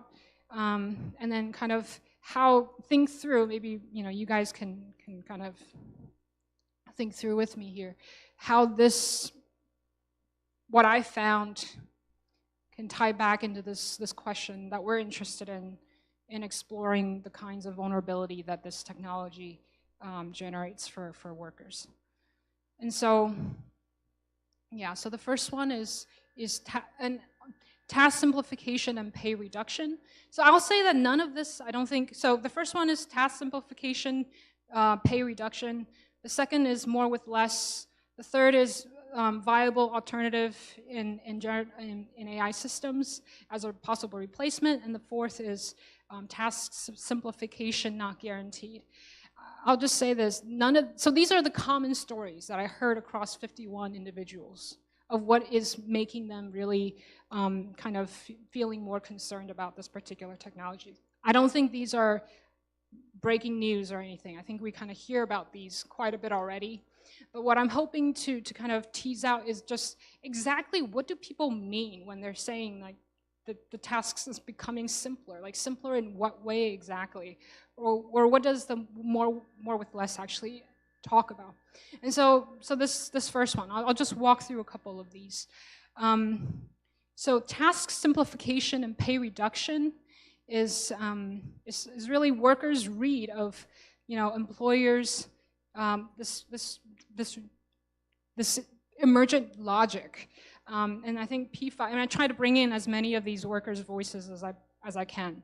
But one of the freelance writers sort of put it pretty cleanly, which she said, because AI has been promoted as a time-saving device, some clients don't want to pay what they have traditionally been paying for. So this is a very common, recurrent story that across various different occupations people were reiterating to me. And so, okay, so I think that's something we heard, but exactly what justifies this reduction in pay? What is it that generative AI is doing now that you think it's, that my pay is reasonable to kind of decrease? The first one I think is interesting. It's this person really talked about it from the perspective of this bundle of skills concept. So you're paying, as an employer, the way she thought about it, at least the reason she reasoned how the employer's thinking about it is, you're paying for a bundle of my skills. And now AI can sort of enact several of these other skills. And so your need for my set of X skills has now declined to X minus Y. And so then pay reduction is sort of justified. So that's kind of what she said. She's a creative director, working as a graphic designer. So that's one way to kind of justify this kind of pay reduction. The other I thought was really interesting is that workers thought about it as a process. So this is from a freelance writer. So she thought of writing as a process with a beginning, middle, and end. So slightly different than a skill-based version. But she said basically what AI is doing is it cuts out parts of this end-to-end process that a knowledge worker, from ideation all the way to delivering that draft to the editor. And so then, you then justify that pay cut in that way. And so that's kind of what simplification, at least from the worker's point of view, kind of read like. And the second one is more with less.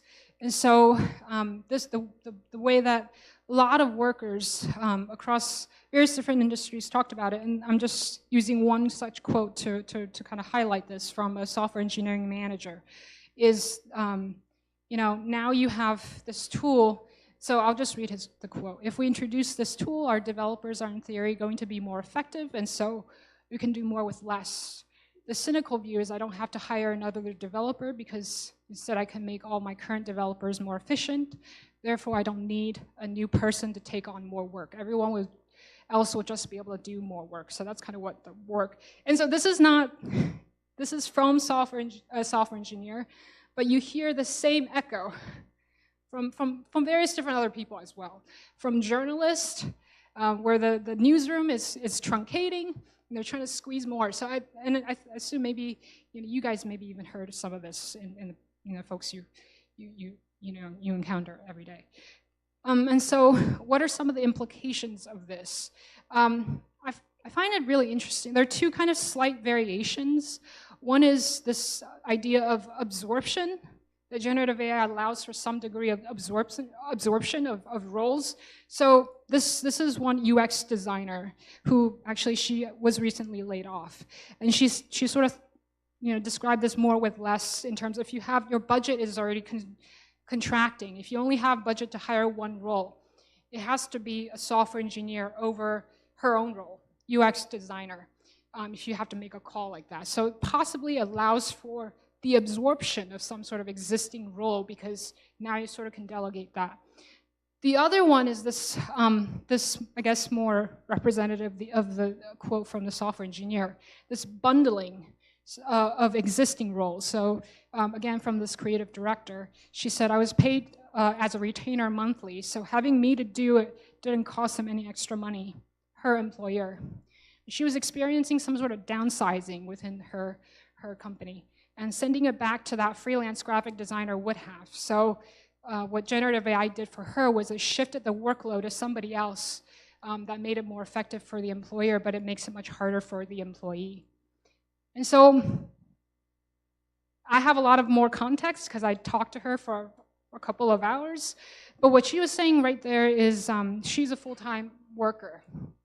And instead of previously having these companies hiring freelancers to kind of offload some of the work, with AI, they now can kind of pause the cost of hiring freelancers and now just load on more for her because she has a fixed salary. And so whatever extra doesn't translate into your increasing wages. It just kind of retains its existing wage, and she sort of, and she then further kind of explicated what the workload increase actually looked like. And the third one, quite tied to the other two, but this workers, read of employers' viable alternative logic. So thinking about how some clients might now consider jobs. This comes from a public relations specialist who have been sort of freelancing for very many years. So he's essentially trying to describe to me some of the experiences that he's trying to put himself in the shoes of some set of clients, not all of the clients, but there's a certain set of clients where now the logic means that you don't really need me anymore because there is now a viable alternative to what services I can offer you.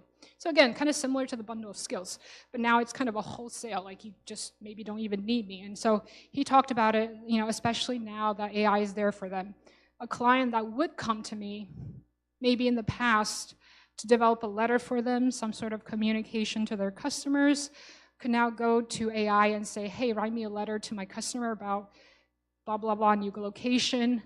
In that case, I see AI as a competitor to some of the work that I've been done. So again, I'm hoping that some of these quotes kind of put some texture to the insecurity that we've been talking a lot about. This is what people are sort of experiencing on the ground, and again, the read of what this viable alternative is signaling is for workers is these models are increasingly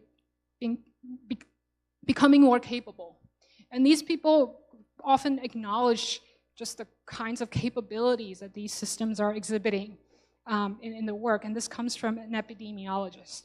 So again, I'm trying to highlight just the variety of knowledge workers out there who may have thought they were in a sort of a semi-secure position, but this person was talking about it in terms of some of the data science kinds of work that they were doing, and how one of the projects that would have taken them months to do, because they were trying to aggregate across different literature and pull different variables to kind of create some hypothesis about maybe where to take their project for this healthcare startup. They essentially fed this question to this model, and they were able to generate this kind of some of the same results that they worked for several months that it was showing up. And so he said, I don't have a lot of paranoia about this, but I was so shocked that with one paragraph description to an in-progress, being built large language model, it came up with something that's taken us 3 months to work through. So there's some realization that this efficiency is not a mirage, that there's something real there happening. And so again, and the last bit, I think, again, I don't think this is new.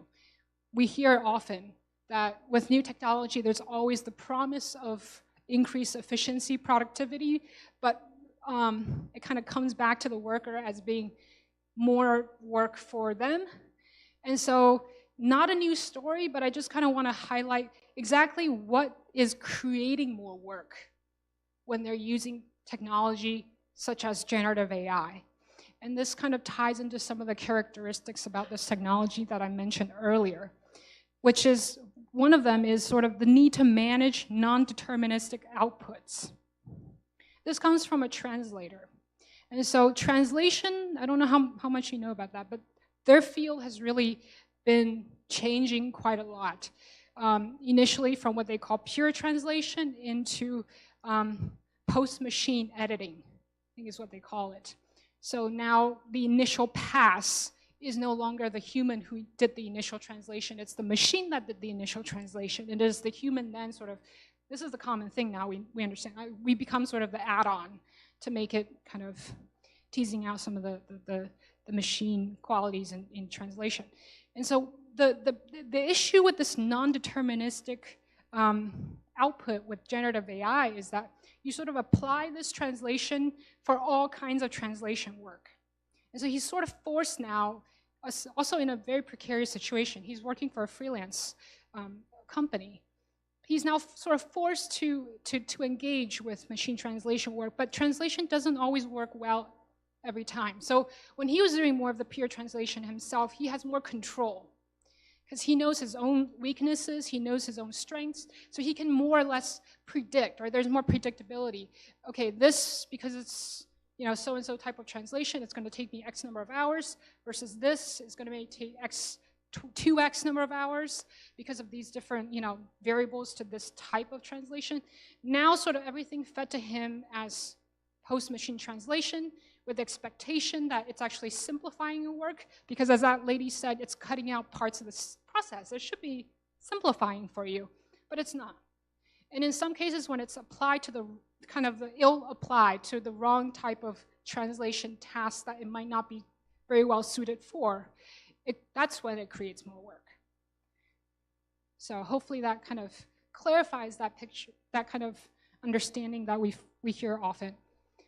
The next one is to do with the complexity of tasks. And so what I hear really across a lot of this is going to be, the tool used and applied in ways that it wasn't yet intended to, and that's really one of the issues that's creating a lot more headache and work for people.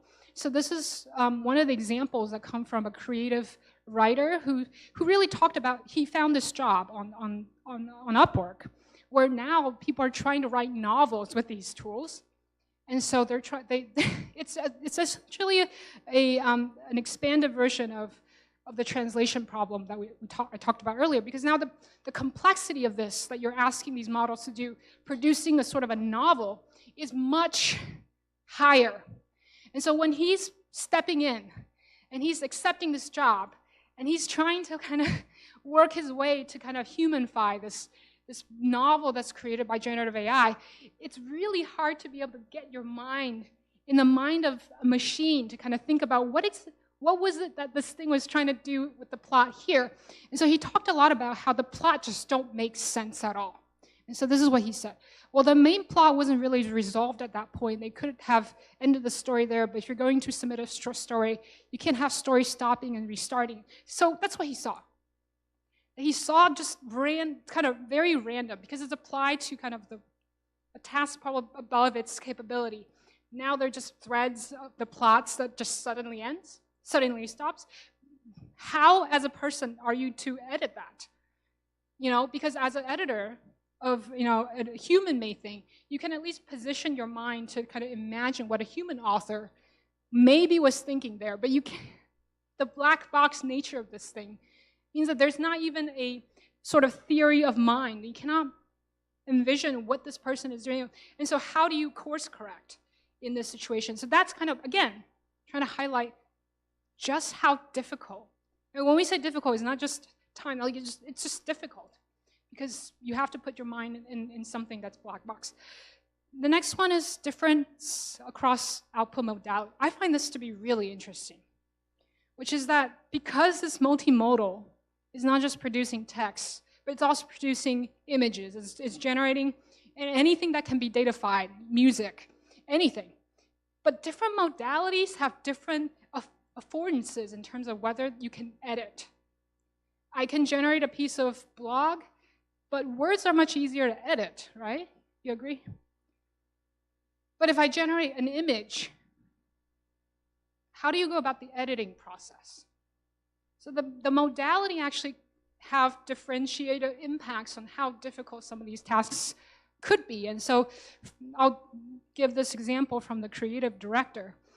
She was talking about how this company, just trying to drive down costs, really push AI on everybody.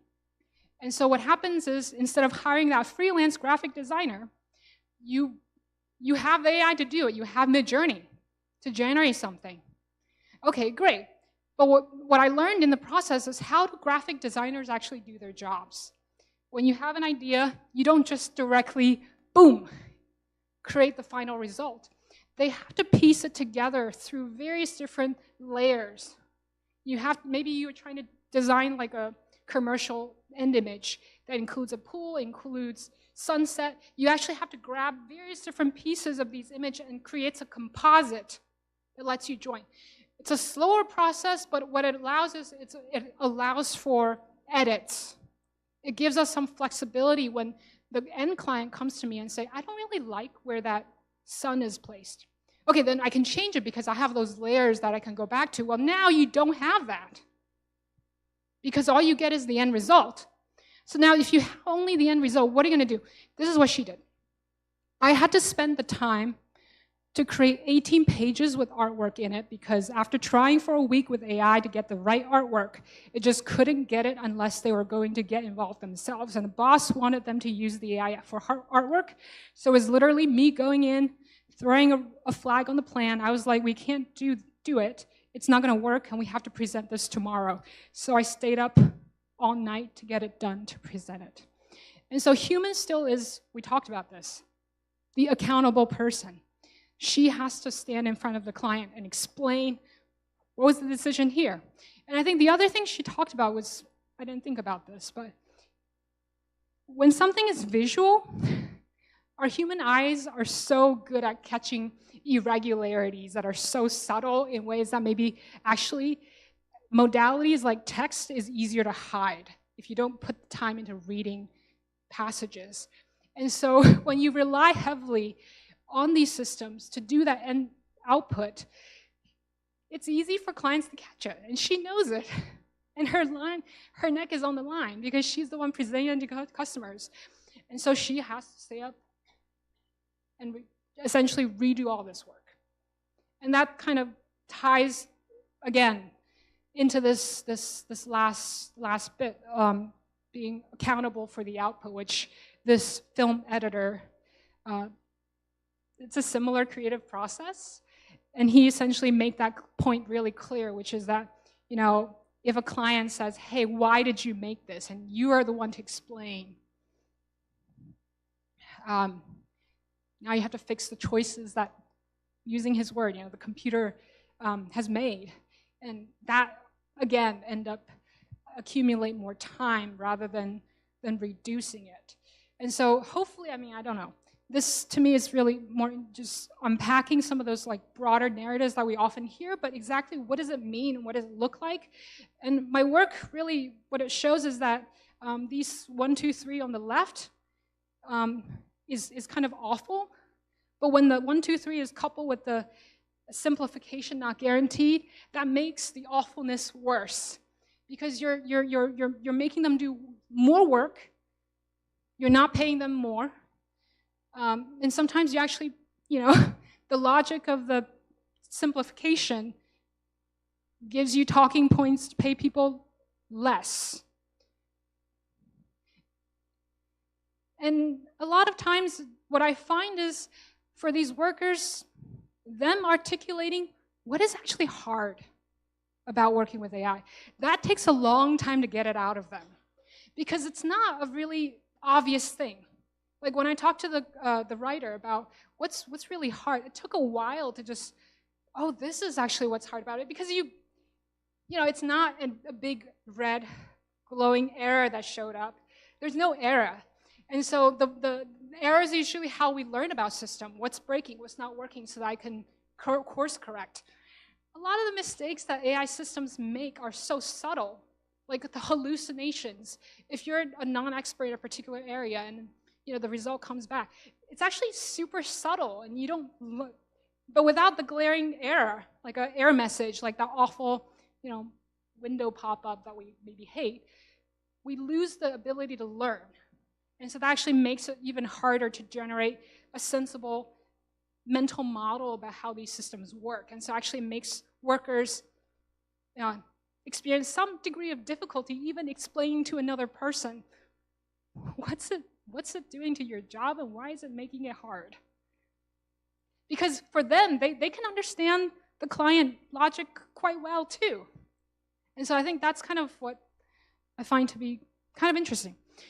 So this is the grounded nuggets that I sort of dug up from this particular group and opening up really here to kind of connect to these sets of vulnerabilities that this woman talked about. the socio-emotional one, where there's dependency in the relationship, discontinuity in terms of the future, inability to see into the future, and the other vulnerability of irreversibility. And so that's one of the questions. I'm almost done. But I think this is kind of where my thoughts so far ended. And I know that today, listening to all these talks, I didn't really think about it from the perspective of the state, because I was really thinking about it within the employee-employer relationship. And so she talked about responsibility, promise, forgiveness.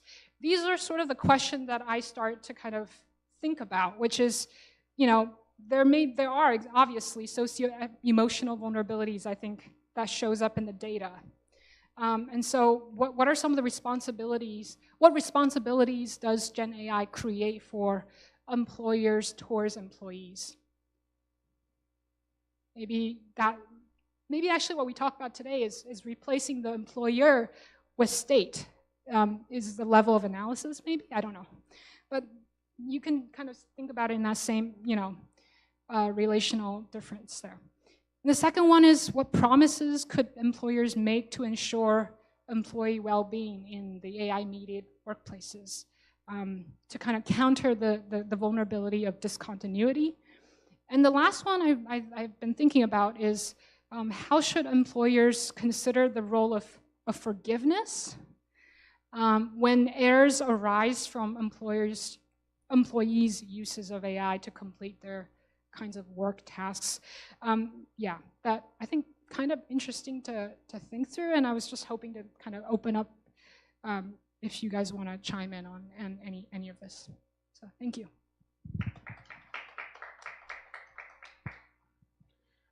All right, time for some questions. We'll start with Simone. Thank you so much, Lon. That was really interesting.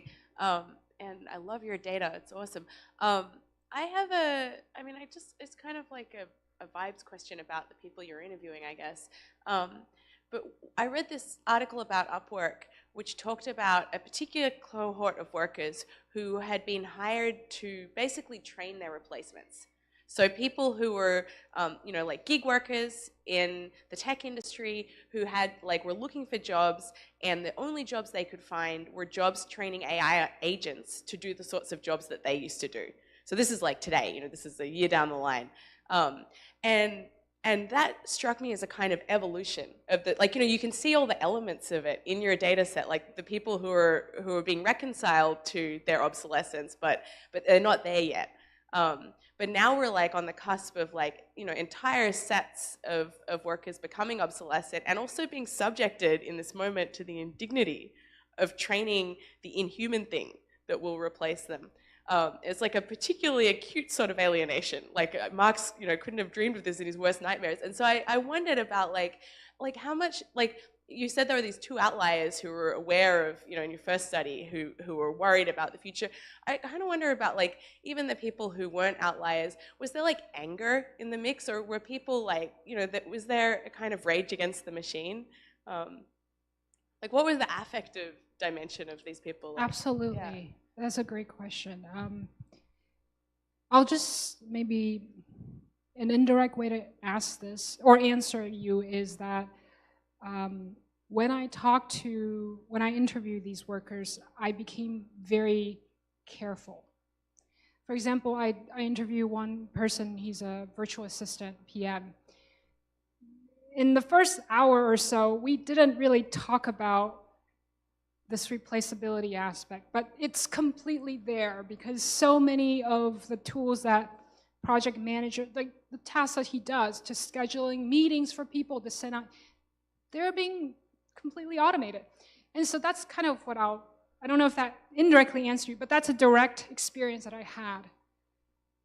That it's actually something quite uncomfortable to talk about. And it's a vulnerable conversation to have because you are essentially admitting. And that's really, I think, the people who ended up choosing to talk to me.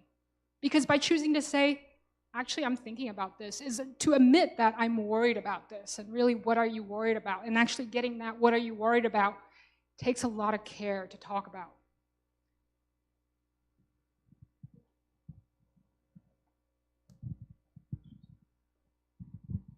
Lan, thank you very much. I like your presentation and your study. And actually, I was wondering about many issues related to it, including to Josh. There are connections between the subjects. And the issue of AI and the impact of AI in professions is also something that I'm studying. For example, I published already a paper about the question of what are going to happen in medicine about that. And if robots are going to substitute doctors, for example. If patients are going to prefer to consult an AI, generative AI, or a doctor. My answer is, of course, I'm a philosopher. I'm not a sociologist. And so I didn't do any empirical research, but I wondering about some possibilities. I'm not going to talk about what I did, but my conclusion is that, for example, in my profession, and I'm talking about a special part of my general profession that are the consulting profession. Elliot Friedson, for example, classified my profession, medicine, as a consulting profession. Elliot Friedson was a sociologist. And the idea is that people come to me in the sense of what is going on? Doctor, I want to know what is going on. My daughter had fever. What is going on? So it is consultation. It's different from it. Not all doctors act in this sense. Surgeons, for example, do another kind of job, and there are some others that have jobs with some automatic things to do. But I do consultations, and so my wondering was if people would substitute my activity of a consultant for an AI generative, for example, ChatGPT or how. And my conclusion is not. I suppose that they don't, because in this kind of activity, I suppose that people look for someone to come part, to take decisions, share decisions, or to pass the buck. Doctor, decide yours. I don't want to decide. So the point is accountability and responsibility. And in this context, people still now, I think prefer or to pass the buck. Doctor, you decide. I don't want to decide. Or share decision. Because if you consult an AI don't decide.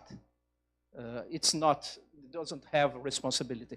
So this is my view. But so wondering about this and comparing with your research, I wonder about different kind of jobs.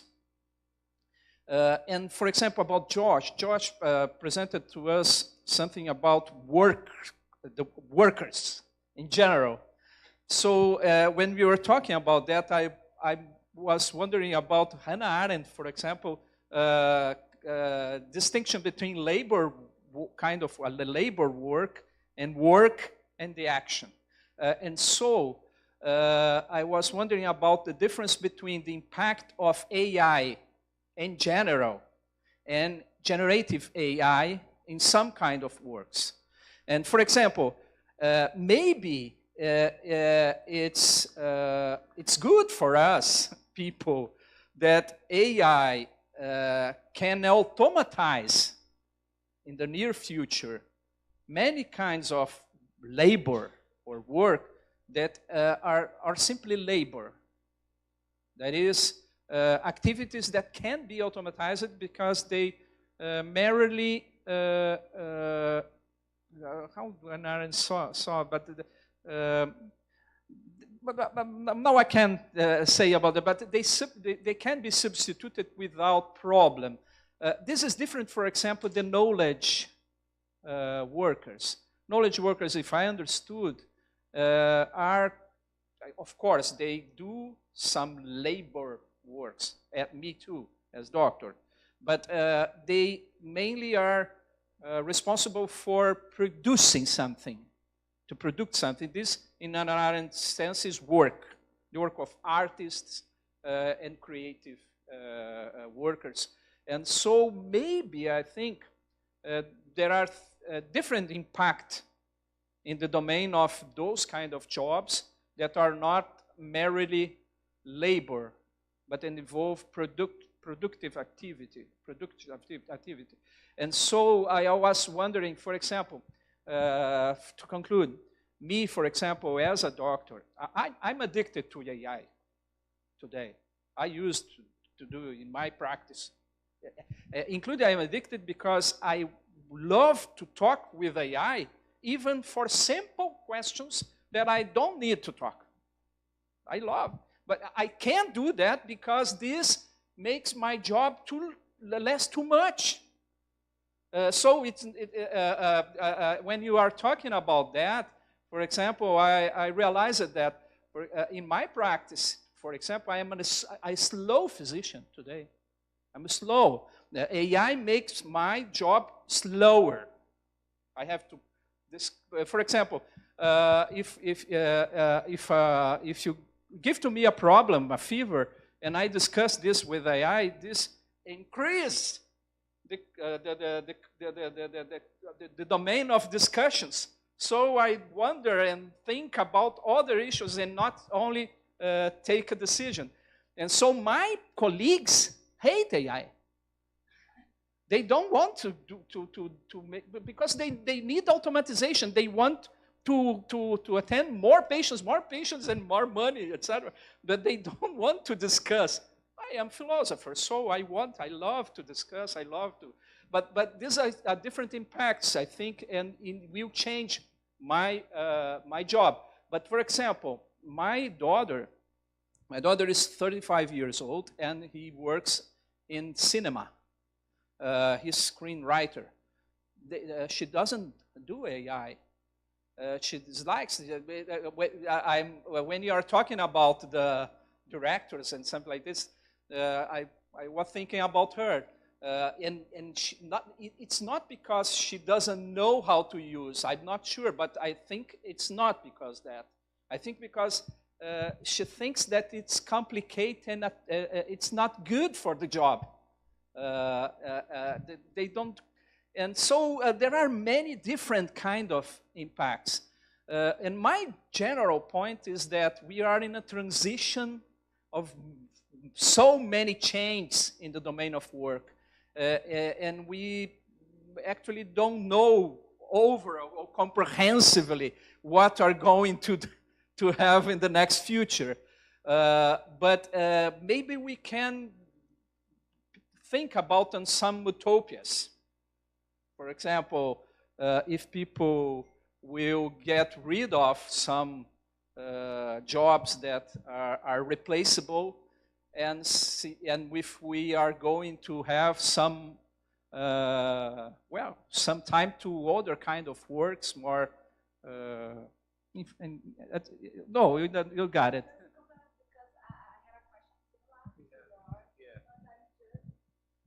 Thank you. Oh, thank you, Lan. Thank you so much. That was very, very interesting.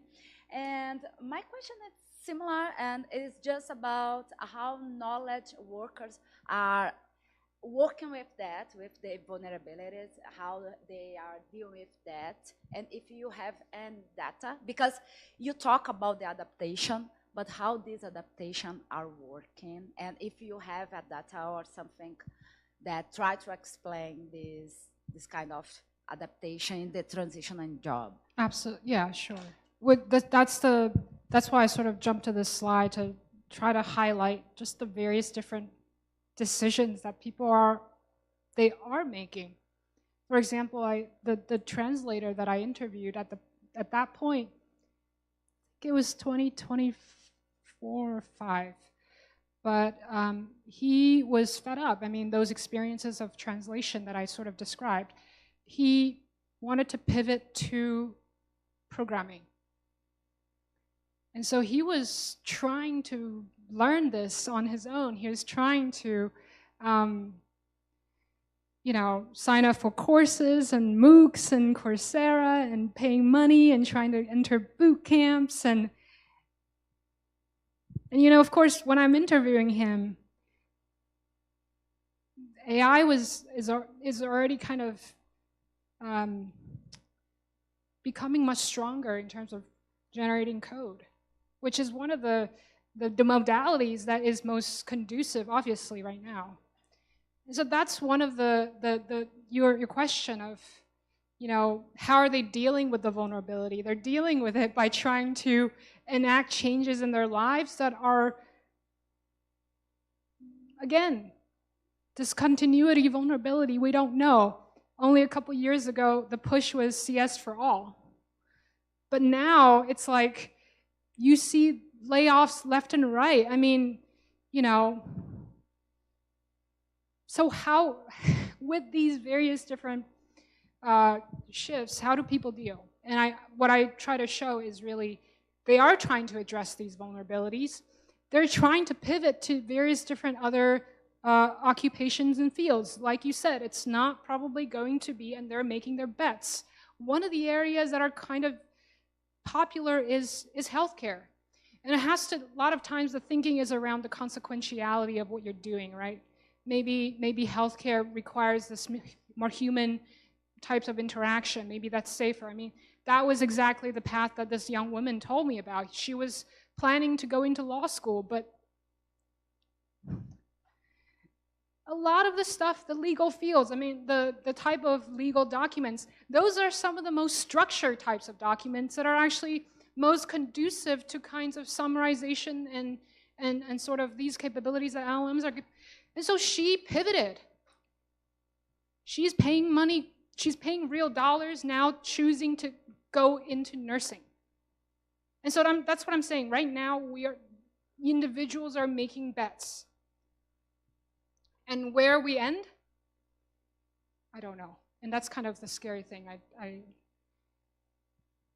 don't know where to go. I think could be wrong, but I think we should probably be done for now with this. But thank you so much for your amazing talk.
Should we get started?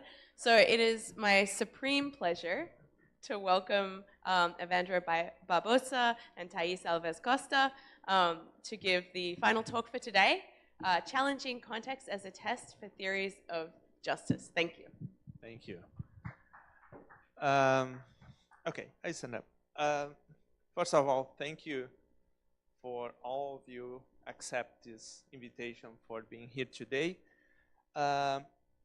I just allow me to present a little bit about, before we jump into the challenging context and theories of justice, I just would like to stress some part about the project, okay?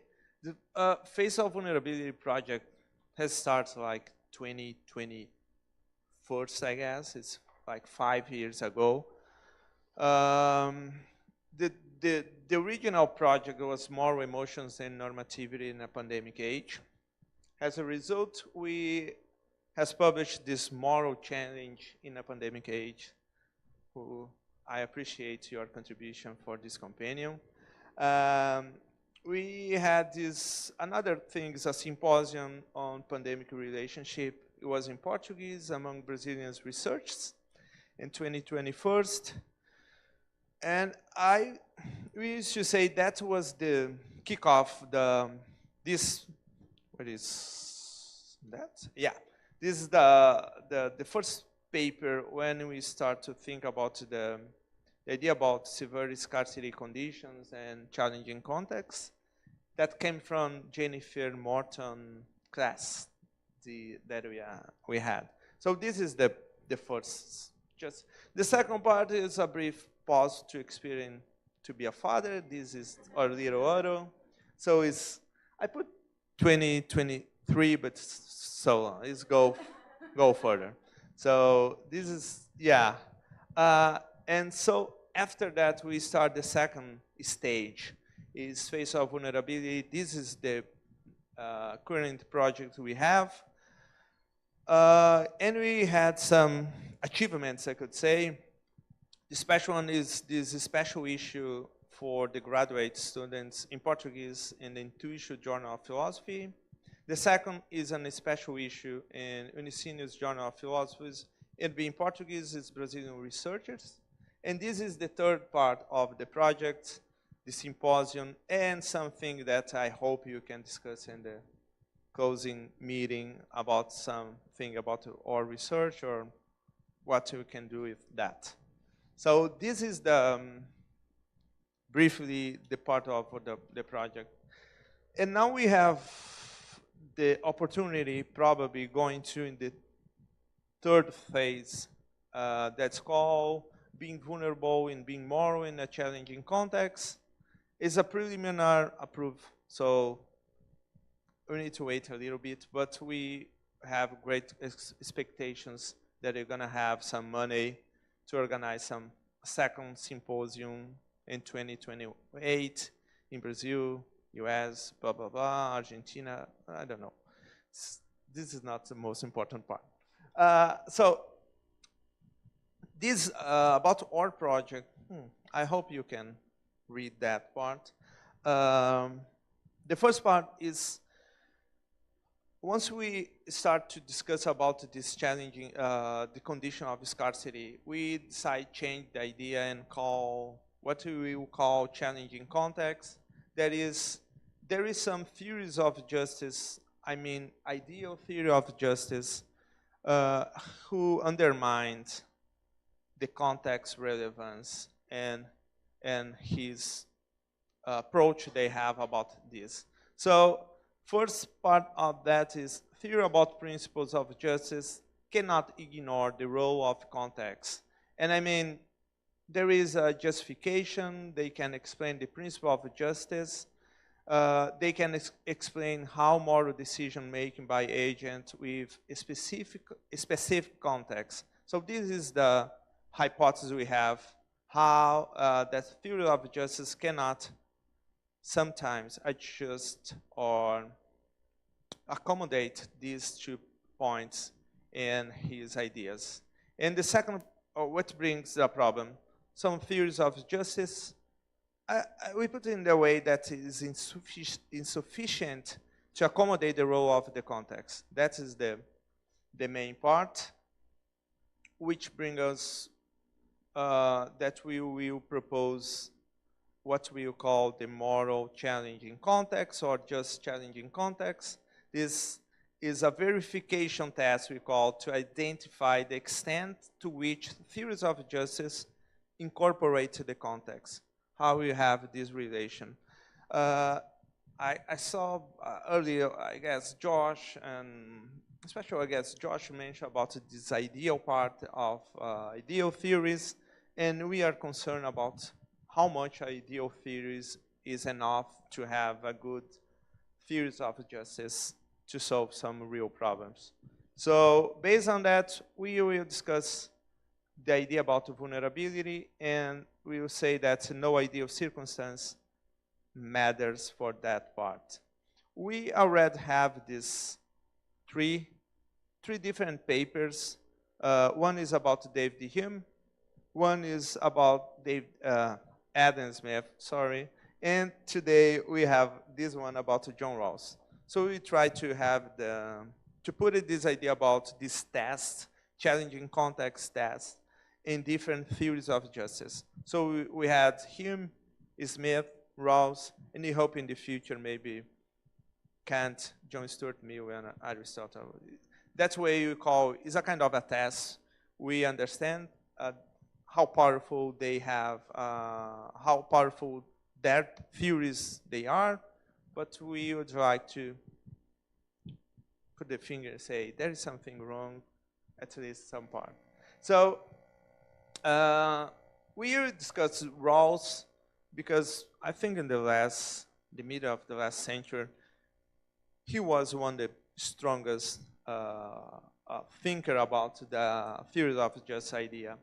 So, but Rawls in theory of justice will divide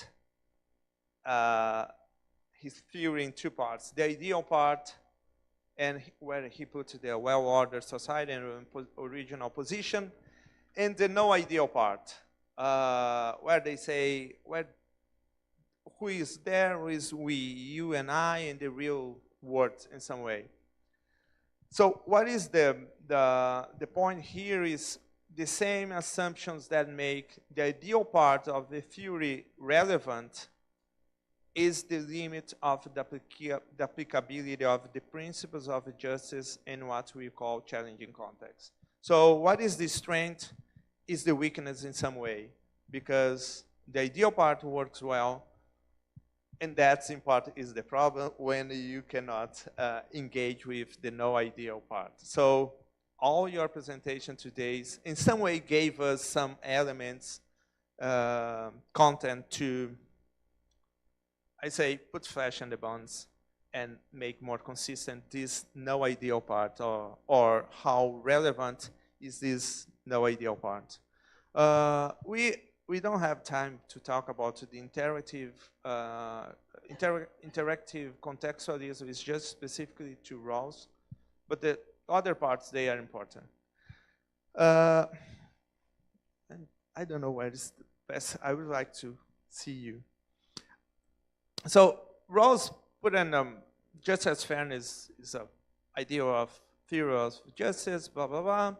And he mentioned what is necessary for you have theory of justice. And the first part he say, that is the circumstance of justice in paragraph 22.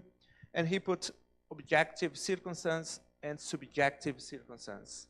And what you can read there is the individuals who share the same geographical space, their physical and mental capacities are similar, and they are vulnerable to aggressions and harm.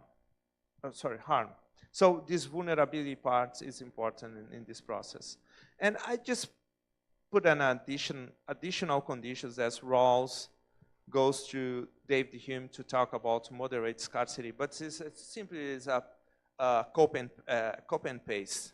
He didn't mention too much. It's kind of say, Hume did a great job. I just will say, go there and check that. So in the subjective circumstance, that's really interesting because here you mentioned that we should share the same interest to justify cooperation, what is mandatory, I would say, for a society. And we can recognize that individuals, they have different conceptions of good, generating potential conflicts over research and requiring cooperative principles. This idea about conflicts is basically because we have different goods and we will try to achieve them, and in some way, at some point, we can fight against that part. So it's not new. I just will refreshing your minds about John Rawls. So what is the problem? And this part comes from Rawls' theories of justice. He understands what is we need in a cooperative part. Justice is important, but what is important is when we have the problems, there is some conflicts, and it's related with the moral psychology features, because it say the individuals is in the paragraph 22, they could be exhibit moral flaws like egoism and negligence, and they also face natural limits in knowledge, reasoning, and judgment. So they basically, I recognize we are not perfect, and that could stress some important elements about the ideal theory. So what is the problem? Is say, as a result, it's possible in certain contexts that the judgments will be distorted by bias, anxieties, and concerns for their own problems. So will be self-interest. And this is a problem for us because this supports our hypothesis about that context interferes with moral decision-making. That's really relevant. So you cannot think about the ideal theory. You have an idea about idealized parts. They are reasonable. They are impartial under the view of ignorance. And they will decide about the principle of justice. They will say, okay, that's really great. But if you say that context matters because we can change our judgments in that context, sounds like insufficient. You say that you have an ideal theory, but when you compare the ideal and no-ideal part, sounds like the ideal part will win just because you want to, some way. So that is the problem we would like to stress here. So again, in the paragraph 36 and the no-ideal part, he talks about the moral psychology and the sense of justice. He talks about the concern as we are considered just our own good. We clearly understand the moral principles and motivations, and you can recognize and endorse some principle of justice. That's the ideal part. Like we hope to do that. So we will promoting the good of the members of the members, and we will balance justice and individual motivations because we have, or we will achieve some particular goals we have. So the stability, the well-ordered societies is under this balance between promote the good of its members and maintain the balance between our sense of justice and individuals' motivations or interests you have here. So when you don't have these situations, there are some temptations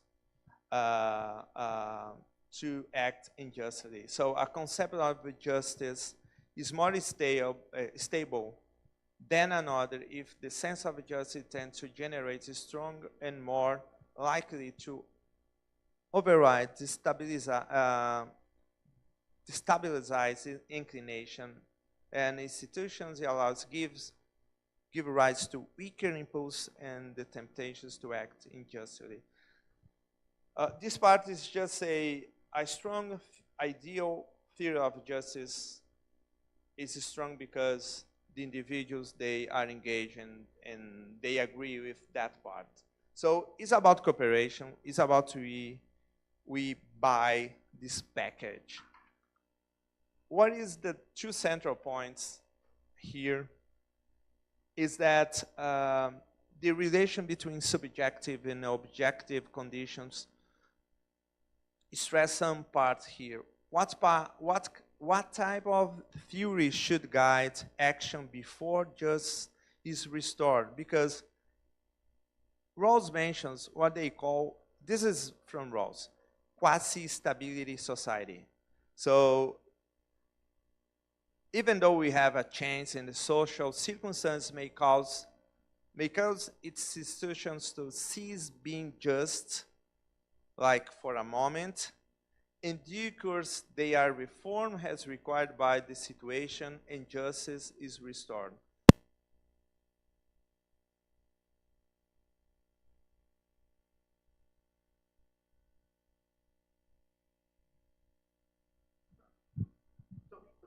Yes? Okay, so what is the problem here is the quasi-stability society is more like, could be, or maybe there are some situations or contexts where the, where the institutions cease being just. It's like there is a gap in society. And we mentioned this during the pandemic. It's like you have a society, but sounds like the rules of justice doesn't work so well. And so what kind of theory we have in that situations? So we are concerned about Rawls. Sounds like Rawls is saying we have an ideal theory of justice, but there is some exceptions. And I want to know what kind of answer Rawls and others could have in that situation. We have, how much time I have? It's just because we need to save space to type. Yeah. So Rawls mentioned the two sources of stability, two problems. An extreme case like disarmament dilemmas and self-interest leading to non-cooperation. This extreme case and self-interest part is the no ideal circumstance for justice. So, in no ideal conditions, individual made to fail to fulfill cooperative obligations that we have in a regular society or in ideal part of the theory in a well-ordered society. So this is what to put here. The first is this is an extreme case. So in that case, it's pretty possible that we will prefer ourselves than others and avoid the cooperation. And the second part is, again, is the self-interest. We will not cooperate because we prefer, even though you can generate some kind of stability, you prefer yourself, protect your goals than others. That's a problem about the cooperation. And in that case, the balance between justice and my interest there is a kind of a clash here. So in these exception situations, there is a problem. So that's happened because he mentions under no ideal circumstance, each person feels tempted to refrain that part being cooperative and in justice and looking for individuals comply with the demands of cooperative scams only if they believe the others will do the same. So it's exactly what David Hume mentioned about you make use your self-preservation power or a motivation to follow you if you follow in a villainian society. Say rules of justice doesn't work there, and so you should find another guide for your actions. Ross just mentioned this, self-interest in extreme case. So what is the problem we have? The problem, I took my PhD on John Rawls, so I don't have problems with Rawls, but I have some complaints about his theory. First, the first problem is no ideal conditions undermine stability and challenging justice principles. That's the first part of the problem we have. So even though you can understand how the ideal part work, when you bring example as you, Josh and Alan made today, even Ryan, raised the questions and say, okay, I can understand your ideal part, but let's try to be more realistic in some way, or try to deal with no ideal circumstance and see what's happened with this principle of justice we have here. So the second problem, Rawls mentioned this quasi-stability. So it means maybe some adaptation based on the context could be more interesting than strict universalism and his theory.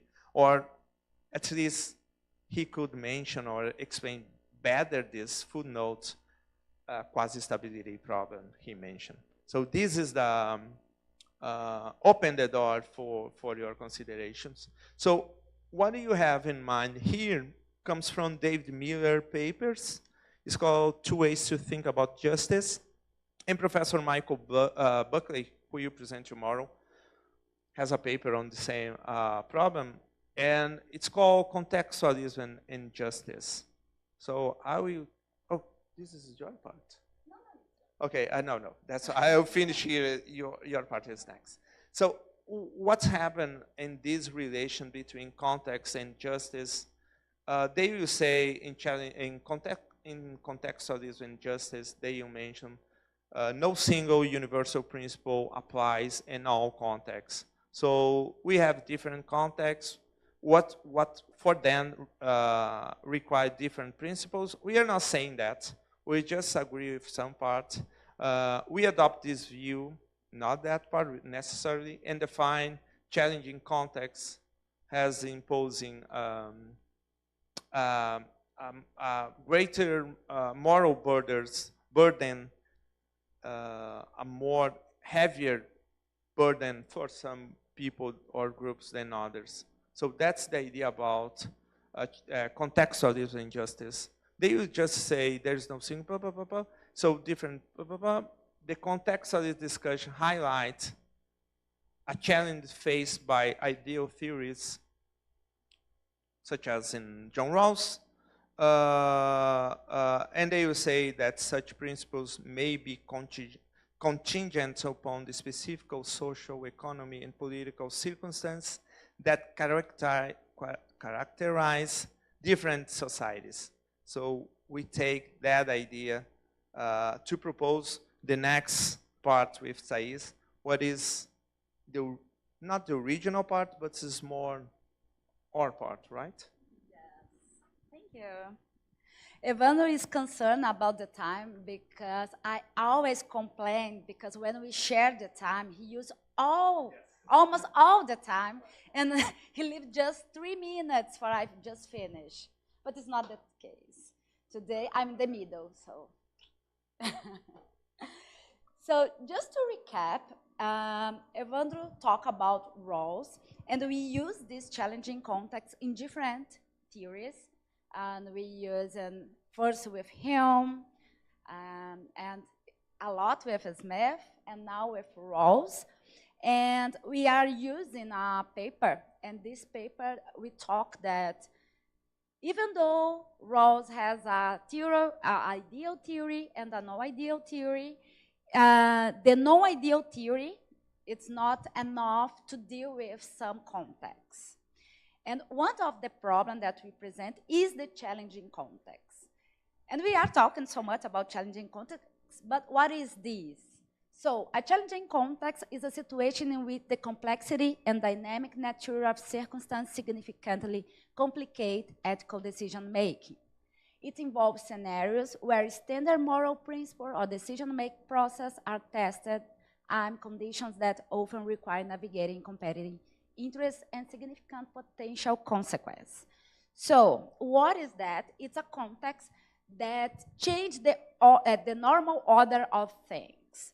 So things is one way, and something happened and put pressure, challenge the way that you make moral decisions.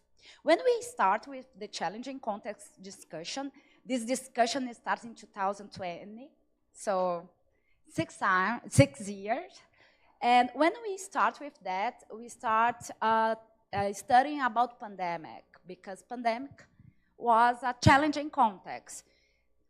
Things are in a normal order, and suddenly appear the pandemic and put pressure in the way that we act. After that, we have in Brazil the climate disaster. We have in 2024 a flood problem in Rio Grande do Sul that a lot of cities suffer with that. Pelotas, the city that we live, suffer for 1 month, a flood that stayed during all month, so it was really hard. And we saw different kind of example of people that start to change the way to act. And what is the problem? So we highlight this as an urgent situation, as an emergency. And what is the problem? Oh, here we put, Evandro put some examples of challenging context, kind of challenging, similar ideas. Would you like to talk with this? No, it's just to illustrate. Oh, and Marco is here. So what is the problem in challenging contexts? Challenging contexts tend to create or intensify individuals' vulnerability. And here we're talking about vulnerability. Some challenging contexts create vulnerability, that people that not stay in this situation become vulnerable. And some people that stay vulnerable, this vulnerability intensify. So this making individuals more susceptible to physical, emotional, and social harm in some situations. So first, about vulnerability and some examples of vulnerability, different kind of vulnerability. When we start with the pandemic, we work with the psychological vulnerability.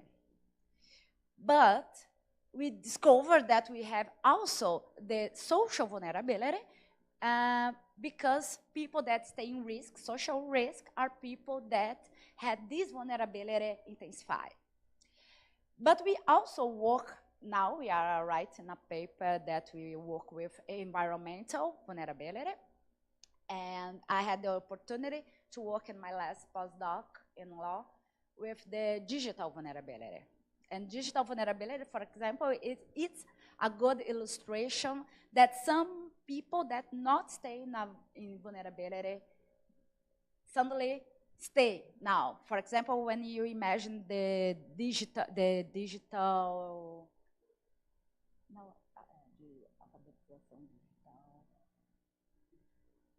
literally, yeah, literacy. Yeah, I'm sorry. So we can find different kind of vulnerabilities in this situation. So it's challenging context, making people in a vulnerability. And in this work, we separate 3 kinds of vulnerability. The first one is its model of vulnerability. The first one is the ontological, that's inherent of a person. So it's not the case here. We have the pathological vulnerability, and pathological vulnerability is related to a relationship in a pressure. So it's another case. It's not the case here, even though it's relational, but it's another relation. It's situational, but situational relate to the individual's relationship. And we have the relational situational, that it's related to the context. And this context, this vulnerability created by the context, is what is important for us in our discussion. So what's the problem? The problem is this relational vulnerability often leads to moral vulnerability. For us, working in morality, This is an important issue. So moral vulnerability is defined as the exposed to injury from the rejection or denial or one's moral status as a full participant in relations of reciprocal accountability. So this is important. Here. This is a problem for us, that this relational vulnerability, challenging contexts create vulnerability or intensify vulnerability. This vulnerability, social relational vulnerability, often become the moral vulnerability, and this vulnerability directly affect decision make.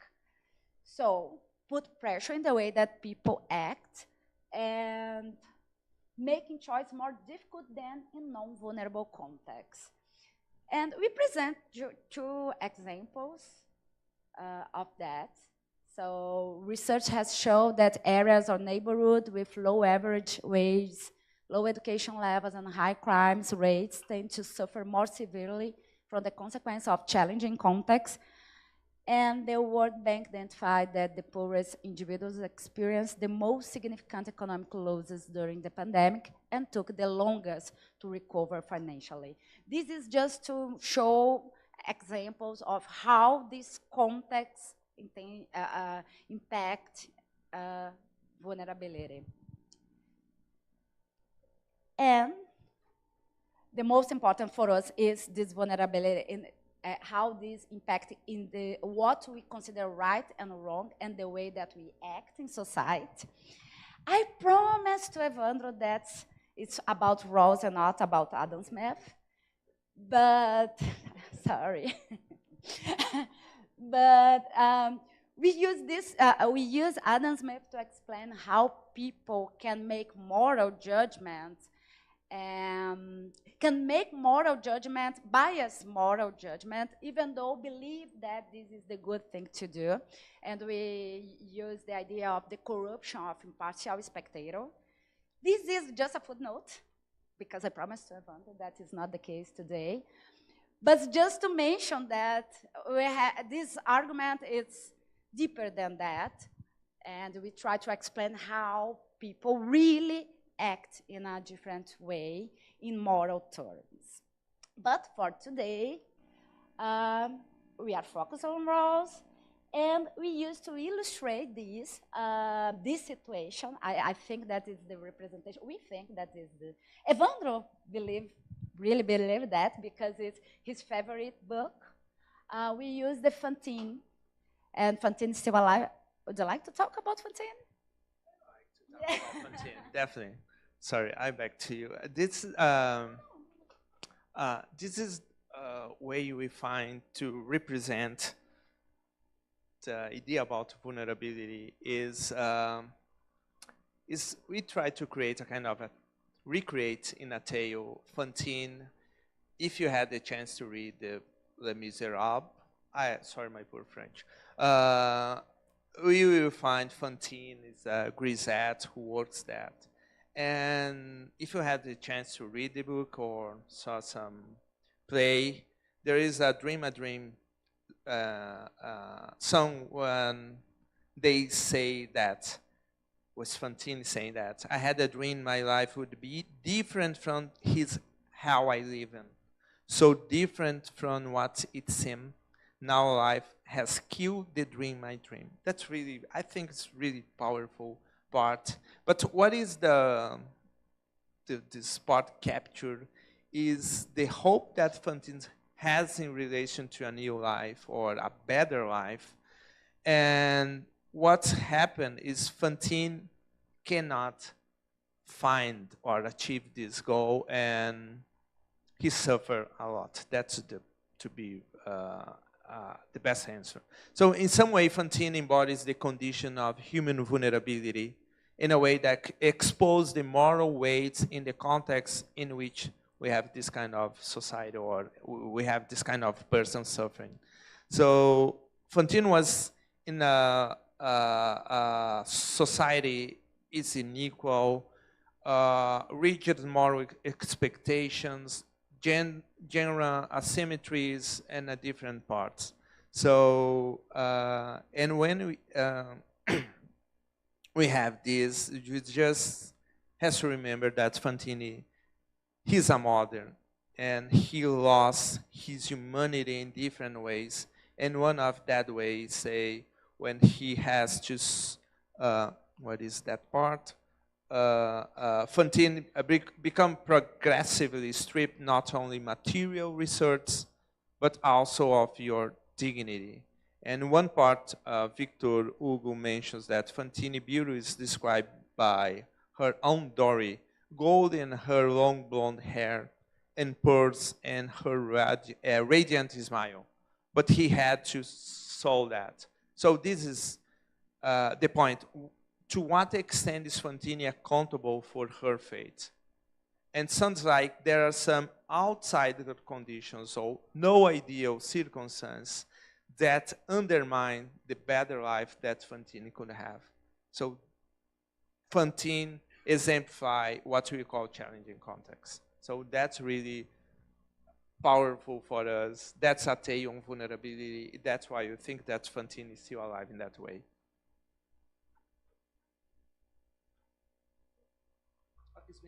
So I just skipped that part, but Rawls mentioned this condition of vulnerability, and we would like to stress that really matters. But it matters because more strong is your context, more you are under condition of the vulnerability. Okay. The second part is just to say, no ideal circumstance challenges the ideal part, and the ideal perceptions of what means being a moral agent in that way. So that's the part most important. Skip. So we have specific conclusions and general conclusions because we have a different level here. You go, okay, you go in, we finalize, okay? So the first specific conclusion is about John Rawls. The first part is say like it just reinforce like the principles matters, but the context undermines some ideal parts of the principle of justice. So we didn't have time to mention these contingent and empirical elements. This is what David Miller mentioned. We need to incorporate empirical research into the ideal theories. That really matters. And the second conclusion, the moral psychology of the agents, like they could be more egoist and self-interest in some way, just happen in no ideal circumstances. And no ideal circumstances, I would say, is what we have more than ideal circumstances in the real world. So Fantini still alive in that way. So the general conclusions, would you like to end up? Yeah. So we have three conclusions here. The first one is just to say we don't need to abandoning ideal theory. We're not saying that's not important. But we think that a normative scope must be tested, adjust, and eventually reformulate in line of the context. That is what you have in mind here.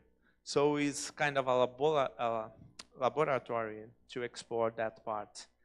The second is mentioned again, Rawls, but you can apply in Adam Smith and David Hume. And the second conclusion, we are saying that some ideal theories often neglect the ideal part, no ideal part of the theory, which means they put aside this vulnerability part in structural inequalities and some different problems we have about the agents. And the third part, we just saying that principles and the context, they work together. So they shape one another in an explanatory and a normative way. And that part, it's interesting because Thais mentioned Adam Smith, and we hope to find some answer for that problem there. can I finish? So, go. That's it. Muito obrigado. Thanks.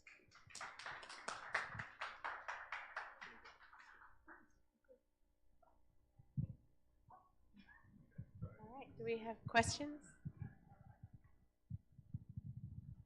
Yeah, thanks. I'm very excited to see where this goes. Speaking of where it's going, can you go back to the previous slide? Yeah, general conclusions, thanks.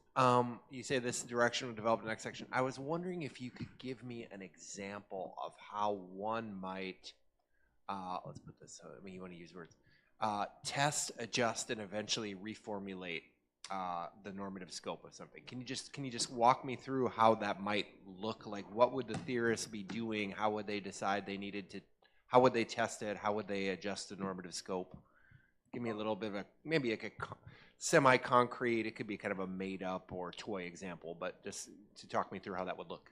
Okay, it's about the conclusion number 1, right? Yeah, conclusion number 1. Yeah, when I say tests, it's good because we think that first of all we need to have a theory. So based on Rawls, we mentioned the no ideal circumstance where you have, okay, think about what is an ideal conditions for justice, and you find like in context of poverty, for instance. Rawls mentioned that the principle of difference, it doesn't agree about poverty, but sounds like you can accommodate this problem inside the theory and fix with the own theory. Our point here is say it's not necessarily true, because in the poorest conditions, people probably won't have the same strategy to make moral decisions. And we borrow a Jennifer Morton papers called Reasoning Under Condition, Reasoning Under Scarcity, and where she mentions example for a guy who buy every single day a cappuccino, and they say, okay, it sounds like, and he has to pay everything, like some bills, and if he saved that money, he could pay more, he could pay the bills in a nice way and don't have to pass on to the next month, etc.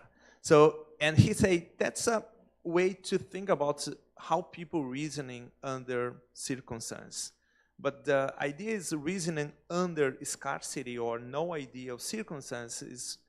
For instance, is just one example where you find like people don't reasoning in the same way in different circumstances, or at least in challenging context circumstances.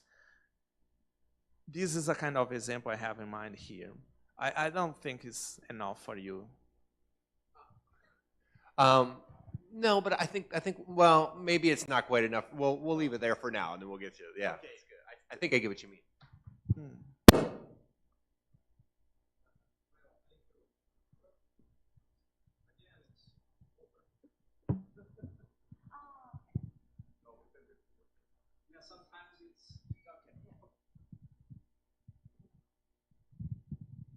Hi. Well, thank you very much. I actually think that we are convergent in many aspects. You remember that I wrote and published something about that, about COVID-19 and the fate of people in that circumstance, the problem of deciding who goes to ICU, for example.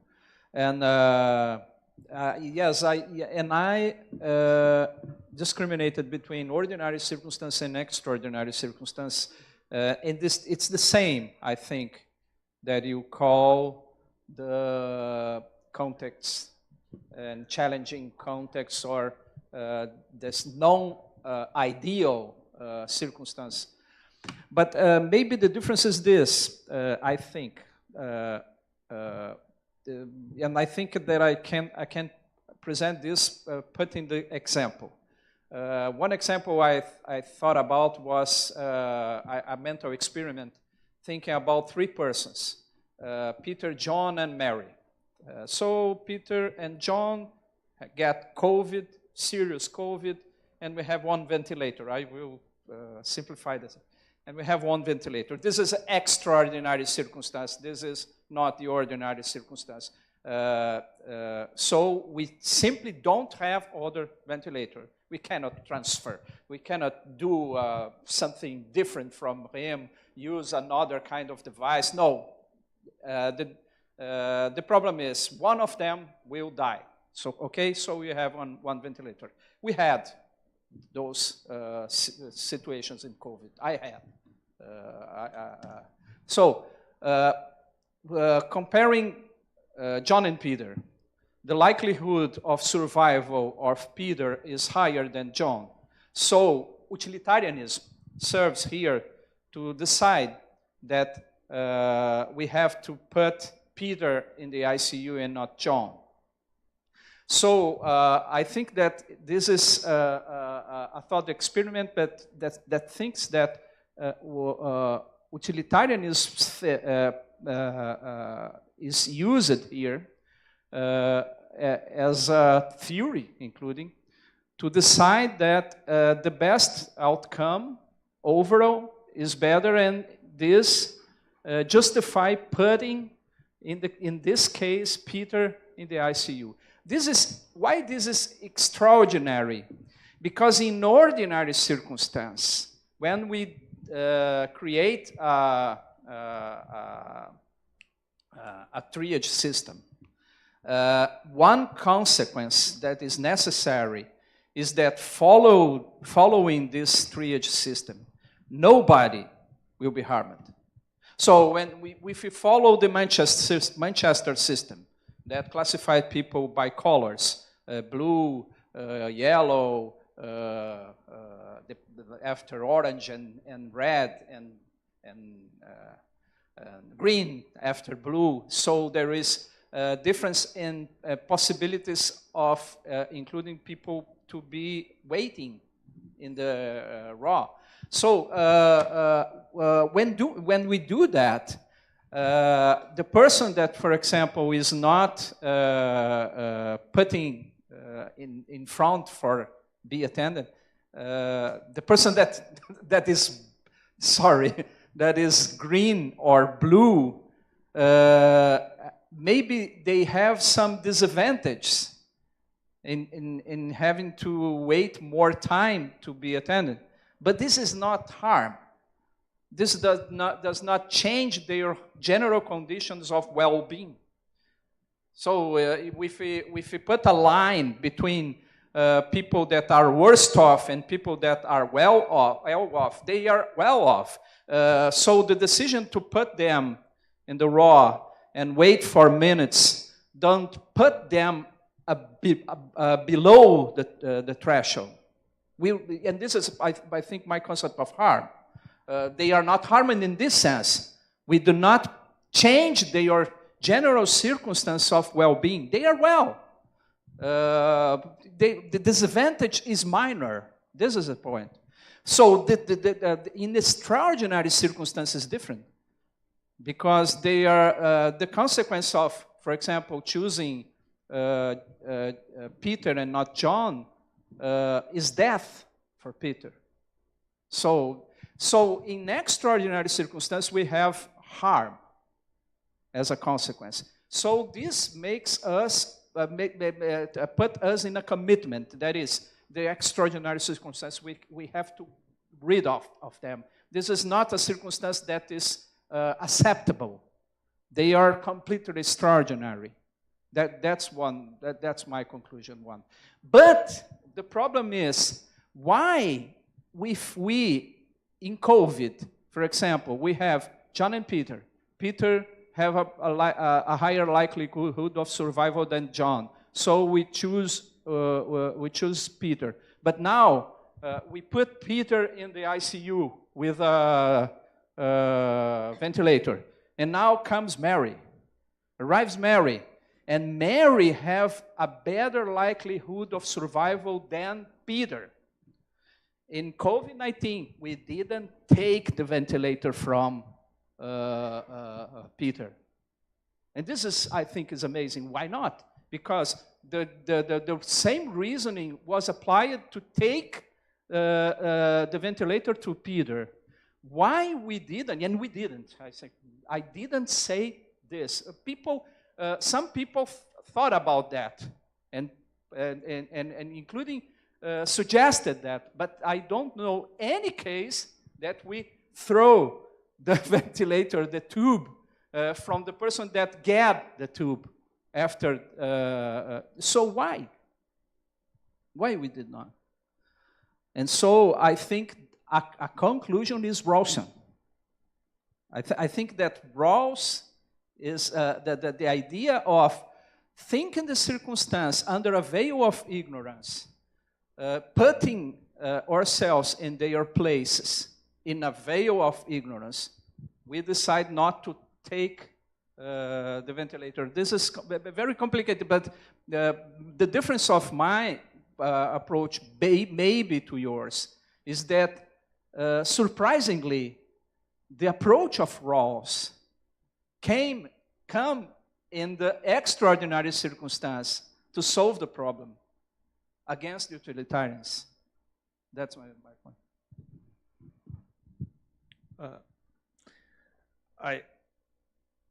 I don't know if you want to go against or do you need any kind of clarification? We would like to stress about not against your idea, I guess, is more just reinforce the ideal and no ideal theory part in Rawls. We understand there is a limit. I don't know exactly how you apply Rawls in your part. We're just saying in Rawls, there is a problem about this ideal and no ideal part, and that way, how you accommodate the context when you think about the ideal part. Like Professor Michael Buckley, who you talk tomorrow, he said this ideal, no ideal part doesn't make sense. You should talk about substantive principles and normative part. So it's a good way. I agree with that. I don't have a problem with this part. I just are concerned, or we are concerned about how accommodate context for ideal theories of justice when examples like yours or Thais' examples we bring about Fantini, how these parts we can accommodate, and vulnerability is just put aside in these situations. We have concerns about the well-being, we have different concerns and main moral concepts to deal with that, which I think is important, but is not all the questions. Like there are more in this part. I don't know what it says. I have like one quick question before we close. So maybe I'm confused, but so thinking about your final slide, there's like, I think the third, yeah, so you're thinking about like how principles and context mutually shape one another. And I just want to embody like a Rawlsian who might say that like, look, the challenging contexts make the realization of justice difficult because of the epistemic hurdles that they throw to the agents charged with executing justice. But they don't change the content of the principles of justice. Like they just create a very thorny practical problem. And you know, so Fantine, like, she would be fine if she had all the primary goods. We're just like bad at understanding, you know, the world and getting them to her and perceiving her as someone in need. And so I wonder, like, yeah, whether you actually, like, how radical this is. You know, are you thinking of revising the principles, or is this, yeah, dealing with the practical epistemic question?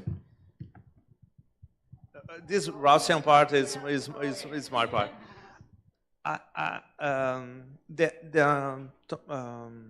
Murrock, they call Rawls methodological contextualists, where they say you can adjust the principles based on the context. So I think it's the easier answer for that. Because if you go into what is inside of a theory of justice, he mentioned this quasi-stability part, and he mentioned this circumstance where there is no justice or is not worth follow that justice. So I don't have I don't know how Rawls will answer that part. But I think there is a problem because there is no a final answer like that. Because even if you think about primary goods and Fantine, but that's the case. She doesn't have these primary goods. So she's in the no ideal part of the circumstance. And so if you request some kind of engagement from her about the principles, she follow in some way some justice. She was a moral person, but does she really have to follow in that way or keep this sense of justice? I'm not so sure about that. Yes, maybe it's not an answer. I just saying, I just jumped the answer to Rawls. It's really helpful. Thank you. I think we're out of time. Yes. So yeah. Okay. Fantastic. So thank you very much to our wonderful host. Thank you.